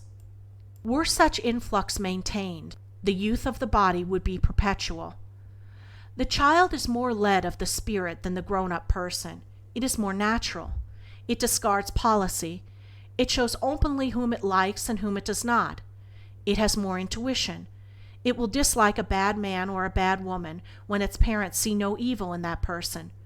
It knows, or rather feels, far more regarding life than its parents give it credit for. But it cannot voice its thoughts in words, yet the thoughts are still there. It has not learned to train itself to the double-faced custom of the world, which smiles in your face and sneers behind your back. It is relatively natural. Its spirit for a time gives itself free expression. When the spirit loses this freedom of expression, when we pretend what we are not, when we say yes outwardly and think no inwardly, when we court only to gain a favor, when we feel anger or disappointment or irritation within and pretend content and happiness without, we become more and more unnatural in all tastes and desires. We blunt and for a time destroy all the higher spiritual senses and powers. We become unable to distinguish truth from falsehood. We are unable to feel spiritually what faith means, much less to draw this great and indispensable power to us. And without this drawing power, the physical body must be cast off by the spirit. The body in dying does not give up the ghost. It is the ghost, the spirit, that rejects the material body. Its spirit, through casting off unbelief, becomes more and more accessible to thoughts and things that are true, and therefore grows to more and more power. It will, acting in all parts and functions of the body, operate the casting off process more and more quickly, as it does in the material youth. It will refuse or reject, through the physical senses of touch or taste, anything which would injure or adulterate it. It can attain to such power that an active poison, if accidentally placed in its mouth, would be instantly detected and rejected, or if swallowed, would be instantly cast from the stomach. It is not the physical stomach which rejects food unfit for it or casts out the nauseous dose. It is the spirit which moves the organ to such action through a knowledge of its own that the cast-out substance is unfit for it. It is so unfit because there is no spirit nor quality in the rejected element which can assimilate with and help the spirit. As your spirit grows in power, this sensitiveness to all things which can do it evil, be they of the seen or unseen world of things, will increase. It grows keener and keener to the approach or presence of everything evil and casts it off. It will warn you instantly of the evil or designing person. It will tell you what is safe and fit for your association. It will at last cast out or refuse to receive all evil thoughts which now you may daily receive unconsciously, and which may work more harm than anything material can do, for by them the spirit is poisoned. As faith increases, many material aids will be called in by the spirit which will greatly help the renewing process. These aids will come in the selection of foods, in choosing proper associations, and other changes of habit and custom. But it is the spirit which must prompt and direct these material aids. When such prompting comes, you will be obliged to follow it. The food to be avoided you will not be able to eat. Your taste will reject it. The association injurious to you will not be able to keep company with. The habit to be changed will drop off easily and naturally. But if you make any rigid rules for yourself in these matters, in the hope they will tend to spiritualize you, you are allowing the material self to take the matter in hand. The material, or lower mind, is then trying to give the rule and law and refine the spiritual, or higher self. Let the spirit increased in faith do the work, and when the time comes for you to reject any animal food or any of the grosser element in any form, the desire and relish for these will have gone. In stating our belief that immortality in the flesh is a possibility, we do not infer that it is one which will any now physically alive may realize. Neither do we infer it is one they cannot realize, nor do we argue that people should immediately set to work in any material sense in order to live forever. We hold only that it is one result which must come sooner or later of that spirit evolution or growth from the cruder to the finer, which has always been operating on this planet and on every form of matter. Matter is spirit temporarily materialized so as to be evident to correspondent physical sense. As we grow in faith of these spiritual processes for casting out the old and taking in the new, and consequently realize the accompanying greater refinement or spiritualization of the body, we shall aid more and more those who are nearest us in the unseen side of life. For as we become more spiritualized in the flesh, they are helped to materialize more of the spirit. In other words, we shall become physically tangible, each to the other, because in the material thought we cast off, there exists an element which they can appropriate to make themselves more material. Their spiritual bodies are also under the same laws as regards the throwing off and taking on process. What they throw off as coarser to them is the finer and fit for us. This element we spiritually absorb.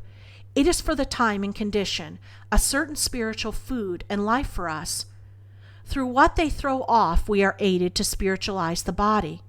Through what we throw off, they are aided to materialize the spirit. Chapter 12. The Attraction of Aspiration. Why may we not maintain a level of serenity of mind? Why are we so subject to periods of depression? It is because, no matter how well positioned you are in accord with your ideal of living, you are still to a greater or less degree affected by the discordance which reigns about you. Are you gentle and humane toward the animal creation, the wild birds, your free pets, who come and build their nests in the grove, are murdered for sport or gain before your eyes, and you are quite helpless to prevent it? You live amid a scene of incessant cruelty and slaughter. The animals fostered by man's care are bred under artificial conditions, and thereby developed into unnatural and really unhealthy growths for his amusement or profit. This refers to all manner of fancy breeding. Nature, when left alone, does its best for bird or animal, and the birds or animals have their individual rights, as well as man. A strained and morbid taste will grow an enlarged and diseased liver in a goose, to make thereof a certain dish. Your race are so growing disease all about you. Disease means mental as well as physical unhappiness. Directly and indirectly, this unhappiness affects you. The finer your organization, and the more open is it to a finer life, the more easily annoyed it is here by the many ills about it. You can hardly go abroad without suffering mental or physical pain. Your houses, cars, and boats in winter are overheated and full of noxious vapors from the fuel used, as well as emanation from the human bodies packed in them. You may be obliged to sleep in rooms where this unhealthy heat is partly relied on to warm you when at rest. You must breathe it when in the unconscious state of recuperation, and awake with it incorporated into your being. You are liable to eat staleness and decay at the best of your public tables. You are pained by scenes of cruelty, brutality, and injustice. That is the predominant thought active in the atmosphere of the crowd, and it affects your thought. There is thought, or if you please so to call it, mental action, embodied in every material thing about you, and the brightness or darkness of the thought depends on the condition of the material thing. The eating of stale fruit or vegetables may indirectly give you the blues. The live, fresh fruit gives you life. Decay is the disorganization of matter. You want to feed on the perfect organization, neither over nor underripe. You want it, if possible, when the article fed upon is at its fullest stage of life, so that you may receive that life. You violate ignorantly, unconsciously, and even for the time, unnecessarily, many laws of physical and mental health. Relative to food, air, warmth, as spoken above, you may always have been dependent on artificial props. You were born so dependent. You may have come into the world with a body, the partial development of artificial and improper food, and an artificial life brought down to you through the blood of many generations.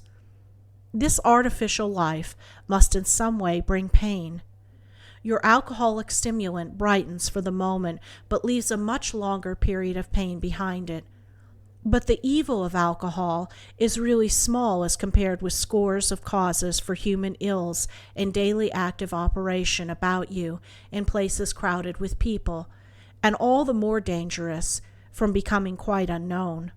You ask, why even in solitude you cannot maintain a certain evenness and serenity of mind of which you realize sufficient to long for.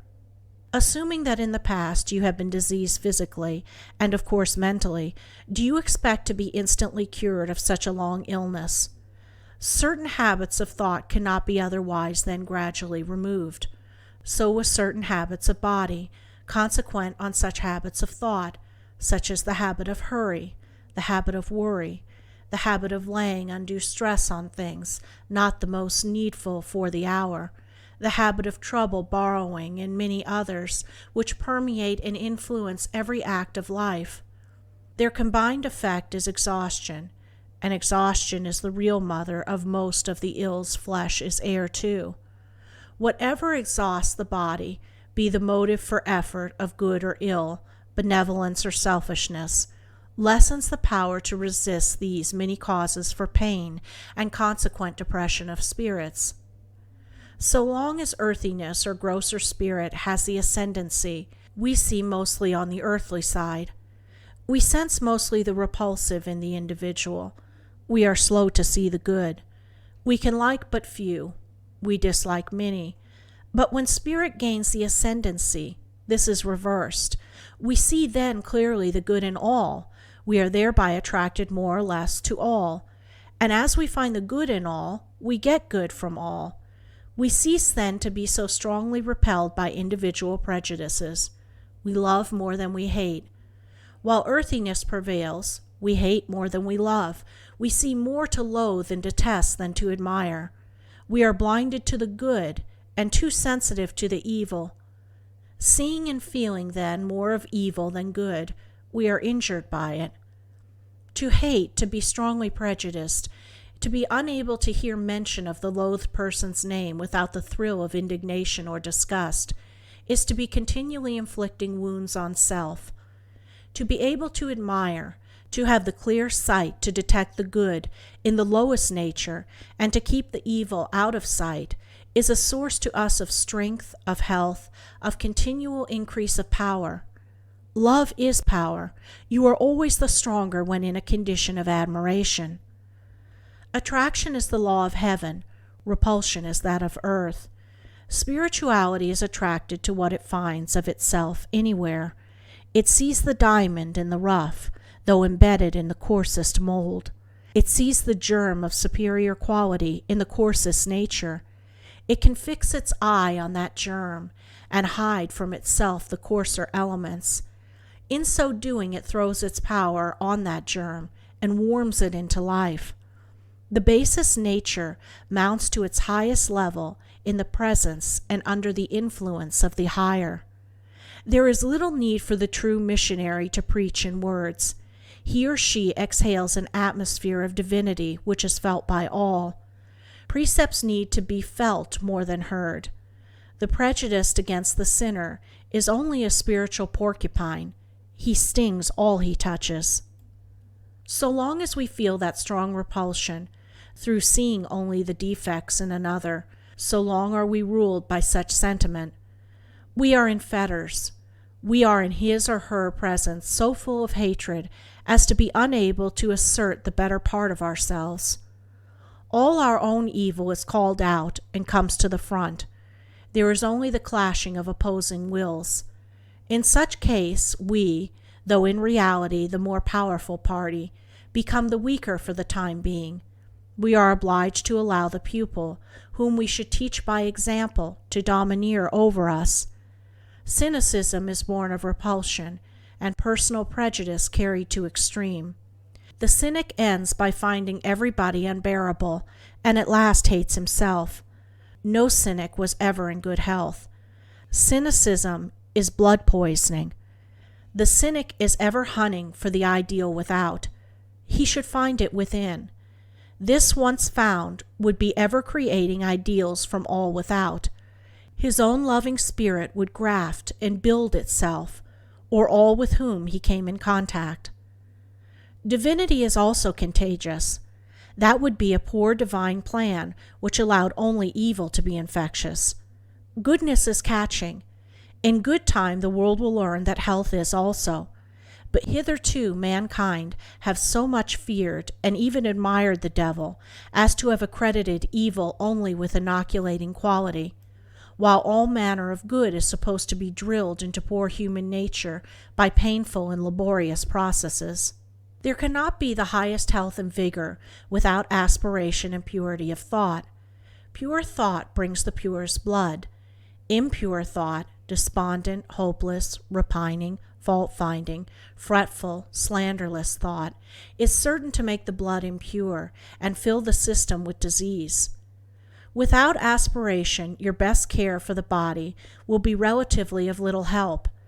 You may, as to garb and person, be scrupulously clean. You may pay the utmost attention to diet. Yet, after all, you are but cleaning the outside of a vessel, which within is ever filling up with uncleanliness. With an ever-increasing purity of thought, cleanliness and care for the body will come as a natural result. The vessel will clean itself. Proper care for the body in all respects will be a loving effort for that body. Bathing will not be an enforced task, but a recreation. Diet will be regulated by the natural demand of appetite. Taste or relish will be the standard for acceptance or rejection. Excess will be impossible, so watchful will be the healthy palate to regard the first faint sign of sufficiency as the signal to cease any kind of indulgence. It is this aspiration for the highest and best that in time causes an actual new birth of the body, a total reformation throughout in the quality and composition of flesh, bone, blood, muscle, and sinews, a change in the material organization corresponding with that of the spiritual. The flesh by it is spiritualized, that is, made up of finer elements. In all aspiring minds is this process going on. The rule of spirit over flesh brings perfect immunity from disease, intensifies every power, gives far greater capacity for effect in any field, and at the close of the earth life ensures a painless passing out of spirit, a simple falling to sleep of the earthly body, and a waking up on the other, the spiritual side of life. The path of self-healing lies in the calling for the elements of health and strength to drive out disease. That is, you pray for such elements, and they come to you. Strength or vigor is an element of spirit or more refined matter. The more often is your will exercised in praying for it, the quicker it will come. This is the secret for the perpetual maintenance and increase of vigor or any other desired quality. When sensible, by signs quickly detected, of lack of power, call, pray, desire more. Its rapport with these elements causes such power immediately to flow in upon it. You may become weary. Your will put thus in operation causes an immediate influx of strength, as soon as it places itself in certain conditions for such inflowing. Say you arise in the morning weak, languid, with no physical or mental energy. Keep your mind as much as you can from dwelling on your ailment. Keep it as much as you can on the thought of strength, vigor, health, activity. As aids to erect this frame of mind, fix it as much as you can on illustrations and symbols of nature's force and power, on storm and tempest, on the heaving billow and majesty of the ocean, on the morning sun, rising in all his glory to refresh and invigorate man, animal, and vegetation. If there be in prose or poetry any illustrations of this character which affect you strongly, recur to them, read them, aloud or in silence, because in so doing you are setting the mind in the right direction to receive strength. In brief, think of strength and power, and you will draw it to you. Think of health, and you will get it. Let your mind dwell on weakness, on never getting well, on the dark side, on everything of discouragement, gloom, and darkness, and you draw to you the contrary and hurtful elements. As decay attracts and generates decay in the things we see, so does any weak, decaying order of thought attract its like of the things we do not see. Unconsciously, many sick and ailing people nurse their complaints more than they nurse the bodies carrying such complaints. They are always thinking of them and talking of them. They actually crave sympathy for the hurt more than the body afflicted with it. And the sympathy so brought out from surrounding friends actually nourishes the injury and increases the ailment, when the thought of patient and friend should be placed on a strong, healthy body for the patient. The more of such thought concentrated on the patient from those about him or her, the more of drawing power you have to bring vigor to the one afflicted. Bear in mind, it is not here argued that such relief can always be immediate. A mind long unconsciously set in the opposite direction of dwelling on self-weakness cannot immediately reverse its movement and set itself in the contrary and strength-drawing direction. It may have become so habituated and trained to dwell on the dark side as to be almost unable to fix itself on any other. But as the attempt is made and persisted in, more and more power will come to put it in the desired strength-attracting frame. The effort must be made. It may take time, but every atom of effort so made is an accretion of strength which can never be lost. Do not demand arbitrarily or despotically that any member of your body get well of a hurt, that any organ or function become stronger. Your body is, as a whole, an individual separate from your spirit and with a peculiar physical life of its own. As a whole, it is an organization made up of a number of other organizations, each charged with a specific duty, as the eye to see, the ear to hear, the tongue to taste, the stomach to digest, the lungs to breathe. All of these are, in a sense, individual organizations. Each is open to the enlivening, cheering effect upon it of the element called love, and that element you can send it. Bandage a hurt, lovingly, tenderly, and the element not only inspires the careful, tender treatment, but it goes into the hurt. It acts as a salve and a strength. It gradually binds and unites the ruptured parts. Bind it with indifference, bind or wash it as an irksome task, and that sentiment inspires not only a careless and even rough treatment, but fails to so salve and strengthen it when the needed element is love. Bind it with actual hatred, and you are self-poisoning the part affected. Hate is the element of poison, love of healing. The same principle and process applies to the weak eye, the deafened ear, or any ailing or weak organ. Will at times your affection direct to the ailing member, and in that spirit ask it to recover its strength. Be not deterred by the apparent simplicity of this statement, but try it.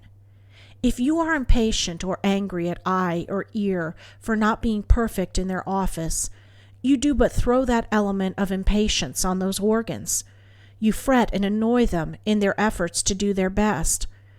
There is as yet no such thing as a relatively perfected life among our race, because such a life means a life and a body without disease or pain, and also a life without the present form of death to the body. A relatively perfected life means a life whereby a mind or spirit has grown to, or gathered so much power by simply asking or praying for power, or in other words, setting that mind as a magnet in the proper attitude to attract power, that it shall be able to constantly recuperate or make over the body with fresher, newer, and finer material, and also to put this body on or take it off, materialize it at pleasure, as did the Christ immediately after his crucifixion. The Jews had only destroyed his material body. The Spirit of Christ had power to reclothe itself with a new body. Of this another record illustration is the prophet Elijah's translation to heaven. That which his companion, Elisha, saw was Elijah's spiritual or finer body, the counterpart of his material body, and this body was of such fine element that it had come into the domain of, and could make use of, an attraction not yet recognized by our scientists, the attraction or power which draws upwards, the opposite of the attraction of gravitation, which draws downward or toward earth. The attraction of aspiration, every thought or desire of ours to be nobler, more refined, more free from malice, ill will to others, and to do others good without exacting conditions, is a thing, a force of unseen element which does actually tend to draw upward, or in other words, away from the earth, or any form of that cruder type of spirit seen of the physical eye, or apparent to the body's touch, which we call matter. This is the aspiring order of thought you draw from the higher realms of spirit or element every time you wish, pray, or desire it. You are drawing to you then that of unseen element which incorporates itself with your body and spirit, and it then commences literally to draw you toward the realm and element of greater, broader, purer life, existent in zones or bands about our planet. It will, as you persist in this aspiring thought, make you stand more erect. The phrase, the upright man or woman, implies that the effect of this unseen element so brought you of aspiration makes you physically as well as spiritually upright. It lifts every physical organ into place.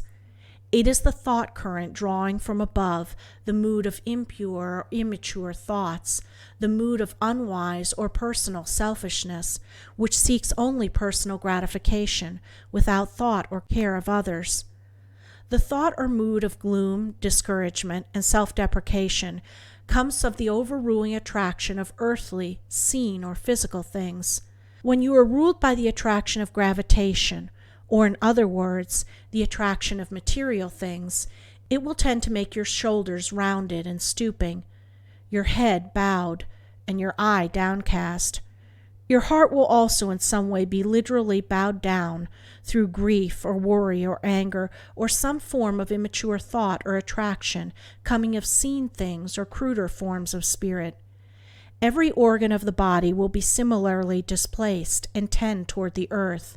There is always between things and forms material and things and forms spiritual an exact and literal correspondence. The shape of every man and woman's body, the expression of the face, their every gesture and mannerism to the crook of a finger, and their physical health is the exact correspondence of their physical condition, or in other words, of the state of their minds. It is a duplication in seen matter and movement of what they are thinking in unseen matter. As you are ruled more and more by the attraction of aspiration, the desire to become more and more of a god or goddess, the determination to conquer all the evil within you, which is the only way to conquer any and all evil outside of you, your form will in accordance grow more upright, your eye will be more open and uplifted, your heart will be lifted up, your cheeks will bloom with fresh color, your blood will fill more and more with a finer and powerful element, giving to your limbs strength, vigor, suppleness, and elasticity of movement. You are then filling more and more with the elixir of life, which is no myth, but a spiritual reality and possibility.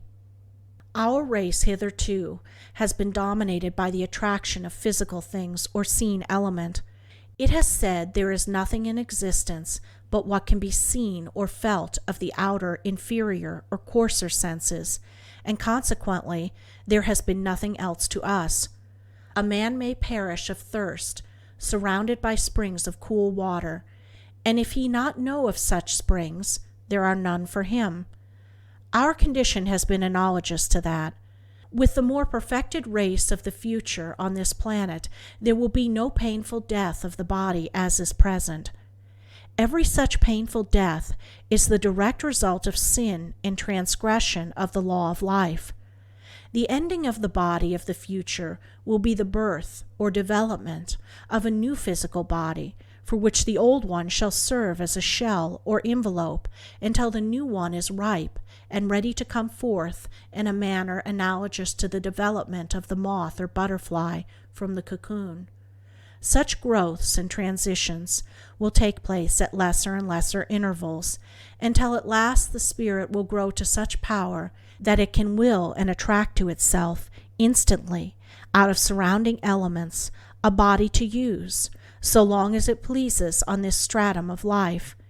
This is the condition foreseen by Paul when he said, "O death, where is thy sting? O grave, where is thy victory?" And again where he writes, "The last great enemy which shall be overcome is death." We quote Paul because no ancient teacher has more plainly foreshadowed these possibilities than he. Undoubtedly, they were known to others, both of the recorded and unrecorded human history of this planet, which stretches back to periods far more remote than those inferred in the Mosaic creation.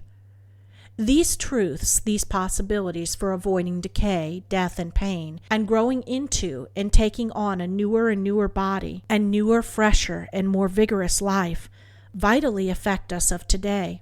We must not regard these statements as affecting only a coming race of people of some far distant future. They affect us. They are possibilities for us. We have belonging to us the powers for bringing to us new life and new bodies.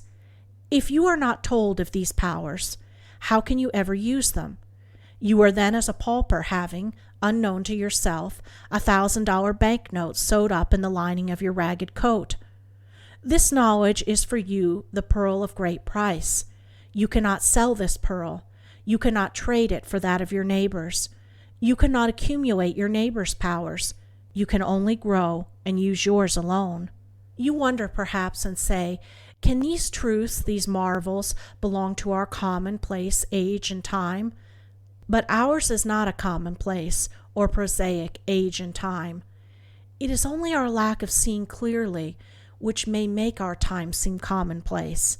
We live surrounded by the same elements, and we are in possession of the same powers to greater or lesser extent, whereby the 3 young Jews passed unharmed through the fiery furnace, whereby the prophet Daniel, through exercise of the superior force of human thought, quelled the ferocity of the lions in the den, whereby Paul shook off the serpent's venom, whereby the man of Nazareth performed his wonderful works. Was not this God's power, you ask? Yes, the power of God, or the infinite, an incomprehensible spirit of eternal good, working in and through these his children, as the same power can work in and through us all, the more we call it to us, demand it, importune it, and depend on it.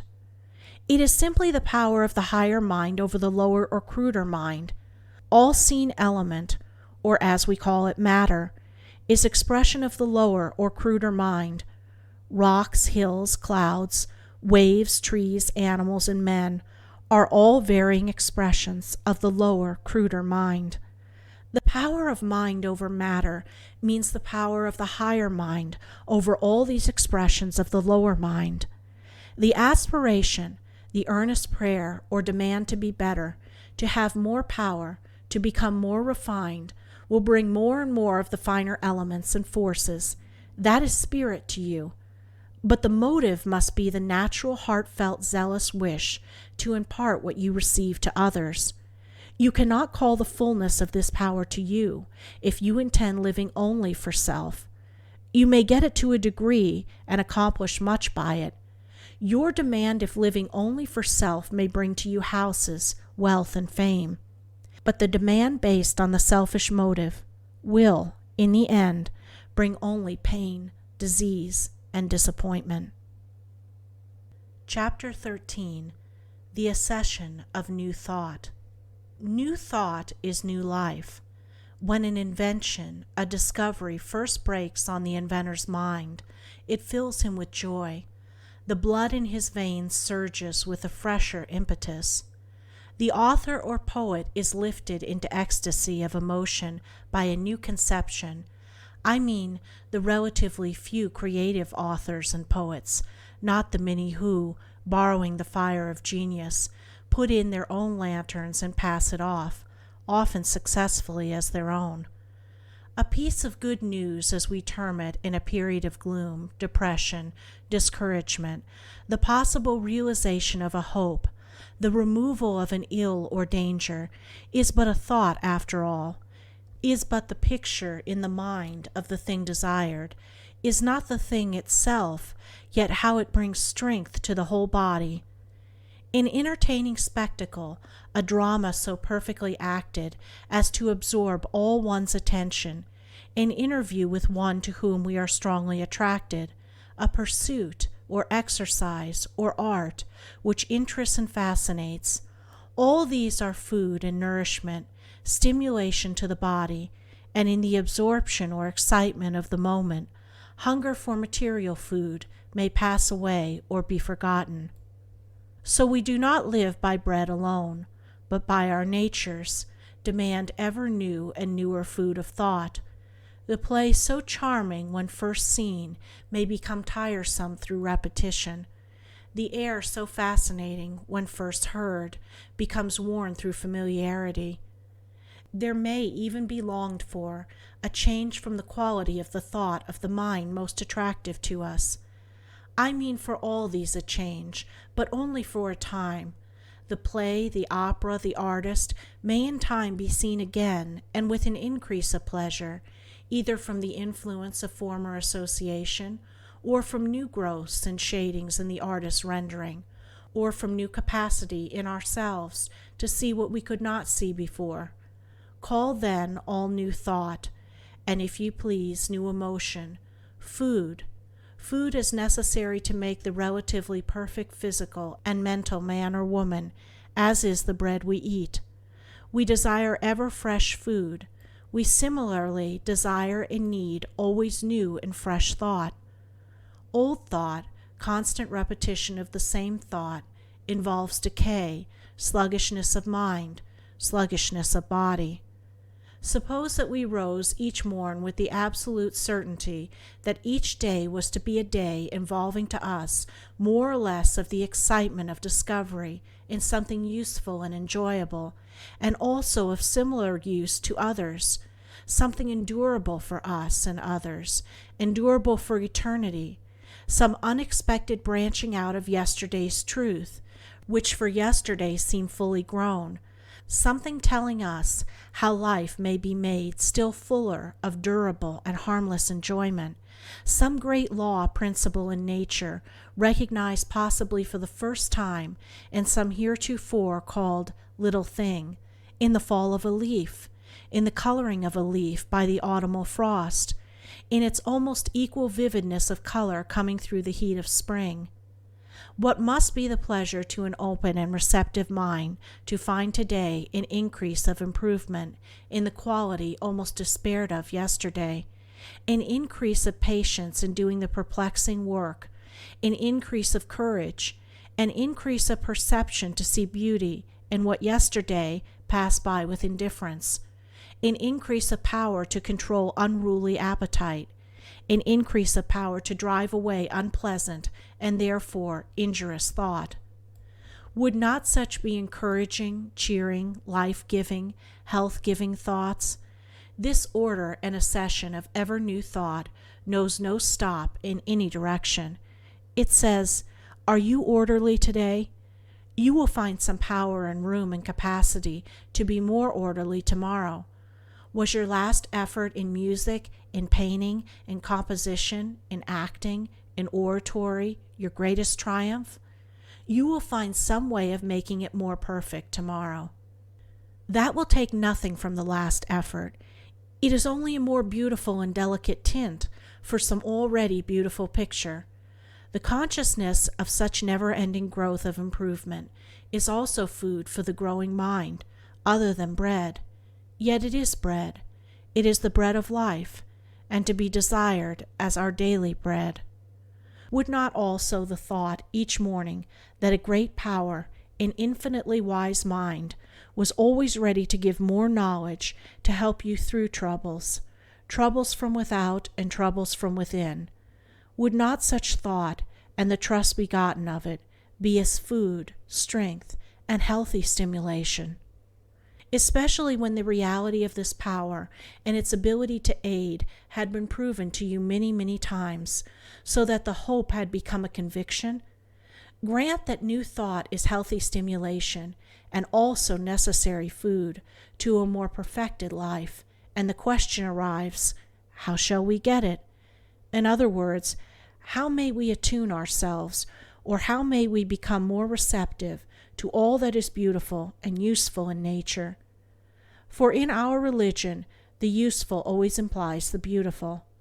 It is almost farcical to answer, live a pure life. That implies so much in so many cases it can be done, so much of inherent tendency to be outgrown, so many difficulties to be met, so many conditions necessary for such life so difficult to make. The desire for accumulation seems a law of our natures. In its cruder working, it accumulates money.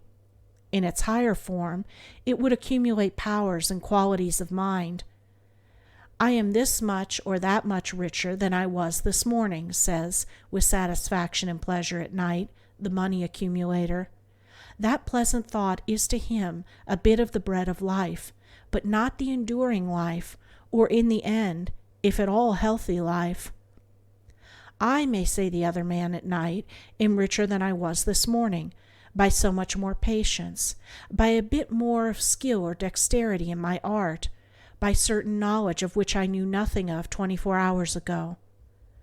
Are we fully yet awakened to the thought that we are receptacles for thought, and with thought knowledge, and with knowledge power, and that our capacity for receiving all these may be limitless, and that the supply of power, knowledge, new thought in the universe is limitless also, and that it is all ours to draw from, and that the bank can no more break than eternity can end? There are thousands of things, events, and scenes in your past life which it is more profitable to forget than to remember, but by so forgetting, you allow entrance for new idea, which is new life. By remembering, you prevent the coming to you of such new idea and life. By forgetting, I mean that you should avoid living in unpleasant past scenes and remembrances. Absolutely to forget or wipe out completely from memory anything it has once taken note of is impossible. For everything you have seen, learned, sensed, or heard is stored away and is capable, under certain circumstances, of being brought to view again. In place of the term forgetting, it would be better to say you should cultivate the power of driving from your mind and putting out of sight whatever makes you feel unhappy, or whatever you discover that is unprofitable to remember. It is impossible, absolutely, to wipe out anything your memory has once written on its tablets, for whatever the scene, event, or experience may have been, it has become part of your real self or spirit. In other words, your spirit is made up of all its past experiences and consequent remembrances, extending to an infinite past. Of these, some are vivid, some are vague, and much is buried out of present sight, but capable under certain circumstances of being called to remembrance. To destroy such remembrance, if possible, would be to destroy so much of your mind. All experiences are valuable for the wisdom they bring or suggest, but once you have gained wisdom and knowledge from any experience, there is little profit in repeating it, especially if it has been unpleasant. You do actually repeat it when you remember it or live it over and over again in thought. This is what people are doing who brood over past misfortunes and disappointments. It is what people are doing when they recall with regret their youth as bright and joyous as compared with the gloom of their middle or old age. Live in the pleasant remembrance of your youth, if you so desire. That will do you good.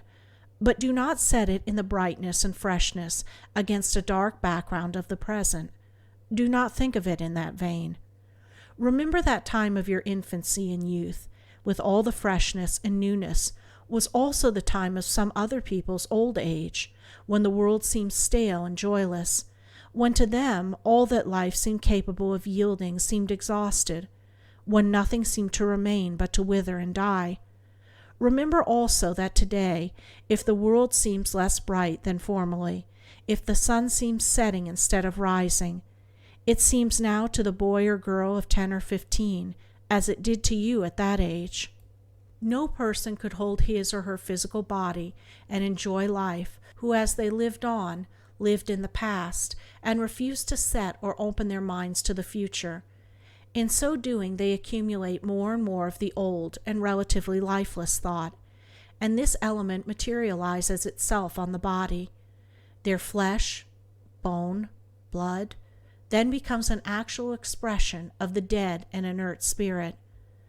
To live carrying such an ever-increasing load must result only in weakness and misery, so long as the spirit can carry it.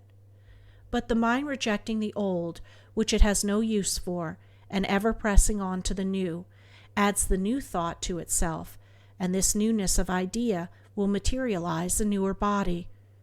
You do actually make the things before, pleasant or unpleasant for you, according to as you think of them in advance. There is a class of people who, if in difficulties, and anyone suggests a way out, instantly raise objections and find difficulties in the plan proposed. When in thought we so find difficulties, we actually make them. To lay awake nights and brood, devise, turn over, or invent possible coming troubles is force and industry ill employed in preparing the way for those troubles. In all business we must press on in mind to the successful result. We must see in mind or imagination the thing we plan completed, the system or method organized and in working order, the movement or undertaking advancing and ever growing stronger and more profitable. To spend time and force in looking back and living past troubles or obstacles over again, and out of such living and mental action to conjure more difficulties or oppositions, is literally to spend time and force in destroying your undertaking or in manufacturing obstacles to put in your own way. Forgetting the things behind and pressing on to those before is a maxim having 1,000 intensely practical applications. Every business success is founded on it. Men who cease to live in old methods and press forward to new achieve the greatest financial success.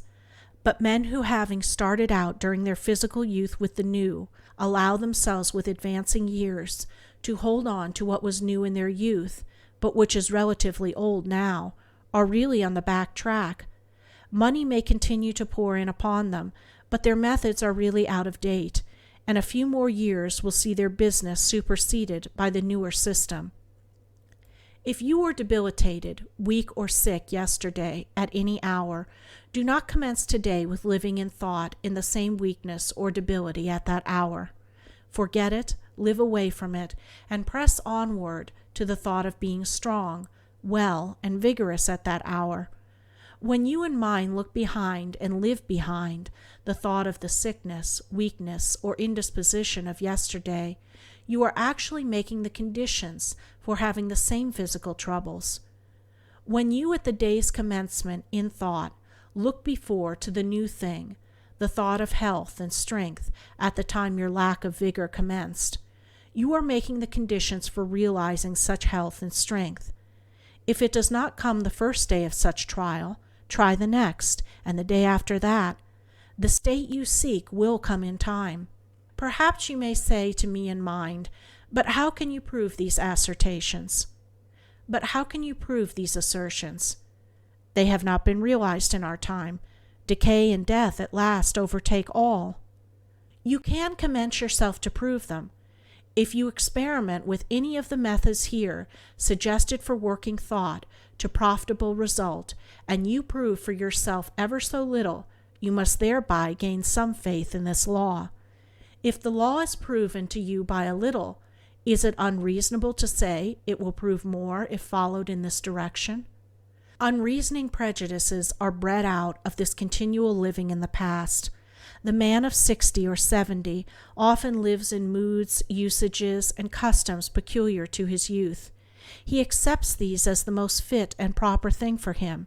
he would probably regard with disfavor and prejudice the man who at his daily business should wear the knee breeches, stockings, waistcoat, ruffled shirt, and cocked hat of the 18th century. Yet such style was common 100 years ago. His great-grandfather probably wore such a suit. Yet his great-grandfather would probably have regarded with the same disfavor and prejudice the man dressed in the fashion of today. So a few years relatively have begotten these two unreasoning prejudices with the great-grandfather and great-grandson, founded only on the fact that they were fashions peculiar to the youth of each. It is, of course, impossible for a person to fly in the face of popular custom or usage, to dress differently or in certain ways live differently, without bringing on him unpleasant and even injurious results.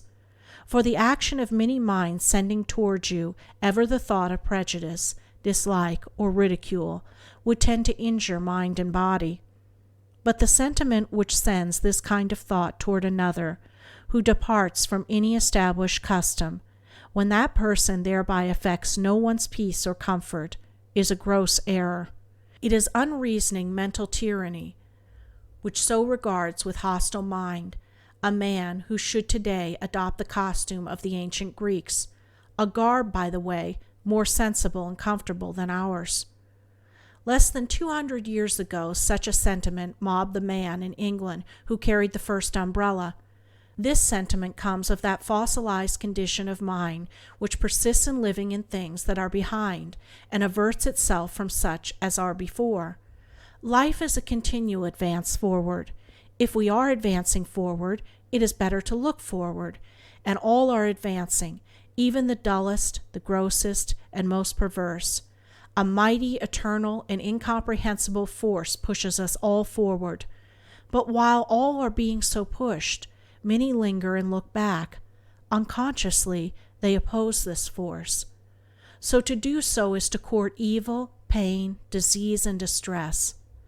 Whatever the mind is set upon, or whatever it keeps most in its view, that it is bringing to it, and the continual thought or imagining must at last take form and shape in the world of seen and tangible things.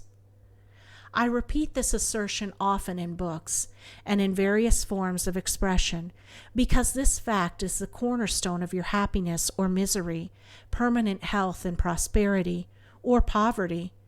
It needs to be kept as much as possible in mind. Our thought is the unseen magnet, ever attracting its correspondence in things seen and tangible. As we realize this more and more clearly, we shall become more and more careful to keep our mind set in the right direction. We shall be more and more careful to think happiness and success instead of misery and failure. It is very wonderful that the happiness or misery of our lives should be based on what seems so simple a law and method. But so-called simple things in nature, on investigation, generally turn out incomprehensible and ever-deepening mysteries. What most concerns us is to know a cause or agency that will produce a given result. When we realize that we can and do think ourselves into what we are, as regards health, wealth, and position, we realize also that we have found in ourselves the pearl of great price, and we hasten to tell our neighbor that he may seek and find in himself this pearl and power also, for no one is made poorer through his finding that which can belong to him alone, and all are made richer and happier as each finds his or her pearl, through the power it gives them to add to the general wealth and happiness. Life is fuller of possibilities for pleasure than has ever been realized. The real life means a perpetual and ever-increasing maturity. It means the preservation of the physical body, so that it can be used on this stratum of existence whenever the spirit desires to use it. It means the preservation of that body, not only free from pain and sickness, but free from debility, weakness, and decay of what we call old age, which in reality is only the wearing out of the instrument used by the spirit for lack of knowledge to ever recuperate and regenerate it. Life means the development in us of powers and pleasures which fiction, in its highest flights, has never touched. It means an ever-increasing freshness, an ever-increasing perception and realization of all that is grand, wonderful, and beautiful in the universe, a constantly increasing discovery of more and more that is grand, beautiful, and wonderful, a constantly increasing capacity for the emotional part of our natures to sense such happiness. Life is eternal in the discovery and realization of these joys. Their source is inexhaustible. Their quality and character must be unknown until they reach us. In the words of the apostolic record, "Eye hath not seen nor ear heard, neither have entered into the heart of man the things which God hath prepared for them that love him." In so-called ordinary things we get out of our lives and our senses but the merest fragment of the pleasure that can be made capable of giving us.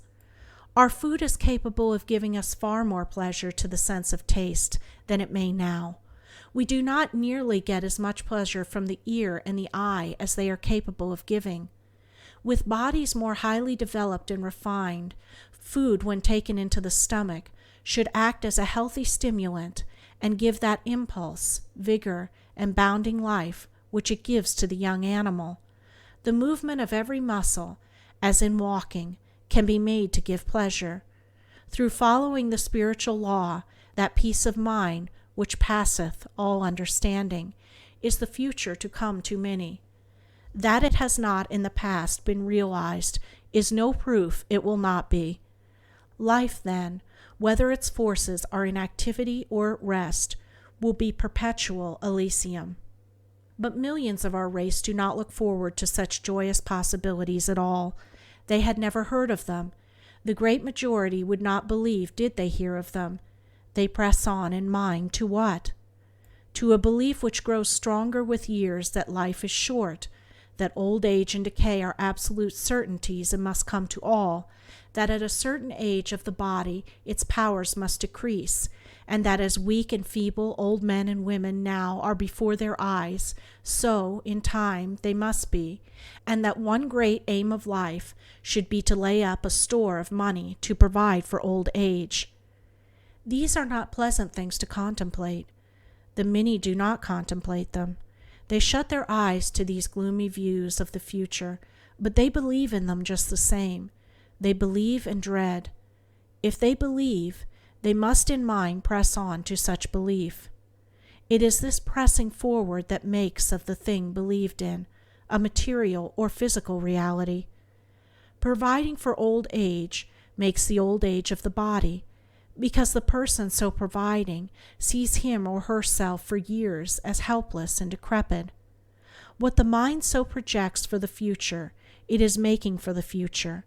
A material thing, money, is relied on to secure one from ills, when all material things are quite powerless to prevent such ills.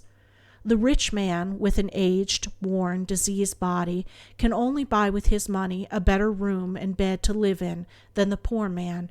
His money does not prevent disease and weakness. It cannot give him an appetite for the costliest food. In pain and anguish, the emperor, in all respects, is on the same level with the pauper, for in extreme misery a soft bed and numerous attendants give little or no comfort. Now in all of this, thought element worked in ignorance in the wrong direction proves that it brings a result, but a woeful one. It is only the cultivation of the power of the spirit over the body that can prevent these ills.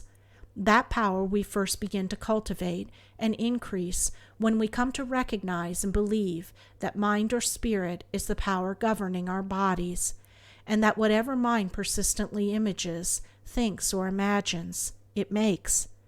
Now unconsciously we image in the wrong direction. We think the old age or wearing out of the body must be, because so far as we know, it has always been. We press on in imagination, an unwelcome belief to gloom and physical decay. We hold these sad pictures ever in our minds, do not look toward that view to life, an ever-increasing life. In the New Testament, the last revelation, we find the Christian, an apostolic teaching full of the sentiment of life and life everlasting. Death is not argued or implied as an absolute necessity, but as an enemy, which is ultimately to be destroyed. It is never said or implied that the advent of greater revelations was not to be until millions or millions of years in the future. The dawn of such advent may be now. It is now not because of any one man's writing or assertions, but because many minds are now open to the reception of the greater revelation, for which centuries has been knocking at humanity's door, but could not enter by reason of the obtuseness and dull ear of those whom it sought to arouse and benefit. The only dead people in the universe are the spiritually dead, those dead in trespasses and sins, who have not as yet learned to forget, or rather to refuse to live in and depend on the relatively dead or inert element of earth, instead of that drawn from the higher source. Still the few in the vanguard pressing onward are crying out, "Why, here under our noses is the greatest of all motive powers. Why human thought is a real element, a real force, darting out like electricity from every man's or woman's mind, injuring or relieving, killing or curing, building fortunes or tearing them down, working for good or ill, every moment, night or day, asleep or awake, carving, molding, and shaping people's faces and making them ugly or agreeable." Before you give so much of your thought to others, ask, in view of these possibilities, is some not due to yourself? If you can build yourself up into a living power, if you can, with others, prove that physical health and vigor can take place of old age, that all disease can be banished from the body, that material riches and necessities can come of laws and methods now not generally practiced, and that life is not the short, unsatisfactory, hopeless thing which at the best it is now, will you not to the world at large do 1,000-fold more good than if you expended your thought in feeding a few hungry mouths or relieving a few physical necessities of others? Our richest men, our rulers, our famous men in art, science, and war, our professors, our ministers, our greatest successes, what is their end? Weakness, decay, and disease. Our more thoughtful people admit that by the time they have learned something of life, it is time to die. The obituary from the living is at best an apology for the unsatisfactory ending of a human life. Mankind demands something better. That demand, that cry has been swelling and increasing in volume for many centuries. Demand must always be answered. This demand is now being answered, first to the few, next to the many. New light, new knowledge, and new results in human life and all it involves are coming to this earth. End of chapter 13. End of Thoughts Are Things by Prentice Mulford. Recording by Andrea Fiore. Thank you for listening. For more thought-provoking lectures and audiobooks, hit that like button and subscribe to our channel. Together we can create a community of new thought thinkers and learners.